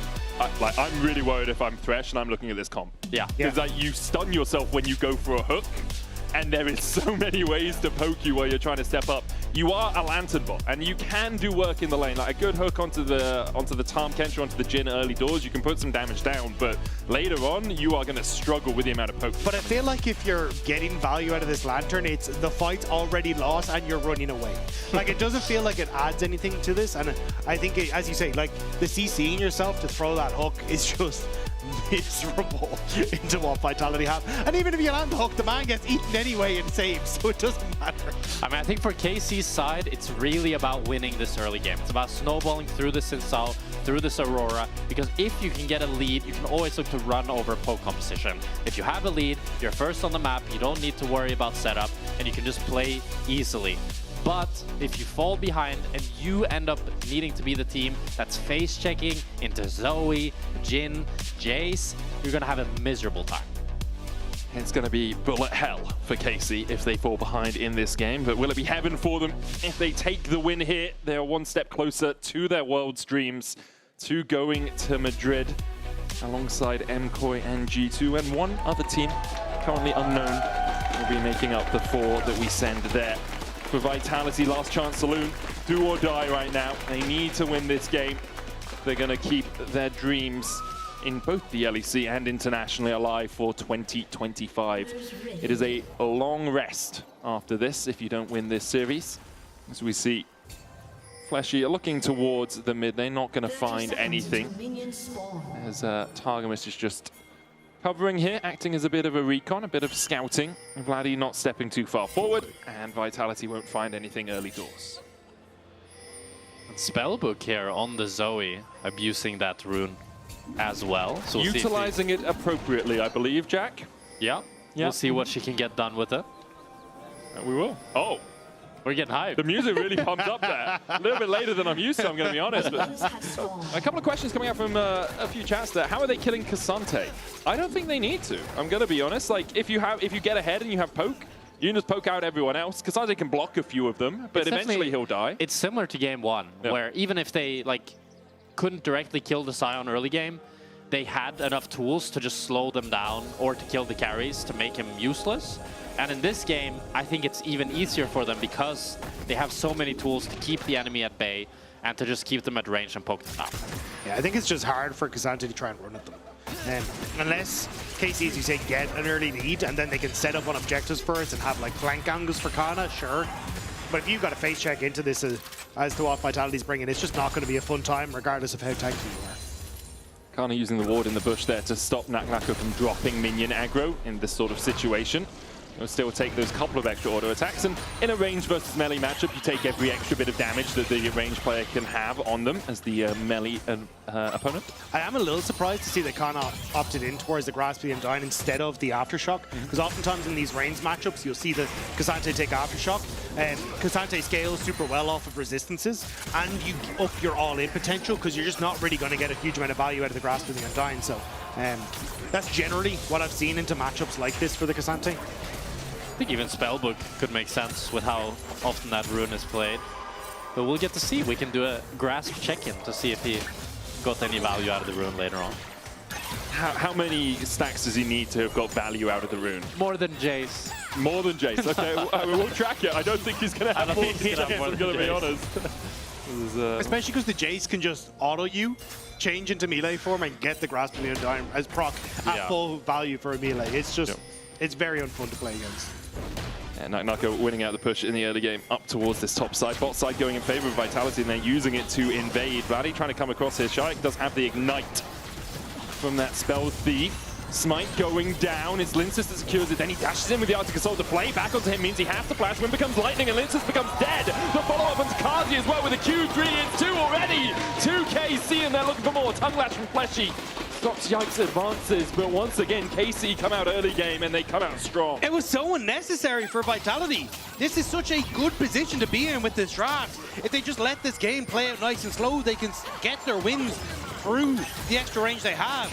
But trying to invade just gives those windows for KC to find what they need. A huge misplay by Linces here. They're able to get the blue buff through a nice smite, but then he Qs in, misses it, doesn't get the W either, gets played back, and everything ends up landing onto him, and Karsi ends up falling as well. And this is exactly what KC needed to leverage an early game control where they can actually snowball the game into their own favor. Yeah, a kill on both your carries alongside it. Vladdy getting one, Kalisk getting the other. A couple of summoners burnt. You see Vladdy and Yikes flashes are down. Only Linces burnt his on the side of Vitality, so there's a small window where maybe you could do something as Vitality, but Aurora not the easiest to gank, especially in one of these shorter lanes, because you can just go across the veil. She just jumps out of sight, goes invisible, and then runs away from you. Yeah, you put yourself in a difficult position now as Vitality, because even then when it comes to the early stage of the game, trying to trade effectively in mid and in bot now becomes more difficult. Getting the control that you want for an early dragon or for these void grubs becomes more difficult as well. And again, they didn't need to do that. It's a bit of an unforced error on Vitality's part. It's not what you want to do. when you are trying to scale up into the game. You can see what they were thinking. It's like, oh, we stowed away the blue, that'd be nice. We have bot prio, we have mid pressure. Maybe we can go for it, but a little bit overeager afterwards to go for the fight. Kalist very happy to have got those Berserker Greaves as his first base. Puts the Graviton down onto Kazi, can look for the root, but won't decide to use that enhanced Q. Targamas wasn't going to go for the hook. There we go. Is here. They put the lantern behind, and Fleshy's the one who's caught out. Does have the flash, has thick skin as well. Doesn't use either. Fleshy falls for the third kill in the game. Shayak looking for a bubble. Only hits onto a minion. And it's further KC being able to continue snowballing off of Yikes. Good proactive plays. Mistake from Vitality bot lane. Ends up getting punished. And Shayak tries to move to get something out of the play, doesn't get anything, and lose some minions out on mid as well. And now KC in a position to look for Dragon. They've got positioning on bottom side, and even the fact that Shayak is shifted down towards that bottom side, it's kind of these like small moments and resources that are being invested for Vitality that are just blowing up in their face. And this is a very early Dragon, which sets you up nicely now for a Void take after as well. This is going to look for the steal. Yeah, with Shayak has on the flank. Puts the bubble down onto Vladdy. They're looking for the smite fight. The Drake currently at 2,000. Abyssal dive forward by Fleshy, but immediately played back to flash away from Targamas. Linsus on the Drake, has that permafrost propped on it. And should be able to get the smite. KC disengage. Good job from Vitality to force them off the Drake. And a nice punish by Vitality here. It ends up being a flash-for-flash trade from support, but crucially, the Mountain Drake going for the side of Vitality. And the second Drake now being Chemtech means we'll probably have a pretty good soul on our hands. And actually a nice timing window from Vitality. Vladdy hadn't quite ticked over to level 6. He was 2 minions or even 1 minion away from ticking over to that. So being able to abuse the fact that Shayak had that little bit of an advantage in that was perfect as alongside the positioning that Vitality had picked up. Yeah, nice little flank from them overall. Vladdy not having his flash as well meant he had to play so safe. Couldn't really step up into the Zoe. He's trying to find her poke in this mid lane. So the gold lead for 4 members of KC. Shayak flashes forward with the spell that he has stolen away on that spell thiefs and gets some damage down onto Vlad. He still has obviously the flash of his own alongside an ignite. Grubs up in 30 seconds. We didn't see the traditional 4-minute swap. This time a 7.5. The TP coming out from Kana towards that bottom side. Both Naknako and him have invested them. Another bobble's going to land. There's the lantern. Targamas just standing in front. Crucially, Naknako cancelled Kalist's base, so he's really delayed for this top side here. Gonna lose a few minions. And maybe Karsi can even try to get a plate. No. I think he's going to look towards the grubs. Yeah. They're about to push in mid as well. Vladdy just forced the reset. So you've got a lot of room here for Vitality to try and pick this up. And I mean, they started off very well for KC, but just small things here for Vitality having the pressure on towards Kalist, stop the reset. Oh, hang on. Turn and call for Targamas, just forcing them away here. Not really going to get too much. Tries to bend the bullet at the end, but Targamas safely standing behind Yike. Kazi and Linsus should be able to walk over towards this mid lane. Abyssal dive out from Fleshy to make sure he's safe. Kliss trying to take a plate. One more auto should be enough, but he can't quite get in range, so he'll be able to pick up the plate immediately. No grubs, so he doesn't get it. 3 grubs for the side of Vitality here after this play as Linsus. He should just give this up. Arctic Assault across the wall. You don't have smite. Just accept that. Okay, you can have the Gromp. Kana pretty low down towards this bottom side. But he's been doing a good job of surviving through Naknako. He knows he's going to lose this lane. It's kind of to be expected. So if he can stay within 300, 500 gold, he'll be happy enough. Yeah, I think for KC, they had a great winning spot. But then just the fact that, again, these small things happen means that Vitality are now in a better position. And the key thing for me is if Vitality are in the tempo lead, where they can set up first and get to objectives first, that's where they are most terrifying. Yeah. Whereas if you're a KC and you're the ones that are like, okay, we can set up for a position for Kana to look for a flank or Vladdy to look for a flank, suddenly that's where you're no longer able to use that range as Vitality and you become much more vulnerable to the all-in from KC. Yeah, for sure. And I'm happy to see that both lane didn't end up snowballing too hard for KCS. Karsi's pretty equal across the board to Kalist, only a 300 gold lead for him, which is pretty negligible. It's a relatively even early game between the two teams. We thought, as you say, like after KC picked up the first 3 kills, that bot lane was beginning to snowball. Vitality have done a good job of weathering that storm. They are still behind in jungle and in the bot lane. A small lead for Naknako up towards the top side as Shayak looks for Vladdy, can't find him. Yike waiting around the corner here. Wind becomes lightning. Across the veil goes Vladdy. You're not going to be able to find too much more. Glacial Prison will get the slow deadly flourish. Not enough to root Targamas.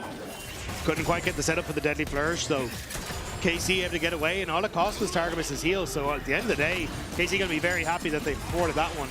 Whereas Shayak now much more vulnerable in that mid lane when this ultimate comes back up from Vladdy. Yeah, Shayak TP'd back to this mid lane, and then immediately had to burn his flash and recall. So he's going to be pretty sad about that one. Does have the unsealed spellbook, so already has a heal back up and, you know, can steal a flash from someone else. That's what Zoe does. Just find 1 or 2. He's going to lose one of these minions, but the cannon is there for a paddle star to connect with if he wants. Instead, takes out the back of the wave, jumps forward, gets his passive proc, and takes out the cannon. Beautiful wave play-by-play. Thanks, man. I still remember, I think it was Freak in the mid lane. Farming minions. It was just that entirety of a moment in the game for him. We like back in the good old days, we had some weird games of League of Legends, especially in EU and NA. Old days? I mean, we still do, but like, there's Elder Drake now, there's Otacon, there's a lot of ways to throw the game on the way to end the game. Whereas in the good old days, you know, Drakes would just keep spawning. You just get gold from you know? Yeah. Now, I'm very curious about this Jace grass procs. I know we talked about Cassandra grass procs, but I feel like I'm seeing like Nako proc that rune repeatedly on Kana over and over again. We'll find out for you. Thank you. Okay, we'll get one of the observers to have a look at the exact numbers for us. It's hard to see when you just hover over the champ because it doesn't actually show. It just shows that he has grasp available to him. Both of them have grasp available. So 1-to-1, I guess, is the... Yes. Vitality trying to set up around mid lane here with that Chem Drake up. They'd love to get their second on the board already. KC using bot lane to try and push forward and deny Vitality. At least a few minions. Kazi's going to try and get his way across here. Targamas the target. Deadly Flourish going to land. He puts down the box. Now needs to flash the wall and manages to do so. Half health though, and without that summoner, it will be much harder for him to fight around the Drake as Kana takes a chunk. Now Nako continues to put the damage back into that Cassandra, who does have TP. But look how patient Vitality are playing this bottom side of the map. There's no overcommitment. Now it's KC who feel forced to start it because they know they're just taking so much poke from Vitality. The curtain's open. Kalista takes 1 bullet. And the next one goes into Yike, who's stunned up. Crescent Guard coming out. He takes a quick nap in the river and takes the lantern out of it. Manages to escape. Kalista, new target though, as Fleshy tries to get on top of him. Kazi coming in from the side as well. Kalista has both his summoners, so should be able to escape any clutches of Vitality. Linsus though still looking for the dive here. Vladdy goes between worlds and dashes away, dodges away from the bubble. Kalista was able to extricate himself from any situation that could have been developing in that bot lane. The Drake did go over to KC. Good play by KC here as they're able to get the Drake, and it's going to be the Cloud Soul, which will be so crucial for both teams here. Getting that movement speed will just help playing against this poke competition. So I have a proc update. Yeah. 41 to Naknako, 2 to Kara. 41 at 13 minutes is insane. That is a lot. Yeah. It's a lot of proc. 2 is insane over the opposite reason. I think maybe you're right about that after. I think that grasp is not getting huge value. But if the game goes 50 minutes and it's all team fights, he can get 5 in a fight, you know? Like, absolutely. He could get up to double digits on those numbers. Wow. Has the Iceborne Gauntlet complete. Collector and Leandries alongside the Sundered Sky round out KC's first item buys. On the other side, Naknako's still short of his first item. And we have a Heartsteel, a Luden's Companion, and a Yumu's. Okay, Vladdy still gets hit with the bubble, but not in trouble for now. He just wander his way away. Still though, I like how Vitality are trying to play this with just constantly putting pressure off of some of the advantages that they have. As long as they can keep control of River, they can continue to kind of force KC back, and trying to move through these chokes is perfect for Vitality. Against Chayek, walls that he can look through for the bubbles, Linces can protect them really well with the ultimate. So for KC, it's kind of like trying to bust through the pressure that Vitality has, and hooks like this could work if you had a jungler behind you, but it's just more fake pressure from KC. Darcy has great guns for a possible Rift Herald fight, but his Severum is about to expire. Shayek with the fancy feet goes from the unsealed spellbook, enough to dodge away from everything there. Nicely done as Shayek able to step away and keep himself alive. Rift Herald is up and available though, so kind of surprised to see Linces on this bottom side of the map. I thought there would be a bit more pressure towards that for Vitality. Deciding against it for the moment, just using that Jhin in the mid lane to keep control of the wave wherever he can. Kazi's guns will have cycled by now as Naknaku jumps back in onto Kana, knocks him away, and just autos him for good measure. Kana still doing a really good job of staying even in CS. Shayek chunked out a little bit in the top lane, but can work his way down to join up with the rest of his team. Kalist sitting on purple-blue, Gravitum Infernum, the hook landing from Targamas. Glacial Prism's going to follow him up. There's the deadly flourish, and pop goes the Thresh. Taken out by Shayek and Vitality. Shayek flashing away. Linces doing the same. The Infernum with the Moonlight Vigil, not enough from Kalist to get through Vitality. Deadly flourish dodged away by Vladdy. In the end, a 1-for-0 exchange. And I'm surprised KC nearly were able to get the re-engage there after Targamas got out, but it ends up being just one kill for Vitality, and you can really see the power and the lockdown of this Vitality composition as they just layered all their CC onto Targamas, and he couldn't move. At least the saving grace for KC is that the win wasn't convincing enough for Vitality, so KC will actually be able to move in towards Rift Herald as Vladdy TP's the top to get the push and then shift in towards the objective. So from KC perspective, I think saving Rift Herald is pretty huge. Vitality are a team that wants to snowball the game, wants to get towers down, so it's more difficult for KC to get into position on the map. And denying that opportunity thanks to Rift Herald is pretty nice. Linces a little bit too late to the party. Wasn't able to get the steal off.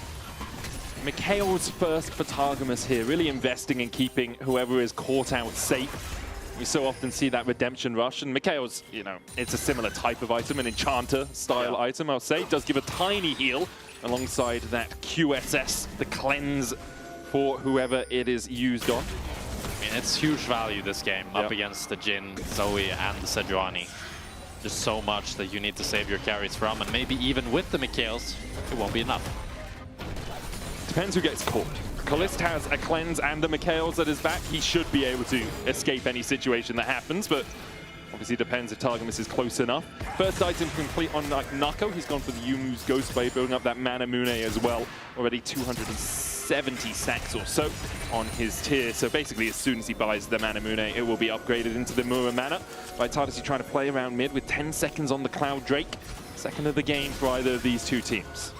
See if Targamas maybe is the target there. Yeah, okay. He's gone. Okay, Deadly Flourish coming out as well. He's not going to die. Battlestar out, Shayek dodging away from the death sentence and is devoured by Fleshy to make sure he survives the between two worlds from Vladdy. Kana trying to come in from the side as well. Yike! Going forward, Rift Herald has been summoned by KC. They'll use it to charge into this mid-tier 1.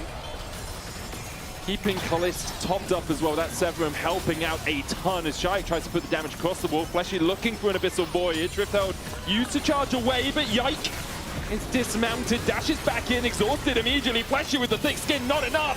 And Kalist will begin to open up. There's the Mikhails from Targamas to keep Kalist safe. A good hook landing onto Linces. Nako now joining the party.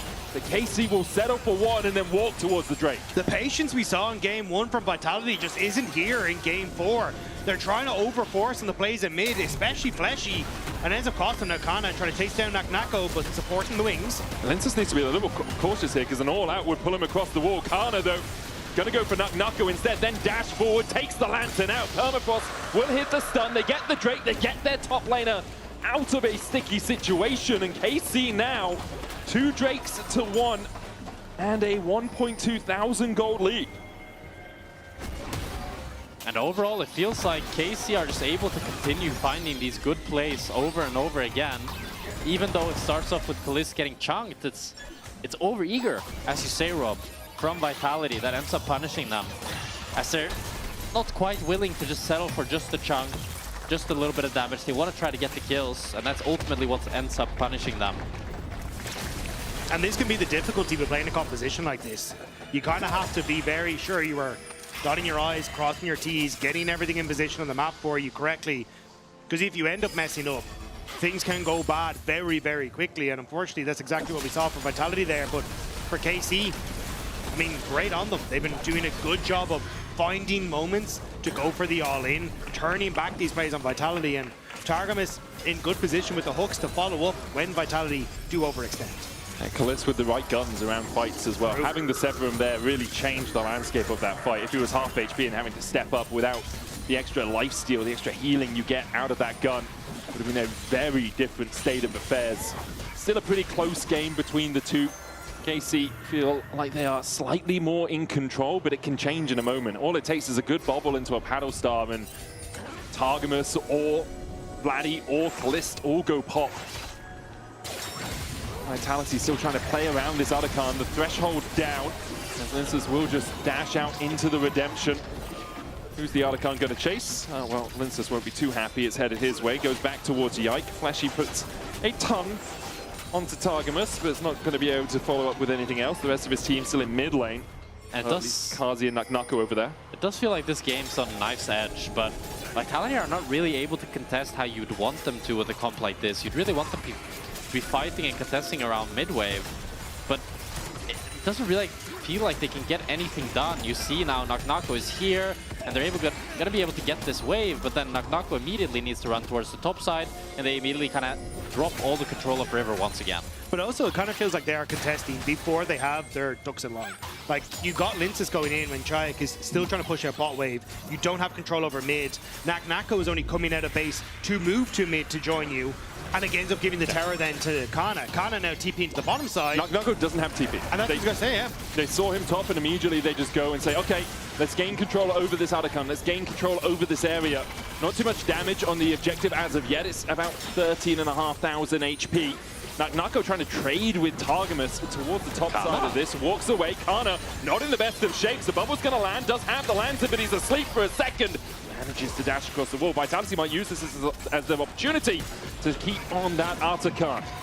I want to keep my eyes on Chayak and how he's positioned for these bubbles, because it could define everything here. Yike playing out of range as the rest of KC barrel down mid.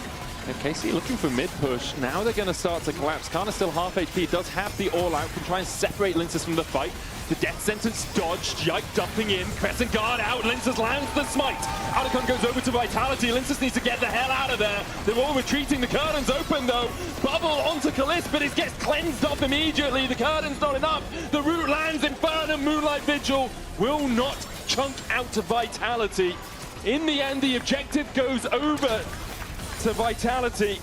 And KC tried to find the fight. And it's disjointed by KC as Kana TPs in when Naknako doesn't have it, but they're not quite willing to start the Otacon, and Vitality pounce on the opportunity. They get the Otacon, they get the disengage off, they're even able to nearly take a few kills down, but don't quite have the damage to do so. I think the fact that they managed to get that Otacon is huge for them, because in all intents and purposes, that should have been KC's objective. But as you say, indecision, going back to play KC, and we saw that against G2 in that game 3, where there was that back and forth of, do we go for Otacon? Are we going for Dragon? What the hell are we doing? And it kind of coming through once more for KC. And now Vitality, with the push away of KC, setting up much better for the siege now, starting to get a bit of control, and this is where they get a little bit more dangerous. Yeah, 20 seconds before the Drake comes up.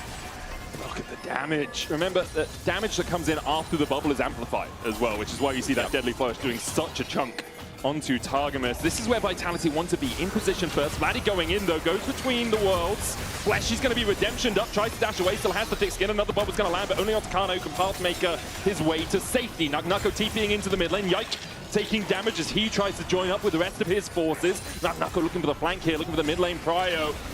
Guns on Kalist, Infernum, Severum, pretty good for a fight. Now it switches over to the Crescendum, great at close range, doesn't really have a lot of range in his arsenal right now. I think KC just has to give this Drake here, with Vladdy having no ulti now and them having dropped the position. It's free Drake for Vitality.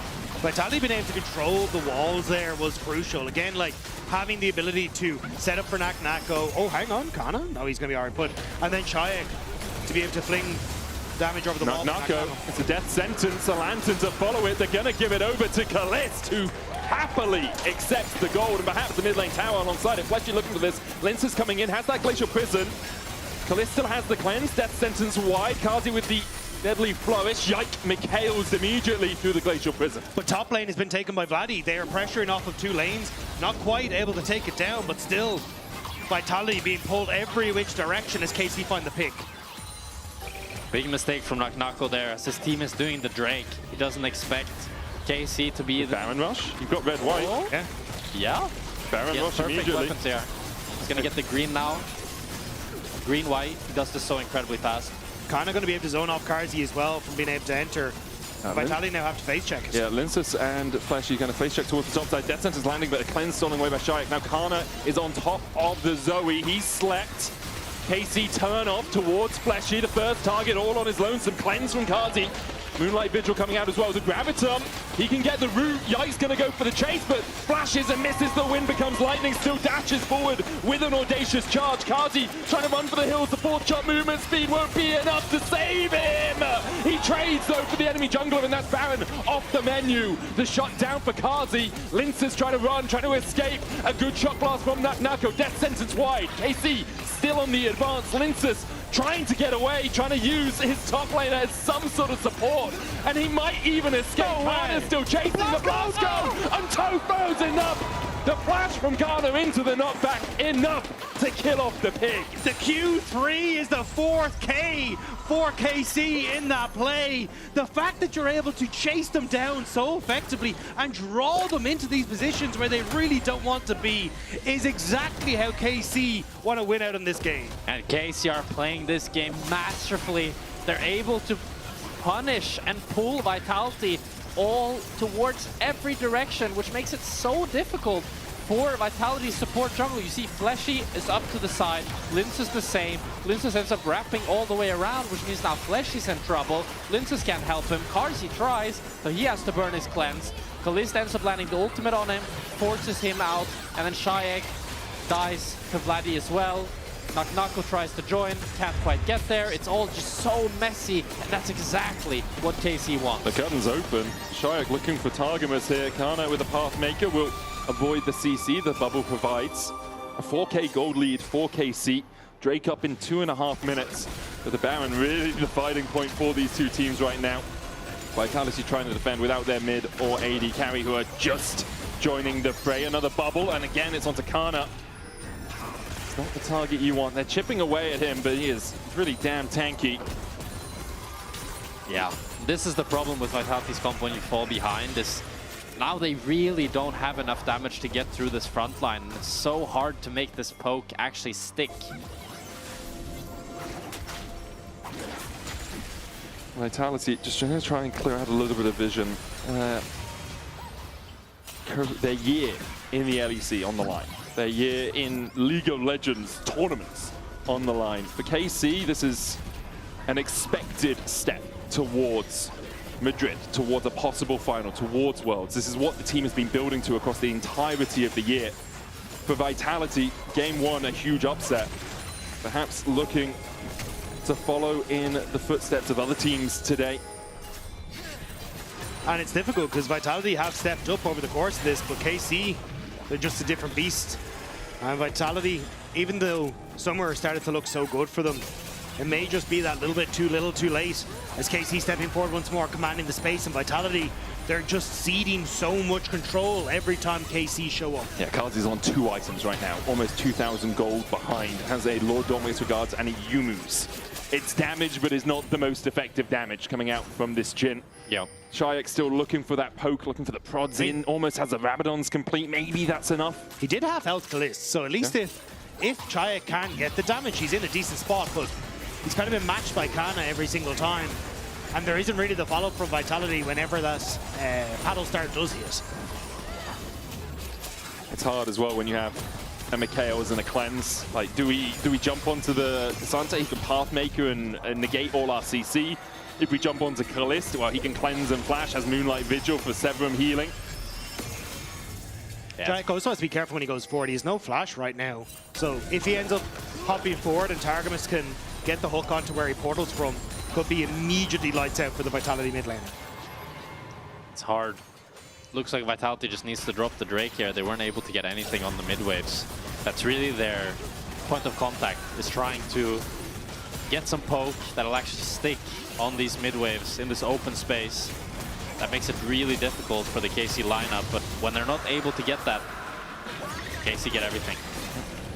Kazi now is on a third item. KC truly in the driver's seat of this game. It's being played at their pace right now. The Artakan take by Vitality, it's a small mercy for them, keeps them a little bit closer in terms of gold disparity between the two teams, but still, KC really run the map. No one can answer Vladdy on a side lane. 4-0-2 on this. Aurora has the Leandries and the Bloodletters alongside a Haunting guys. And they're sending Naknako to try and deal with him. One of the only players on Vitality with a gold lead. In fact, I'd say the only consequential gold lead that Vitality have in terms of player to player. It's interesting that Vladdy ended up going for this very HP stacking build, which means that he now as well is not really that easy of a poke target for the Vitality squad, while still having pretty good damage of his own. And the weirding there, you can see, chunking out Naknaku has to be cautious. Vitality very much on the back foot. You can see how deep they're catching these waves, how passively they're having to play. Yeah, and it's easy to go, well, we say that KC is in the lead, but they're not really doing anything, but unfortunately that's kind of the way their comp operates. If Vitality decide not to interact, they won't interact, but they're interacting. Oh, Mikhail's used by Targamas and Glacial Prison just a bit short again, as the final bullet grazes Targamas' cheek, doesn't connect. Vladdy's going to be able to take a tower down towards this bottom side. Yike was here shadowing him to make sure that if Naknako had stayed around, Naknako would be donezo. Naknako steps into the bush afterwards, has to burn the flash. Yike there for the follow-up. Naknako down, KC get another. A phenomenal pick by KC, and again, it's just more nails into the Vitality coffin. They won't get much off the back of it, like looking for the tier 2, but the resets now and the move up towards that Baron area, and keeping control over that area is going to be crucial. It's also the one point of strength really for Vitality. Naknako has been taken off the rift at 30 seconds. There is a Baron available to KC, and they're beginning to ping towards it. Vladdy's going to get that mid lane pressure that we talk about, so paramount to securing these objectives. Vitality have to walk into some darkness. They have a couple of wards just outside of the pit. Vladdy going to chunk out Linces a little bit, who's trying to get in here. The hook doesn't connect. Linces flashes into the pit, and immediately KC turn, but Linces burns down the Baron. The hook lands. Fleshy with a cleanse away. Kazi running for the hills. They just need to get these Barons out alive. Kazi and Chayak will survive with them for now. Yike's still chasing forward, but can't find anything more. Linces holding on to this game by the skin of his teeth as he's able to get that steal, and you can see the health bars on KC relatively low off the back of this, so they just couldn't follow up to try and finish off the last member. Yeah, Linces, the hero Vitality so desperately needed, as he's able to get into the pit using his flash, queuing forward, and then this dash, oh, just barely he's able to secure it. And Fleshy, despite having the cleanse, ends up going down as well. Also, just the Chayek's flash damage, actually getting the Baron low enough to be in smite range. You can see KC all stopped hitting it, but the fact that Chayek hit Kalist gave the Baron enough damage that it could just barely be finished off by Linces. Yeah, really nice coordination there by Vitality. Great play as well from Linces to Arctic Assault first and then flash, because Targamas was playing him over the wall. If he flashed into Arctic Assault, he wouldn't have got over that wall, would have been in the Baron pit. So good decision making by Vitality, but it might be too little too late. They are 5,000 gold behind in this game, and they have to win it. They have to win it if they are to advance any further in the LEC this year, if the rookie experiment of 2025 is to pay off for them. I think you could argue it has already paid off. I think all of the rookies on Vitality have evolved and leveled up a ton this 100%. year. But for them, they do not want this to be the end of the road. For KC, they're looking just to take that one more step up the staircase that leads to Madrid, and they are doing it relatively effectively. Pretty flawless in games 2 and game 3. This game, They're still in a commanding position, perhaps a little bit more of a struggle. Now they lost that Baron, but there's only a minute remaining on it as Yike jumps forward onto Linces. Has the GA at his back to heal him up. Between worlds goes Vladdy. The weirding doesn't connect, but it's Kana who's hit with the Glacial Prison and just takes the Lantern out. KC disengage the fight. They tried everything to keep it going, but now Vitality, they're going to start to push forward. They want to see if they can get that poke damage as KC start to disengage. But KC now, cooldown's back, want to go again. Yeah, they step forward behind the umbrella of Kana, who protects them from any of these hailstones being aimed in their direction. Drake up, Soul available for KC. Vitality looking to fight it. Earlier in the game, these sorts of fights paid off for them. But they had the tools, they had the major cooldowns, but now... Linces hooked immediately. He's going to be devoured by Fleshes. They try and get him out. Knocked back by the Intopos, perfectly timed by Kana. And there's two more to add into that death note. Make it a third as Kazi falls. Shayak left standing, but for how much longer? Pops the exhaust onto Vladdy, uses the cleanse, takes the blast cone, dashes away. Vitality are looking for the mid lane tower at least. They land asleep onto Targamas, but the weirding enough to take out Shayak. Naknako now running, but with 30 seconds left on the rest of his team, what base will he be running back to? And KC will look to run down and get as much as they can here. Still long death timers on the carries of Vitality. And now with the Cloud Soul, Kalista is so damn fast. With the Lantern as well, he needs to have no fear. KC want to break open both of these inhibitor towers. Mid lane done. KC now set their sights on the bot. I think they might be looking for the win. Kana's going to TP back into this. I mean, Shayak's still 20 seconds away. Do you take the 4v5? Do you go back? Do you spend your gold? KC posturing as if they want the win. Naknako has some good wave clear if he can get that accelerated flash or shock blast onto the backline here. KC, they can see it in their eyes. 3-1 would be the scoreline. Kana's going to clear out that mid lane wave, but they do back away. Yike low. They decide to spend their money, and the curtains open. Targamas clipped with a bullet. Kana takes the next one. The third one missing. KC walk behind their bouncer. Under the protection of Kana, they are able to stroll out of the Vitality base. And all KC need is maybe a pick. Nope, they're going to back off. All they need is to recall, run into top, play for that third inhibitor, and the game is pretty much over. As we have a look back on this fight, a great hook by Targamas. And even though Fleshy gets the eat, Linces, it's just not enough. With Kana with a great Q3, they're just able to run them down and the fight is just over. Yeah, KC, the positioning that they have is just too strong at this stage. Like, you can see that you've got the Aurora keeping the Jace off of being able to enter in towards the play, so you don't get poked from that side, which makes it very easy for Kana to just stand there and absorb everything that is being tossed at him. And at this stage, it's just not particularly strong with the deficit that Vitality are in. I mean, they're just so far behind. It's going to be so difficult for them to find a way back into this game. Knock is pushing out bot side to try and keep those super minions as far away from the Nexus towers as possible. Shayak looking for any angle that he can land a Sleepy Trouble Bubble from, but they're just not opening up for him. Kalis absolutely melts the tower. Kazi gobbled up by Fleshy, spat back out towards KC. The redemption down. Kazi will be healed up by it. Naknako TPing in, but this is triple in here now for Carmine Corp. Vitality are desperately trying to hold on, but their base is in tatters, and KC have their sights set on Madrid, have their sights set on that next match that can get them to Worlds, and they don't want to let Vitality stop them. KC with 3 inhibitors now. They have full control. They're going to look to cheese. Fleshy. Oh, the hook just wide on connecting on the catfish. Yike takes another chunk. Kana, he's been a target, but he's not the target you really want. Kalis just opens up with the Infernum Sebrum, switches across the Calibrum. He looks for that little bit of extra range. The Baron available to KC. Madrid in their sights, as you say, Rob. And a possible spot at Worlds. KC will take the Baron. Vitality, I mean, are they even going to be able to step in here before it's gone? They're trying. But Kana on the front line between worlds. The sleep on Vladdy. Almost enough to take him out, but he dodges away. Kalis kills off Kazi. Vladdy almost fell for it, but Vitality get the Baron. Sorry, KC get the Baron. Vitality get nothing. And now KC will march down with a man advances. Shayak being chased away by Kana. I don't think he's going to be able to get back in time. Does have the TP, but Kana continues to hound him and harass him in that blue side jungle. Yep, Chayak is down. It's 3v5 the defense for Vitality, but they just don't have the wave clear. KC, they took game 1 personally. They'll be going to Madrid. We'll see who they face on Monday. Vitality, their season ends here.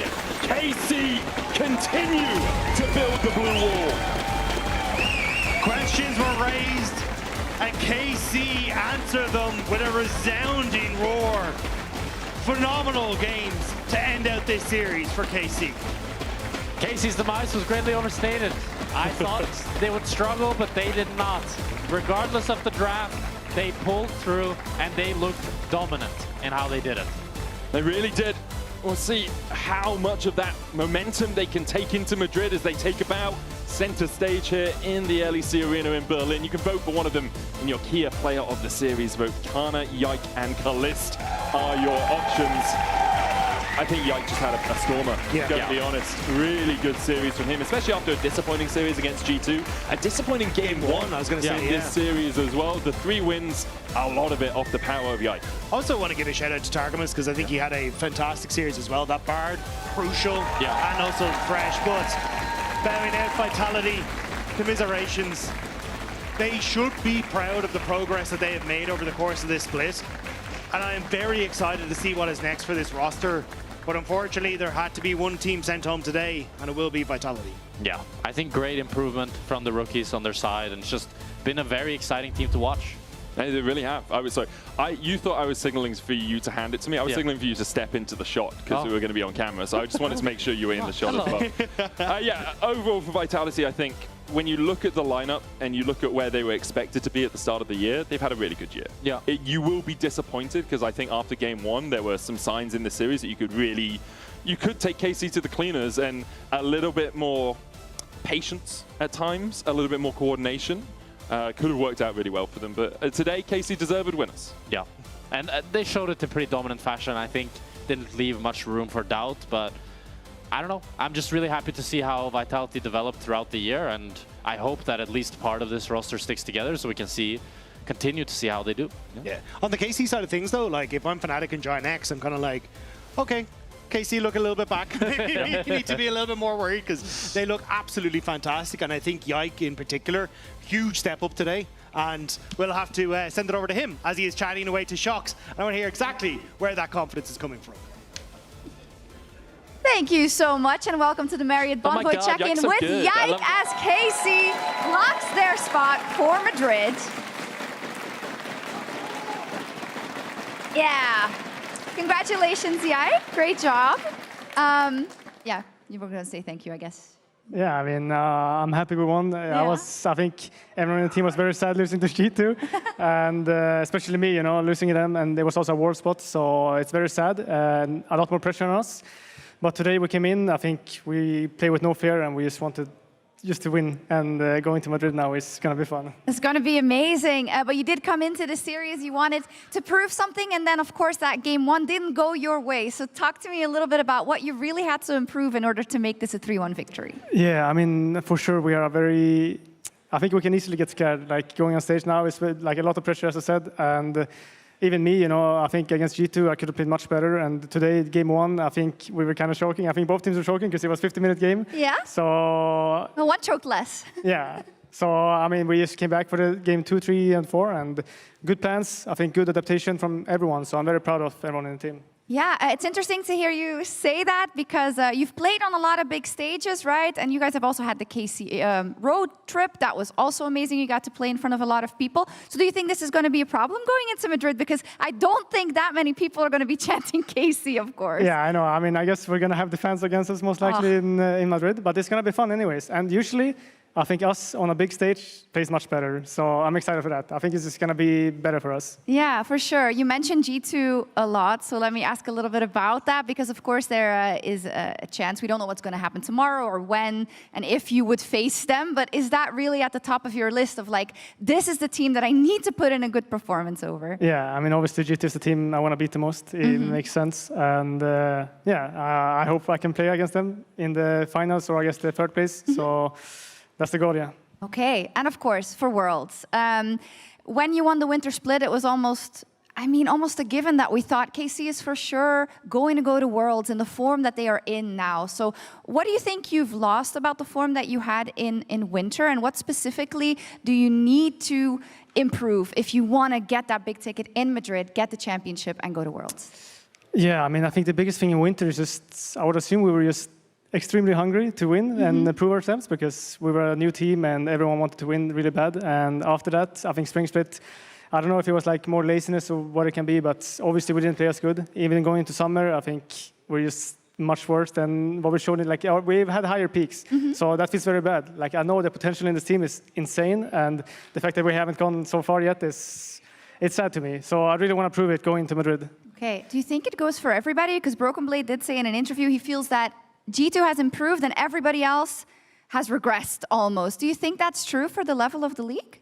I mean, yeah, I think it's true. I think G2, I think Koi has also improved a lot. And I mean, even the last teams that are left, I guess, GX and Fnatic, they're also improving. And I think we could also improve. We haven't improved as much as them, like as fast. And I think that's the main thing for us now. We just need to keep improving and show that we have a very good team. Level, yeah, currently, for sure. So you'll be playing GX or Fnatic in Madrid for that spot at Worlds. Anything you want to say to your possible opponents?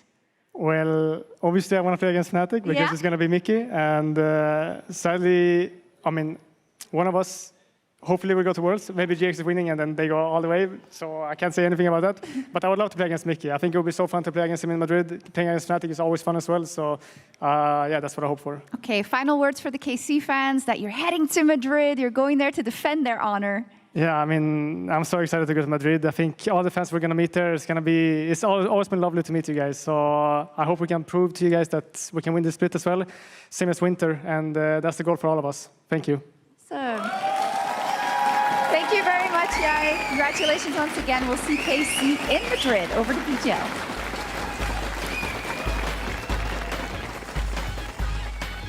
Thank you so much, Shox. KC advances to the next round and doing it against Vitality in this French versus French matchup. I have Caliste and Rhea to talk about all this. Guys, first things first, congratulations. Thank you. First reactions after winning this series. I'm going to go to the coach first. Yeah, I'm very, very happy. I think very... relieved? Very relieved, commanding wins. I think even game one, it was 50 minutes game, but I think like it could have been a 4-0 day kinda today. So yeah, I'm very happy. I think we showed a lot of good things, better things than against G2 probably, and also better things that we do in Scream. So I'm very happy about that, and it's good for the momentum as well. Yeah. You know, like going to loser bracket is both very scary and both an opportunity to get momentum. So yeah, I mean, very happy. Yeah, I mean, this momentum you had to go and get it, especially after that first game. Caliste, do you feel like there's been a mental switch and momentum switch? What happened between these two games? Because crisp after that. I mean, kind of happy with the win, yeah, but I will say there was no really mental switch. I mean, I will say from our side at least. I think in the game one we just did a lot of individual mistakes that ended up being like a 50 minutes game. So we stalled as much as we can. Actually, it was just a 50-50 because it's in late game, right? I think if you just like take out a few mistakes that we did, we probably can win this game. And it can happen, right? It just, that's what we said. We just did a lot of mistakes, just refocus, be like locked in, as we say. Yeah, locked in. And just focus on the draft and then the gameplay for the next game. And also with each games, like for example, after the game 1 and 2, we could see like things Vitality liked to do and things we should do, and like they don't really have counterplay to it. The fans voted you for the Kia player of the series here, as you can see. You talked about, locked in. Yeah, you have a lot of fans. They really love you, but also it's not easy playing in series like this. I mean, Rhea was talking about loser bracket, getting that momentum, but also the fear of elimination. How did you approach this series when it comes to nerves and actually making sure that you were locked in? I mean, it's a lot of mental preparation. It comes like even before the actual day, like having a good sleep, eating something good, and just being in a good state mentally and everything. So it just... from yesterday, I was just focused on myself, what I'm doing good in communication and in gameplay in official, and what I will do like for today. in terms of communication, gameplay, and what I can do better compared to like G2, basically. Yeah, it's a whole process, honestly. And of course, you contribute to this. What do you think of the way he played today? I think he played very good. Yeah? I'm very happy of him. Very happy? I think, okay. Yeah, I mean, especially I think it was not, easy after last week or just the whole week we had, There's a lot of pressure, but I think everyone stepped up today. And I'm so happy about this because I think, I say, not for PR, but overall, I think we're a team that is very good at bouncing back. And today was probably one of the days where, okay, can we show again that we bounce back again? And we did again. I'm so happy. I have a team of clutch players who were able to shine in the pressure moments, just like diamonds. I'm very happy about them. Yeah, and I'm going to be honest with you guys. You proved me wrong in the sense that something that I've said today coming into this series was you guys were one best of 5 away from qualifying to Worlds last week against G2. Losing this, given everything that we saw on social media, the potential issues that I was seeing for the team, I was actually wondering how you would bounce back and if you would bounce back. Was that something you felt like you had to focus on, leaving everything in the past, forget about G2, forget about the issues, and maybe try and find a new strength? As Rhea was saying, you have this ability to bounce back. Yeah, I mean, we will not lie. Anyways, yeah, it was like the last week or the 2 last weeks were just not good, right? We lost against G2, then let's be honest, we had a really bad week of scrims, right? We were not performing good, we were not playing good, and also, well, there was like some other stuff that happened with like electricity, all the stuff, blah, blah, blah. Crazy week, actually. So we couldn't really scrim few days. So with mixed everything, it's not good, right? So the mental can be hard, but till we are not eliminated, we are still playing, right? And I feel like it's just, if you look at the scenario, it's exactly the same as Winter Split, right? Sure. We lost against G2. We are not playing bad. We are not playing good. We are in a bad situation and everything. Then we're in lower brackets, and then we just have to get all the lower brackets up again. And I truly think we can do it. And I think everyone think we can do it. So it's just on us to put in the work like we did in the Winter Split, right? And just show that in Madrid. We have more time now. We can grow from the past weeks that were hard, right? But now our mental will be good, and then just keep working, and we will see in Madrid.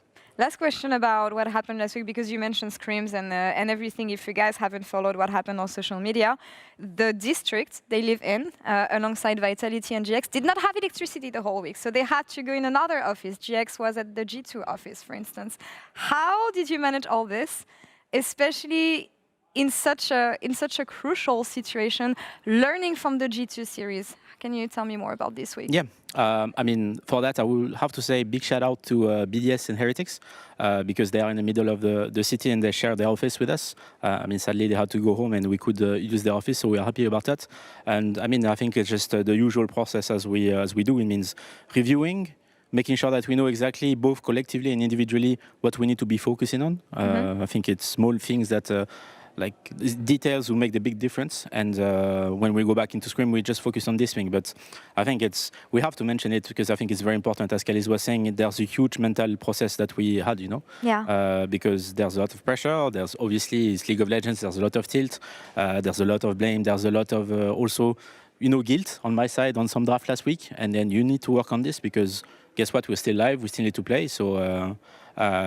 We did everything we could to be ready for today, and I think it showed. Do you feel like there was some personalities issues, some issues within players that you guys had to fix, maybe?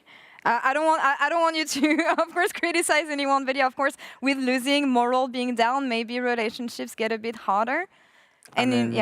Anyways, if it happened, we couldn't say it, right? Because it's just not cool to say it. But no, honestly, it didn't happen, and I think we all like each other in this group, and that's why we performed that well in winter also, is that we have a really good group. And as I said, we have to keep the mental going, keep working, and that's the most important. Yeah, focused on the future for KC. Sadly, with their victory, it means that Vitality's road ends here, and Shox caught up with Mac and Pad after the series. So let's check it out. End of the line for Vitality here in the LEC 2025, and I'm with the coaching staff of Mac and Pat. So I'm going to start Mac with today because it started off great, and then I guess you guys weren't able to keep it going. How do you look across what's happened today, and also how you can think about your team and your group over this split? For today, there are a few things that were not as tight as they should be. I think there were a few things in draft, there were a few things on the map, there were a few fights that just made that much of a difference. There were some really crucial ones, if I think back to even the last game, where I think that the draft could have been hard. I'm not sure I love our draft in hindsight, but it's playable. For example, the second dragon is so close to being ours, and the fact that that dragon doesn't go over to us changes the whole dynamic of the game so much. So I think the margins were slim. With regards to the team in general, mostly I'm proud. I'm obviously disappointed. You know, it's not my first rodeo and it's not my first loss. It's not my first really disappointing loss. And more than anything, I'm disappointed for the sake of our players, because I'm really proud of the work that they've put in and the environment that we've created and the progress that we've made. So hats off to the players. Yeah, Pad, I will extend that question to you as well, because we saw a group of players. It's basically Karzi and the rookies, right? And they showed us really so much. So how do you reflect on the work they have done and what they showed despite the odds? Man, I'm just so sad right now. Like when we went out in spring, like the tank was a bit empty, and when we went out summer really early last year, the tank was empty. But the way that the guys have been playing and developing over the last 14 days especially, like the way that we have been scrimming versus Fnatic, K-Corp, like G2, all of these teams, like what they have showed that they can consistently beat these teams. Like going into today, I was so confident, and like I'm too emotionally attached to the games to know why exactly we lost right now.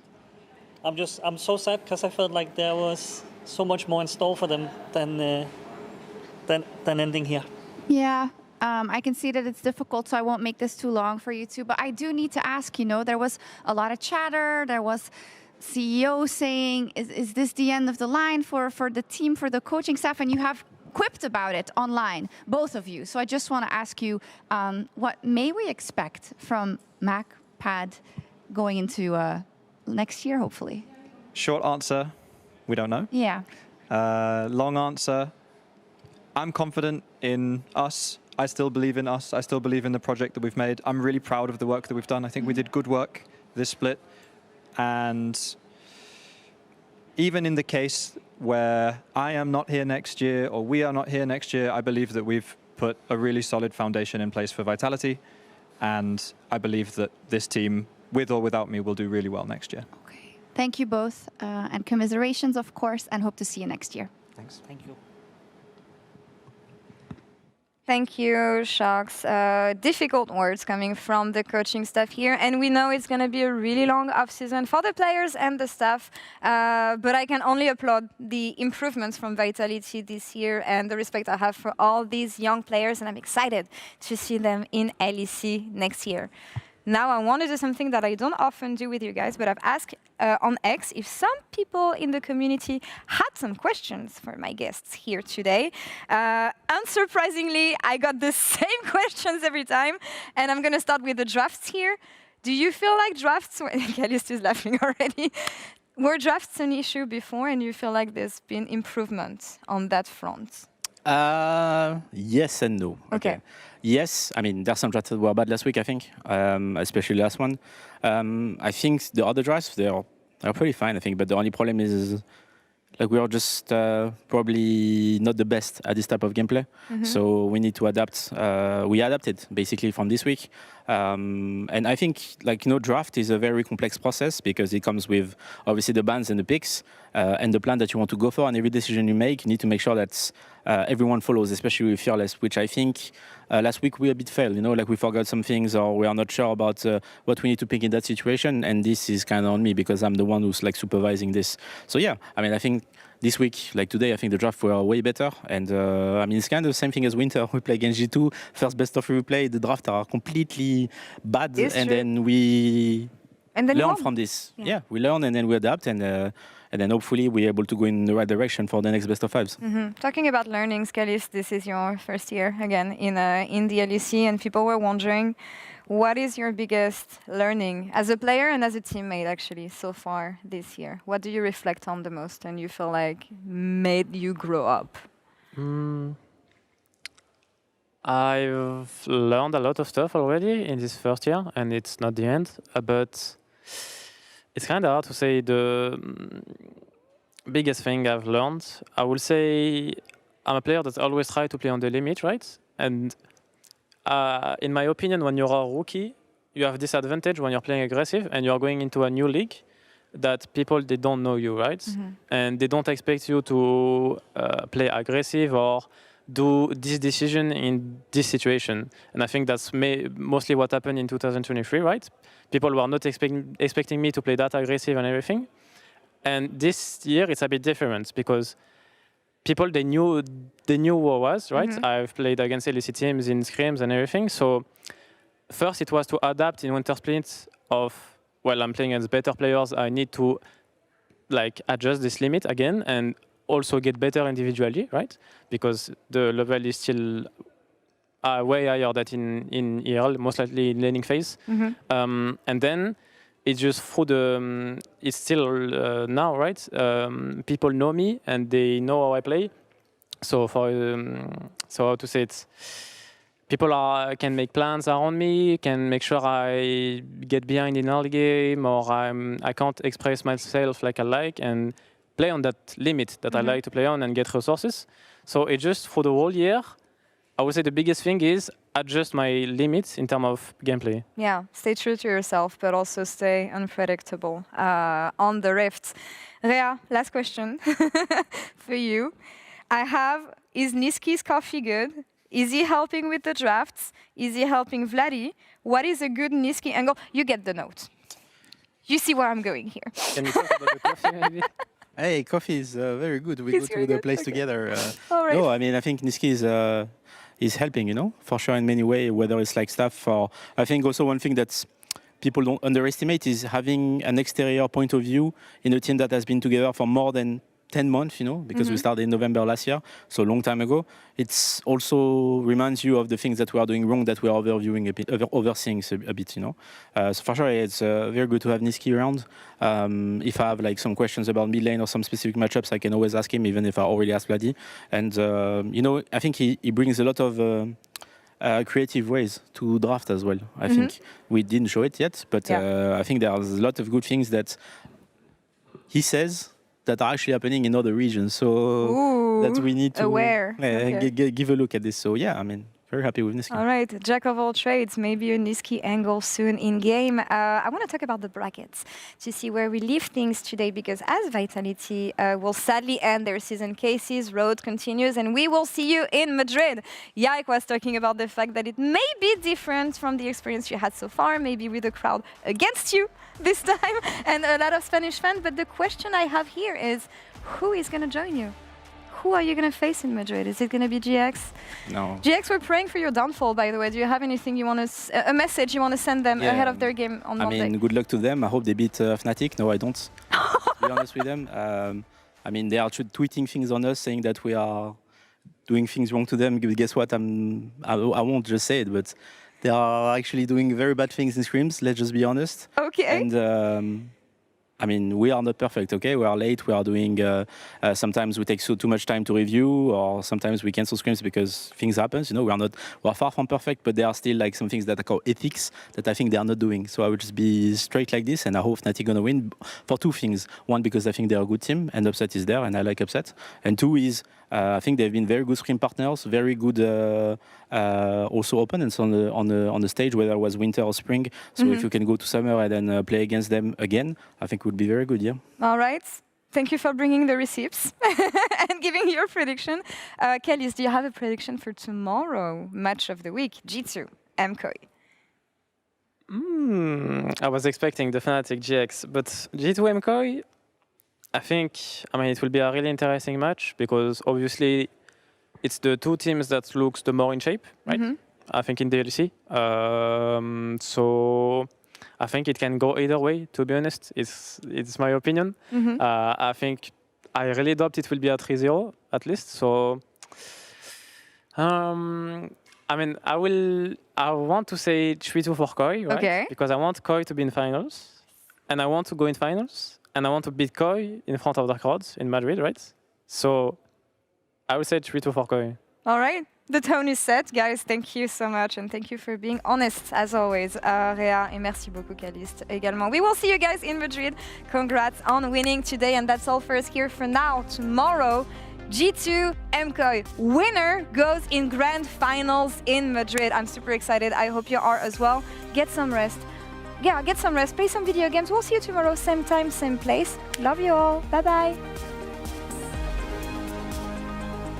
Hook onto Vladdy. That's a lot of CCs. Going out. There's the Soul Shackles as well. Vladdy has no recourse to escape. First blood to Vitality. Alistar, no flash, no ult. Local Sam, local Sam. Alistar, no flash, no ult. Alistar. Yeah, he will die, nice. I have to cage into, you can go. Yeah, go, keep going. Slow. Look, I black shield you. Bomba. Careful, Yonara. Don't go through the Yonara. We have Nash, Okay. No flash. I will kill her. I can kill her if she goes. Man, I go on the tally. Yonara, no flash, no cleanse. Nice. They're mega Poppy will die. No flash this. I can only look at Yonara. Oh my god, that was bomba by the way. I will keep fighting. Good fight. Okay, I go. Yeah, I have ult for you, can I say? Yeah. Corsage. Look on me. Oh, Stork is dead. Nice. No flash. Go to. Okay, Atox? Yeah, I stand him. I start, okay.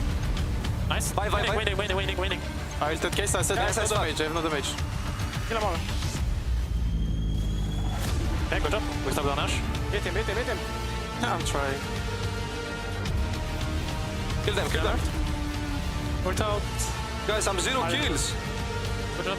Homeless Victor. It's okay. Yeah, Afilas in pit. Don't on me. Finish.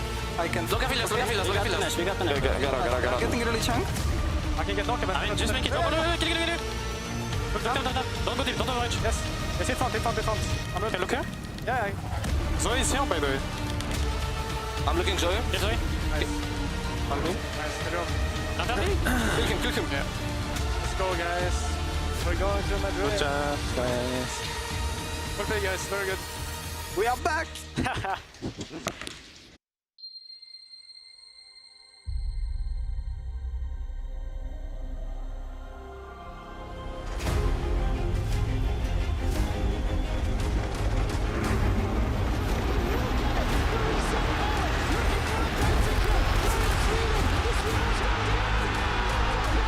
Green flag G2, the perfect